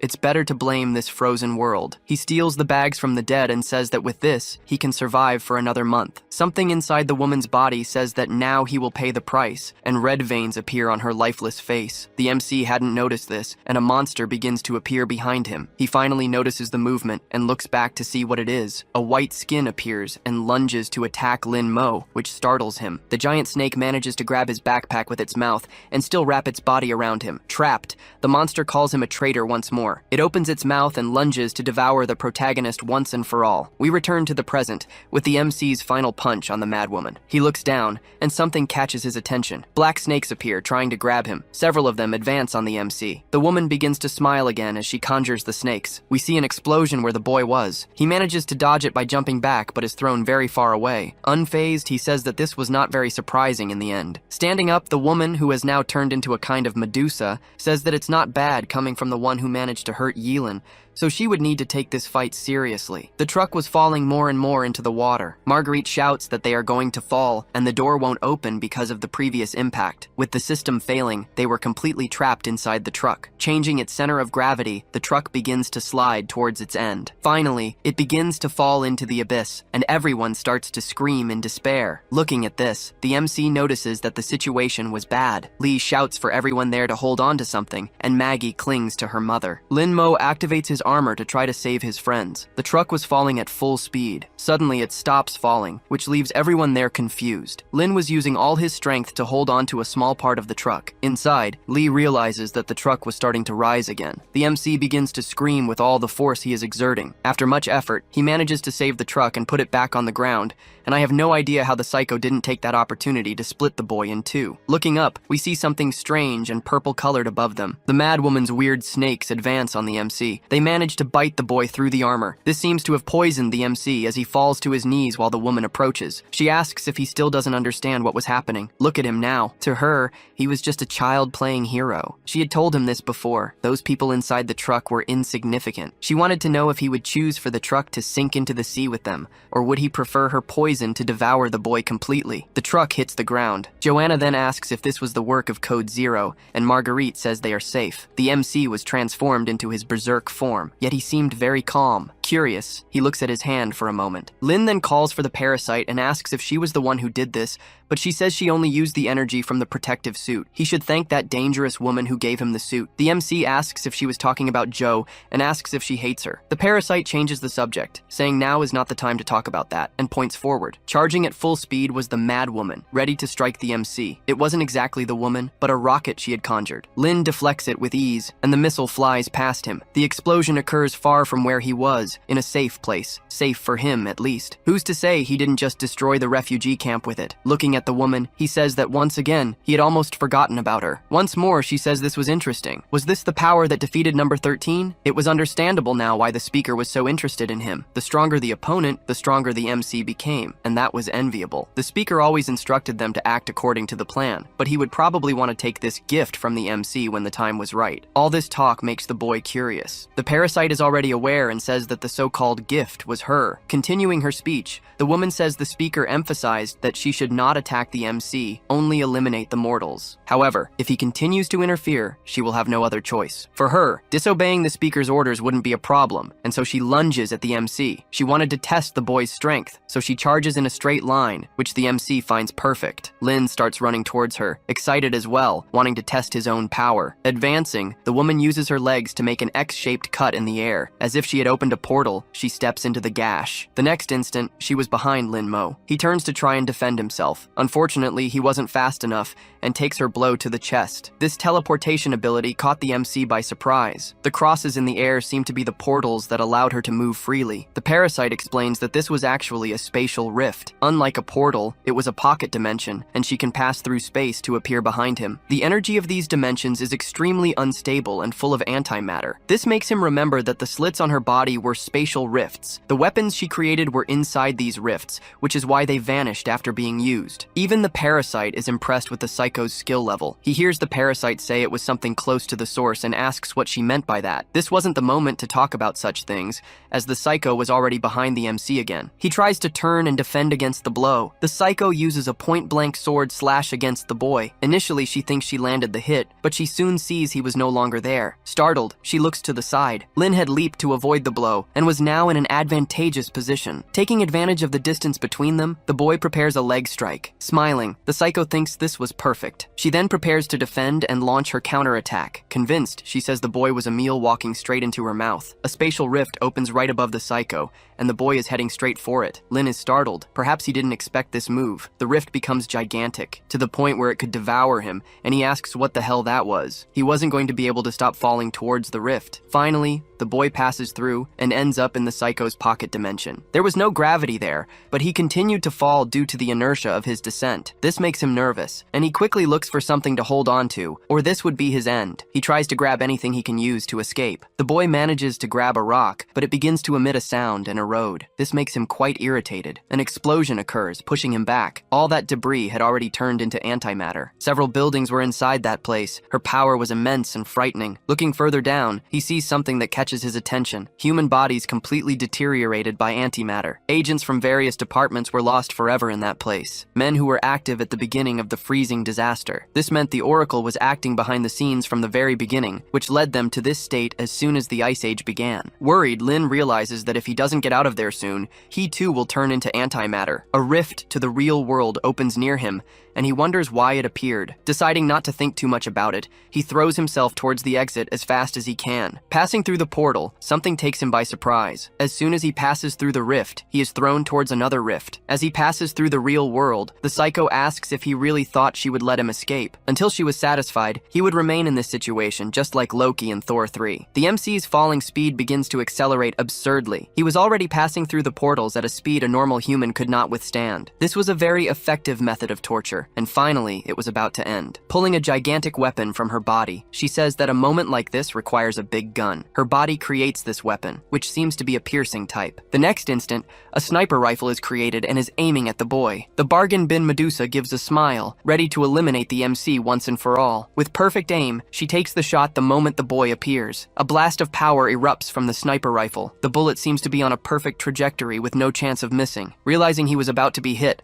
all the MC can say at the moment is, "What the hell?" That bullet seemed to be alive, as it was imbued with power. A gigantic explosion occurs right in front of the protagonist, who is caught in the impact. The hit was massive. His armor suffers from the impact and shatters. Lin is thrown back with great force, to the point of dragging for several meters on the ground. Watching from afar, the Psycho says that bigger is better after all. The bigger the caliber, the more satisfaction she gets. And now I have no idea what the hell she's talking about. The MC is lying on the ground and seems unable to get up. Curious, the parasite asks if he was still alive, or if he was about to seek the light at the end of the tunnel. He replies that he's alive. Pieces of the suit begin to fall off, but he says he won't pass out. Observing the fallen pieces of armor, Lin gets an idea. He uses his power to make the debris float. Now he had a strategy to defeat the enemy. The MC creates a chain and breaks it in the middle. The next instant, the chains wrap around his arms, transforming him into a distorted Kratos. The face on his back severs the ends of the chains. Prepared, he says that to deal with a lunatic, he has to tie her up properly. And just like that, the MC was now a guy who's into shibari. Finally, he was ready to end this battle. The chains were ready and cut. The Medusa observes from afar, letting him finish his transformation. He then says that now he feels more complete. Sticking her tongue out, she says that this is indeed very interesting. Lin then begins to spin his chain as if it were a sling. The girl also wastes no time and prepares another sniper shot. The MC launches the chain towards her. With absurd speed, the chain traces a direct path to the girl. She also fires, and the two projectiles are heading in opposite directions. The collision between them causes a large explosion between the two enemies. Neither of them was hit, but the wind from the impact is really strong. Frustrated, she realizes her attack was nullified by the MC's chain. Worse yet, it hadn't been destroyed in the process, and was heading towards her with the same speed as before. Frightened, she can't understand how this happened. The force of the blow is great, and causes another explosion, but this time hitting the madwoman. This way, my disadvantage of not being able to fight at a distance is solved, thinks the protagonist. But the next instant, he notices a rift at the spot where the chain had hit. That Psycho loved to exploit openings, and she is already behind the MC. She points a gun directly at the boy's head, and he hears a click. The next moment, he manages to dodge the point-blank shot. The boy thinks that she acted exactly as he expected. This seems to have taken her by surprise. He was already turned towards her, chains ready, and now she wouldn't escape him. The movement was fast, and the tip of the chain is already heading towards the girl. Will she have time to escape? Smiling, the madwoman asks if this was all he had. Throwing her body back, she dodges the attack, and the chain enters the rift. Confident, she says that if she keeps using her rifts, he won't catch her. She quickly opens a new rift above the protagonist. Using a kicking attack, she screams that he can't beat her. The madwoman was certain of her victory. This created an opening where the MC managed to chain her leg. The next instant, the girl's arms were also chained. Looking back calmly, he says he finally caught her. Frightened, she notices that he had used the chain to pursue her inside the rift. In an homage to none other than Scorpion, Lin uses his chain, screaming, "Get over here!" and pulls the madwoman close to him. Without resistance, the bargain bin Medusa is pulled back through her own rift. Using all his strength, he manages to bring her back to reality, making her fly towards him. Clenching his fist with all possible force, he prepares his first serious punch. The hit was incredible. right in the middle of the mad woman's stomach. With a gigantic impact, a shockwave propagates through her body. The girl spits blood from the blow, which lands on the protagonist's face. His eye seems to undergo a change. His body was different, but he recognized this sensation and hears someone call him. A woman appears at the door of a house, and this leaves Lin extremely frightened, and he recognizes her. That was the very woman he was fighting. Turning around, the boy begins to stare at her. He was visibly scared by this vision. Wondering what was happening, he sees the woman standing still without saying anything, as if waiting for him to start the conversation. A man appears beside the MC greeting the woman, and he seemed to be her husband. The parasite appears, saying that these were the woman's deepest memories. He observes the scene from afar without interfering. Curious, the parasite asks why he was so surprised. It wasn't the first time he had seen someone's memories. He looks at this scene for a moment and says nothing. The memory continues, and she seemed very happy there, talking with her husband. Wanting to leave, he says he has no time to waste there. That woman was still outside trying to eliminate him. Frustrated, the parasite asks if he isn't curious to know more about her. There could lie the true purpose of the oracle, and also something else. Why are they so interested in the MC? This seems to catch his attention. Returning to the scene, he asks if they don't already know this, but she says he should at least try to understand this issue more deeply. Quoting Sun Tzu, she says, "Know yourself and know your enemy, and you will never be defeated." This was a unique opportunity, and the MC knew it, the parasite tells him. The battles against the Oracle Society were becoming increasingly difficult. Even if they win now, there's no guarantee they will win the next one. Resolved, he says she can do what she wants, to which she replies that it's an excellent choice. Opening a portal within the memory, she says they can go now. Someone opens their eyes, and this person is badly injured. It was the mad woman. She was pregnant and trying to console the fetus. That was a car accident. The parasite sees this scene and feigns pity. Curious, the MC asks what this had to do with the Oracle's society. She replies that everything has a cause and effect, and all things have a destiny. Behind them, something appears, and the parasite says the web has been cast. A woman in strange robes appears before the mad woman. This person seemed to be part of the Oracle Society and was carrying an urn. The MC notices this and asks what the hell could be inside it. Opening before them, you can see there was something with 4 eyes inside. Startled,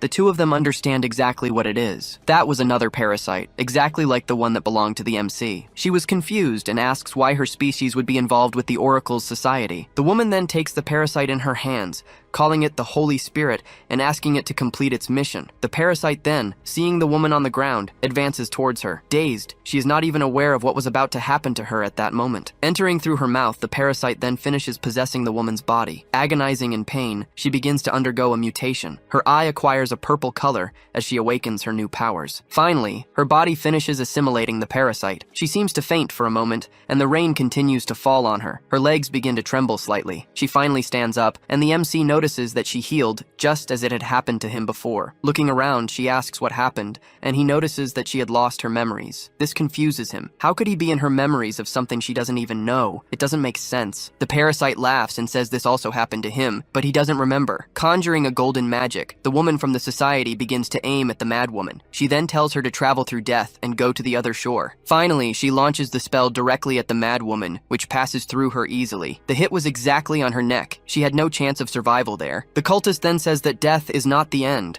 The Lord would guide her on the path she should follow, and then the chapter ends. Death is not the end. These words make the mad woman open her eyes. For some reason, she is in a different place with different clothes and people. She has no idea where she is, nor who this man trying to lick her is. His tongue starts to make the girl feel disgusted. Standing up quickly, she slaps the man across the face. This leaves her very confused, and then she realizes something. Looking at her belly, she notices her child was gone and doesn't understand. Then the woman remembers the masked woman, and this gives her a bad feeling. She had done something to her. She had stolen her child. Now she was in a situation she couldn't explain. A new life began after her previous life was taken, and everything was broken. These broken parts only brought her emptiness. The man who was slapped gets angry, and another woman tries to calm him down. Furious, he pulls a gun from his clothes and points it at the woman. With a scary face, he says that today he will teach her a lesson. The woman doesn't move, doesn't react. Nothing made sense to her anymore. Pulling the trigger, he shoots the girl in the forehead, throwing her body back. She falls on top of a table full of bottles. The man says such a beautiful body shouldn't be wasted like that. The way she was now was much better to enjoy. How sick. Spreading her legs,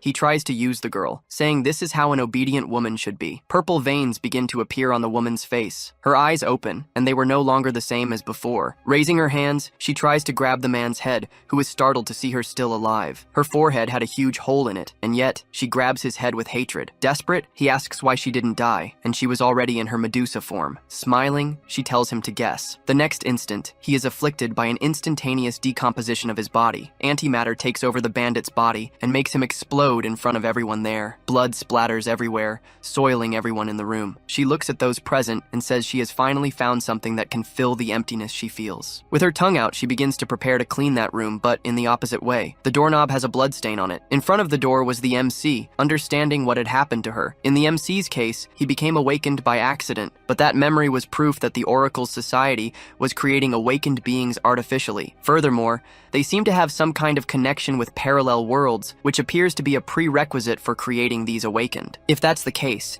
things are only going to become even more problematic. The MC is in a hallway.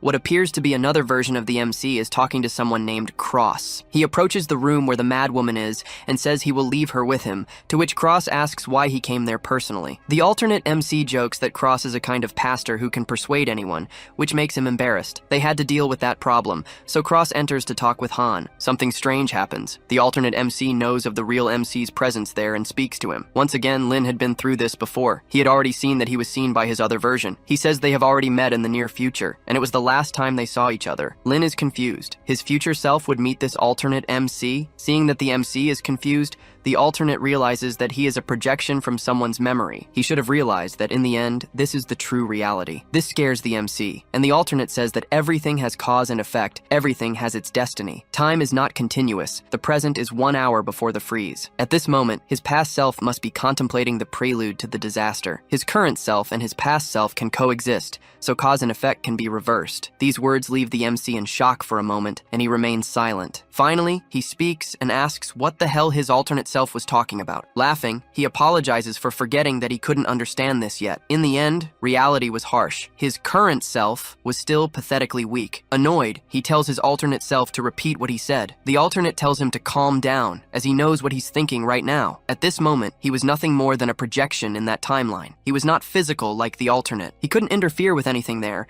even if it was his past, because of cause and effect, and that made him weak in the end. It was obvious that the original MC still didn't understand it well, so the alternate says he will give an example. After thinking for a few moments, he has an idea. Just like that time, he could only watch as he was dismembered by Luo Dalong. He was unable to even offer resistance, and had to slowly watch his own death. That was a hilarious way to die, so weak and pathetic. These words irritate the MC more and more, and he curses his alternate version. Confident, the alternate says that was a great expression. He still wants to tell a little more about what happened next. The Luo Dalong he eliminated was a mere counterpart from another universe. The alternate asks the MC if he had understood that yet. If he eliminates him for revenge, then he eliminated the wrong person. Laughing even more, the alternate asks what he thought about that. If he continues just seeking revenge, he will always find the wrong target. Lin is speechless. He doesn't know what to say, but is very angry. The second one then approaches and says he has good news to share. The guy who eliminated him the first time has already become an empty husk out there. In other words, this meant the MC could still eliminate him. All Lin 2 wanted was to offer his help to Lin 1 and asks for his trust. With his face close to the MC, he then invites him to join them. Lin 1 looks at Lin 2 and asks if that was all. The alternate then notices something strange. Lin then says that Lin 2's attempt at provocation was useless against him because it was so obvious. Trying to control him with anger? This kind of cheap trick only works on children. Lin 2 shouldn't underestimate him. Still confident, Lin 2 then apologizes for his presumption. The MC then says that his present self is no longer his past self. Luo Dalong was not the true cause, only the effect caused by the freeze. If, as he says, cause and effect can be reversed, then his true target for revenge was precisely this cause and effect. This brings another smile to Lin 2's face, who says that this was very interesting. The MC knows that the alternate was seeking to accelerate the freeze even further.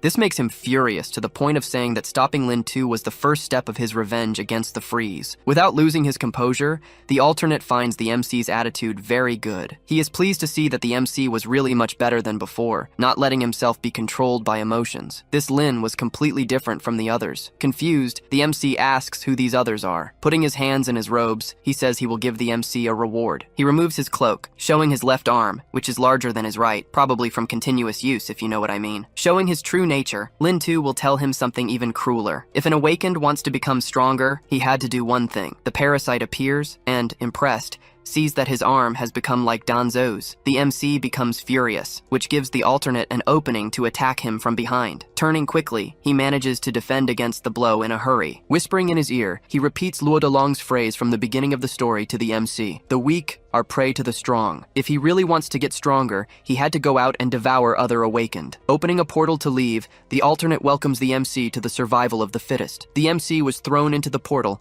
and now had his other self's last words in his mind. He needed to find this source of power, and then he finally returns to reality. Even back, he notices something different. He had returned a few seconds before entering the madwoman's memory, and this confuses him. Again, he prepares his final punch to defeat the girl. As he clenches his fist, he thinks that he can't do the same thing as before. If he does everything the same, it could put him in an infinite loop. Lin then decides to bind her with the chains instead of using his final punch. Right after that, he realizes that this might not have been his best idea. She creates a spear tip from the palm of her hand and prepares to pierce the protagonist. The girl, freaking out, screams, asking why he is distracted at this moment. Raising his arm, the MC uses the chains as a shield against the attack. It was two monsters fighting each other. The pressure of the blows and defenses was enormous. Excited again, she says he can't lower his guard in a fight. Bringing her face close to the MC, she says she will devour him soon. The girl's snakes begin to move towards the MC, ready to attack. Hissing, they open their mouths, their fangs poisoned with antimatter. The MC quickly conjures new chains from his back. Several of them begin to emerge from behind him to help with the defense. The battle was now being fought on two fronts at the same time. The snakes against the chains, and the MC against the psycho. The MC was getting the upper hand, defeating the snakes one by one. This surprises the girl. She starts to get nervous about being subdued. Lin then takes the opportunity to attack in conjunction. Finally, it was time to end this fight once and for all. Several chains are conjured at the same time he places his hand on her face. He then uses the chains to subdue the other awakened. Will he follow his alternate self's advice? Smiling, she asks what he was waiting for. Is he going to give up at the end of the fight? He gets confused and asks if she heard his conversation too. That voice echoed in her head, so she could hear it too. The voice was yearning for massacre and destruction. The MC trembles a little upon hearing this. The madwoman says the MC was just like all of them, and the parasite warns that it was a distraction. Looking at him, she asks why he was still hesitating. Lin says she can't die yet. He had questions to ask her, so he asks her where the speaker was. The voice begins to enter his head, telling him to satisfy himself and fill the void in his heart with massacre. Resolute, the parasite says it's no use. She won't tell him anything. He screams at the voice in his mind to obey him immediately. Death was not the end, but her body begins to deteriorate. The madwoman was trying to self-destruct using antimatter. Seeing that he had no other alternative, the MC then uses his power to finish her off for good. Headless, the body falls to the ground, inert. From afar,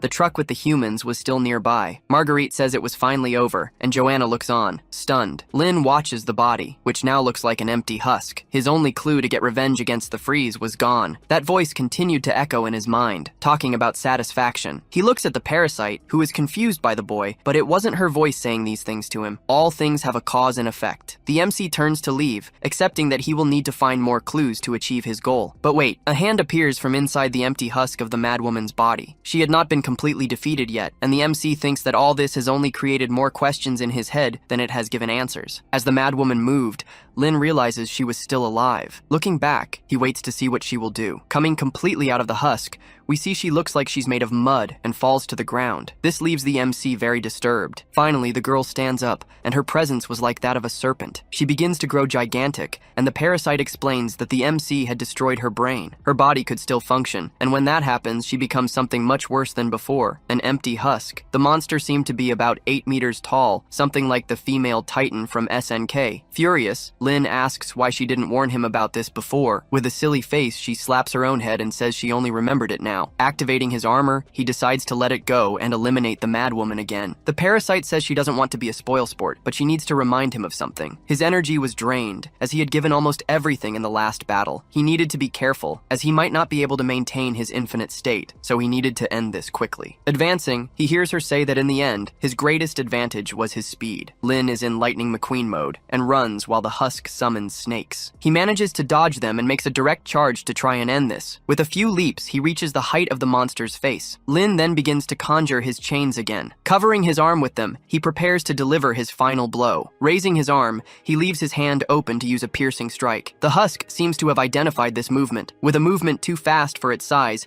it grabs the protagonist in midair. He is confused and wonders when this happened. From afar, we see that she used a rift to grab him in a blind spot. Lin was trapped, and she opens her mouth to use an antimatter cannon against him. The MC gets nervous. He had no way to escape that. The human's pickup truck starts to accelerate. We see that the cannon is charging. This blow has the potential to be fatal for the boy. Someone loads a rifle and takes aim. The shot hits what should be the monster's temple, but it's enough. The distraction makes the husk release the MC, who falls to the ground. He manages to land without difficulty, right at her feet. Looking from afar, he sees the car continuing to approach them. The shooter doesn't lose her aim and continues to target the empty husk. It also tries to hit the car with its antimatter beam. The car is not hit directly, but the impact throws it far away. The one who was shooting had to jump from the car. Her landing was very beautiful, I have to admit. Smiling, she gets up and says the MC can't do anything without her. He is surprised to see her. The person there was none other than Dr. Joe. Teasing him, she calls him her dear test subject. Lin is startled to see the doctor there. He approaches her nervously and asks why she was there. Still teasing, she asks if he isn't happy to see her. He quickly says no. Looking at the overturned car, he asks who the driver was. The system begins to speak and says that it was the one driving, which impresses Lin Mo. Cutting the small talk, the system then warns that now is not the time for conversation. They have something bigger to worry about. The car is kicked away as the empty husk approaches the two of them. Lin manages to grab the doctor and prevent them from being hit by the vehicle. Still, it seemed like it was about to hit the truck with the humans that had been saved before. The two trucks collide, causing significant damage to the armor. Marguerite and Joanna are shaken inside the truck but seem okay. Fortunately, the damage wasn't too great, and the situation seems to calm down for now. He looks back, worried about the people who were still there. Joanna was still trying to use the system to open the car door, but it insists on remaining locked. A message appears on the communication system, which makes her think it had started working again after the impact with the other car. Someone asks if the one there was Gorilla, and if they were still alive. Being called a gorilla makes her furious, and the other side recognizes her voice. The one speaking to her was Joe, and Gorilla, Joanna, says it will take much more than that to eliminate her, to which Joe is relieved to know she is well. The situation, however, was not completely resolved yet. The monster opens a rift in its own belly to attack. Several snakes begin to fall from its womb to the ground and seem to be gigantic. Joe starts shooting indiscriminately at the mobs,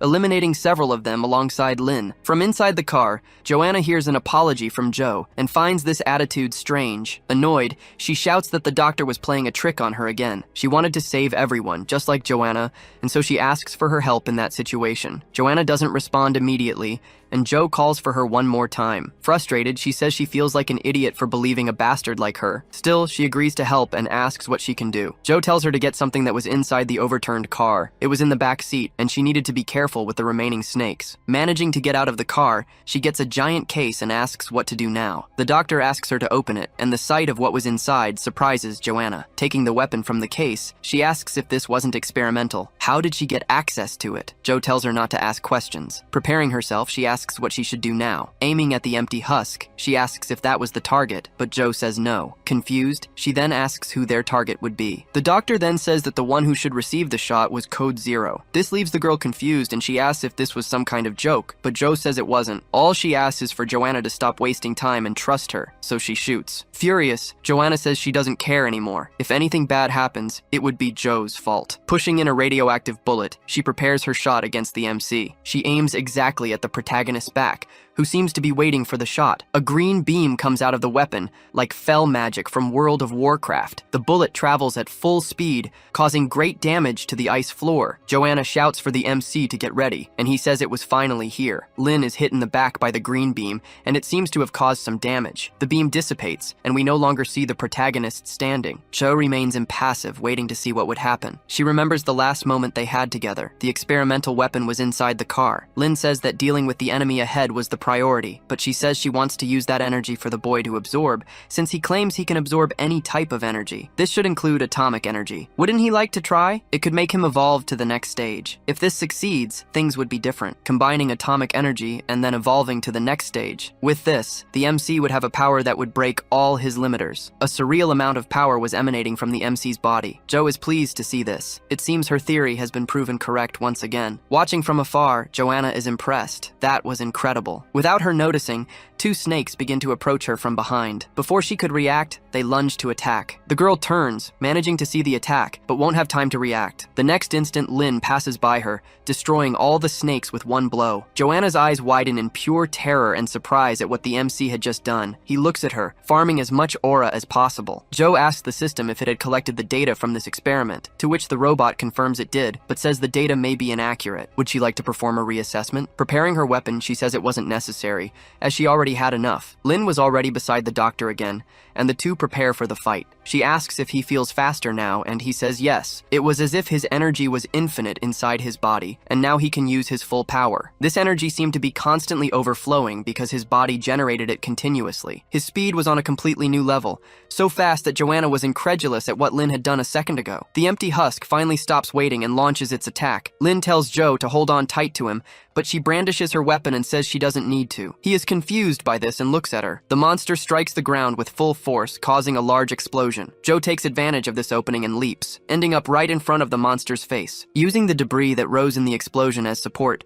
she begins to jump towards the empty husk. With her weapon in hand, she aims directly at the monster's forehead. Without hesitation, she unloads the entire magazine into the monster's face. An explosion hits right in the husk's eye, which is left dumbfounded by this. Another larger explosion occurs, throwing Joe back. She manages to rebalance herself, even in midair, and observes what happened. Without celebrating victory prematurely, she throws more bombs and starts firing at the monster again. The explosion gets even bigger. I don't know how she isn't caught in the impact. Lin approaches and says it seems she had also improved a few things, and she says it wasn't a mere upgrade. The suit she was wearing had his blood running through her clothes. Curious, the MC asks what she means by that. Joe continues, saying that she now has an experimental weapon with various functions. With this type of equipment, an ordinary person would have the ability to deal with a white skin of this level. After saying all this, she says she will leave the rest to him, and Lin is surprised. She had to check on the injured person nearby and tells him not to die in this fight. While the MC was looking at Joe, the monster lifts its foot to step on him. He was still complaining about her last words when the foot hits the ground, causing a huge explosion. Actually, before it reached the protagonist, he had managed to stop the stomp effortlessly. This seems to scare the monster, which is surprised not to be stronger than the human. Lin asks how he could die at the hands of such an inferior creature. The boy then begins to release a little of his power. With impressive speed, he passes through the entire length of the monster's leg, cutting it into several parts. He doesn't stop at the leg, but also takes the opportunity to cut its arm in the same blow. In moments, the monster was being sliced into several pieces of sushi without any difficulty by the protagonist, until he managed to rip out its core. The body parts fall as the boy looks at what he holds in his hands. He remembers his other self welcoming him to the survival club. If he really wanted to get strong, he would need to devour other awakened. The parasite appears behind him, tempting him by asking what he was waiting for. She tells him to devour the awakened, and he was bringing her core closer to his mouth. Thus, her soul and powers will be his. Lin had not yet devoured the monster's core. He continues to observe that thing as it pulsed in his hand. It seemed he was undecided. What would be the best path to take? His mind turns to the face of his other self, and once again the question is asked, what was he waiting for? Something strange happens with that core. It begins to expel a strange substance. Confused, the MC wonders what was happening. Why did that core open on its own? His own core also goes out of control, and he seems to be trapped between the two. Lin realizes that the one doing this was the parasite, and she was merging with the other core. He seems to be in agony, as he lets out a roar as the fusion happens. His consciousness begins to fade away. The next instant, he opens his eyes again. In front of him, a hallway that looked like it belonged to a hospital. Waking up completely, the boy's eyes widen. He was trapped in that black substance. The parasite was doing this to him, trying to free himself from it. He thinks he needs to find the way out of this place. Someone appears before him, saying that the MC was finally there. Looking ahead, the MC tries to identify who it is, but their face is still in the shadows. Soon after, we can see it was the psycho madwoman who fought against him. He initially thinks he had gone to the past again, but realizes the situation was different from before and can't understand the current situation. The girl starts to run, and he extends his arm, asking her to wait. He tells her not to run, but the girl doesn't listen to him. Finally, they seem to arrive in a surgery room. Stopping her run, she stands still in front of a gurney. The MC reaches her and seems tired from this chase. The girl then says that everything would be different if that car accident hadn't happened. She would probably be giving birth to her child in the surgery room. Confused, the MC asks what she was talking about. Turning to him, she asks if he was also there to eliminate her for good. Lin asks what she meant by also. She apologizes for saying something so strange. Judging by his expression, he probably doesn't know. The one he eliminated before was the same woman, just on the outside, but her true self had always been in here. Calmly, the boy asks if she had a split personality. Unfortunately, that was not the case. Her inner and outer self were always the same person. After experiencing those things, wishing to protect herself and fill the void in her heart, she chose to escape. She created a hard shell on the outside with a broken core on the inside. She was aware of what her outer self did, but she had already chosen to escape, so she did nothing against it, and gradually let herself become the person on the outside. Curious, she asks if he wasn't there to hear her story. Opening her arms, she asks him to finish her off, since that's how battles ended, according to the speaker. The weak are the prey of the strong. He must understand this principle well. Lin clenches his fists, repeating the phrase she had just said. He then says he doesn't think she understood the situation well, and she is confused. The boy asks if she never thought about revenge against those who caused this to her. Her current situation was also experienced by the MC before. His survival instinct was reduced by having pushed away his sense of self, and only sought to satisfy his most primitive desires, only knowing how to survive in any situation. In the end, all that remains is to act on instinct, like a body driven by desire. The final result of all this was indeed death. He asks if this sounded familiar to her, and she shows that it does. These were the things he went through when he awakened, and this could be her end. But for an awakened, death is not the end but a new beginning. She, along with him, they had other choices. Extending his hand, the MC offers her an alliance, thus ending the chapter with the decision of the mad girl who was not as mad as we thought. Thanks for listening. The final moment really stood out to me. Instead of devouring his enemy for power, Lin offered her an alliance. What do you think? Was that the right choice? Let me know in the comments below. See you next time.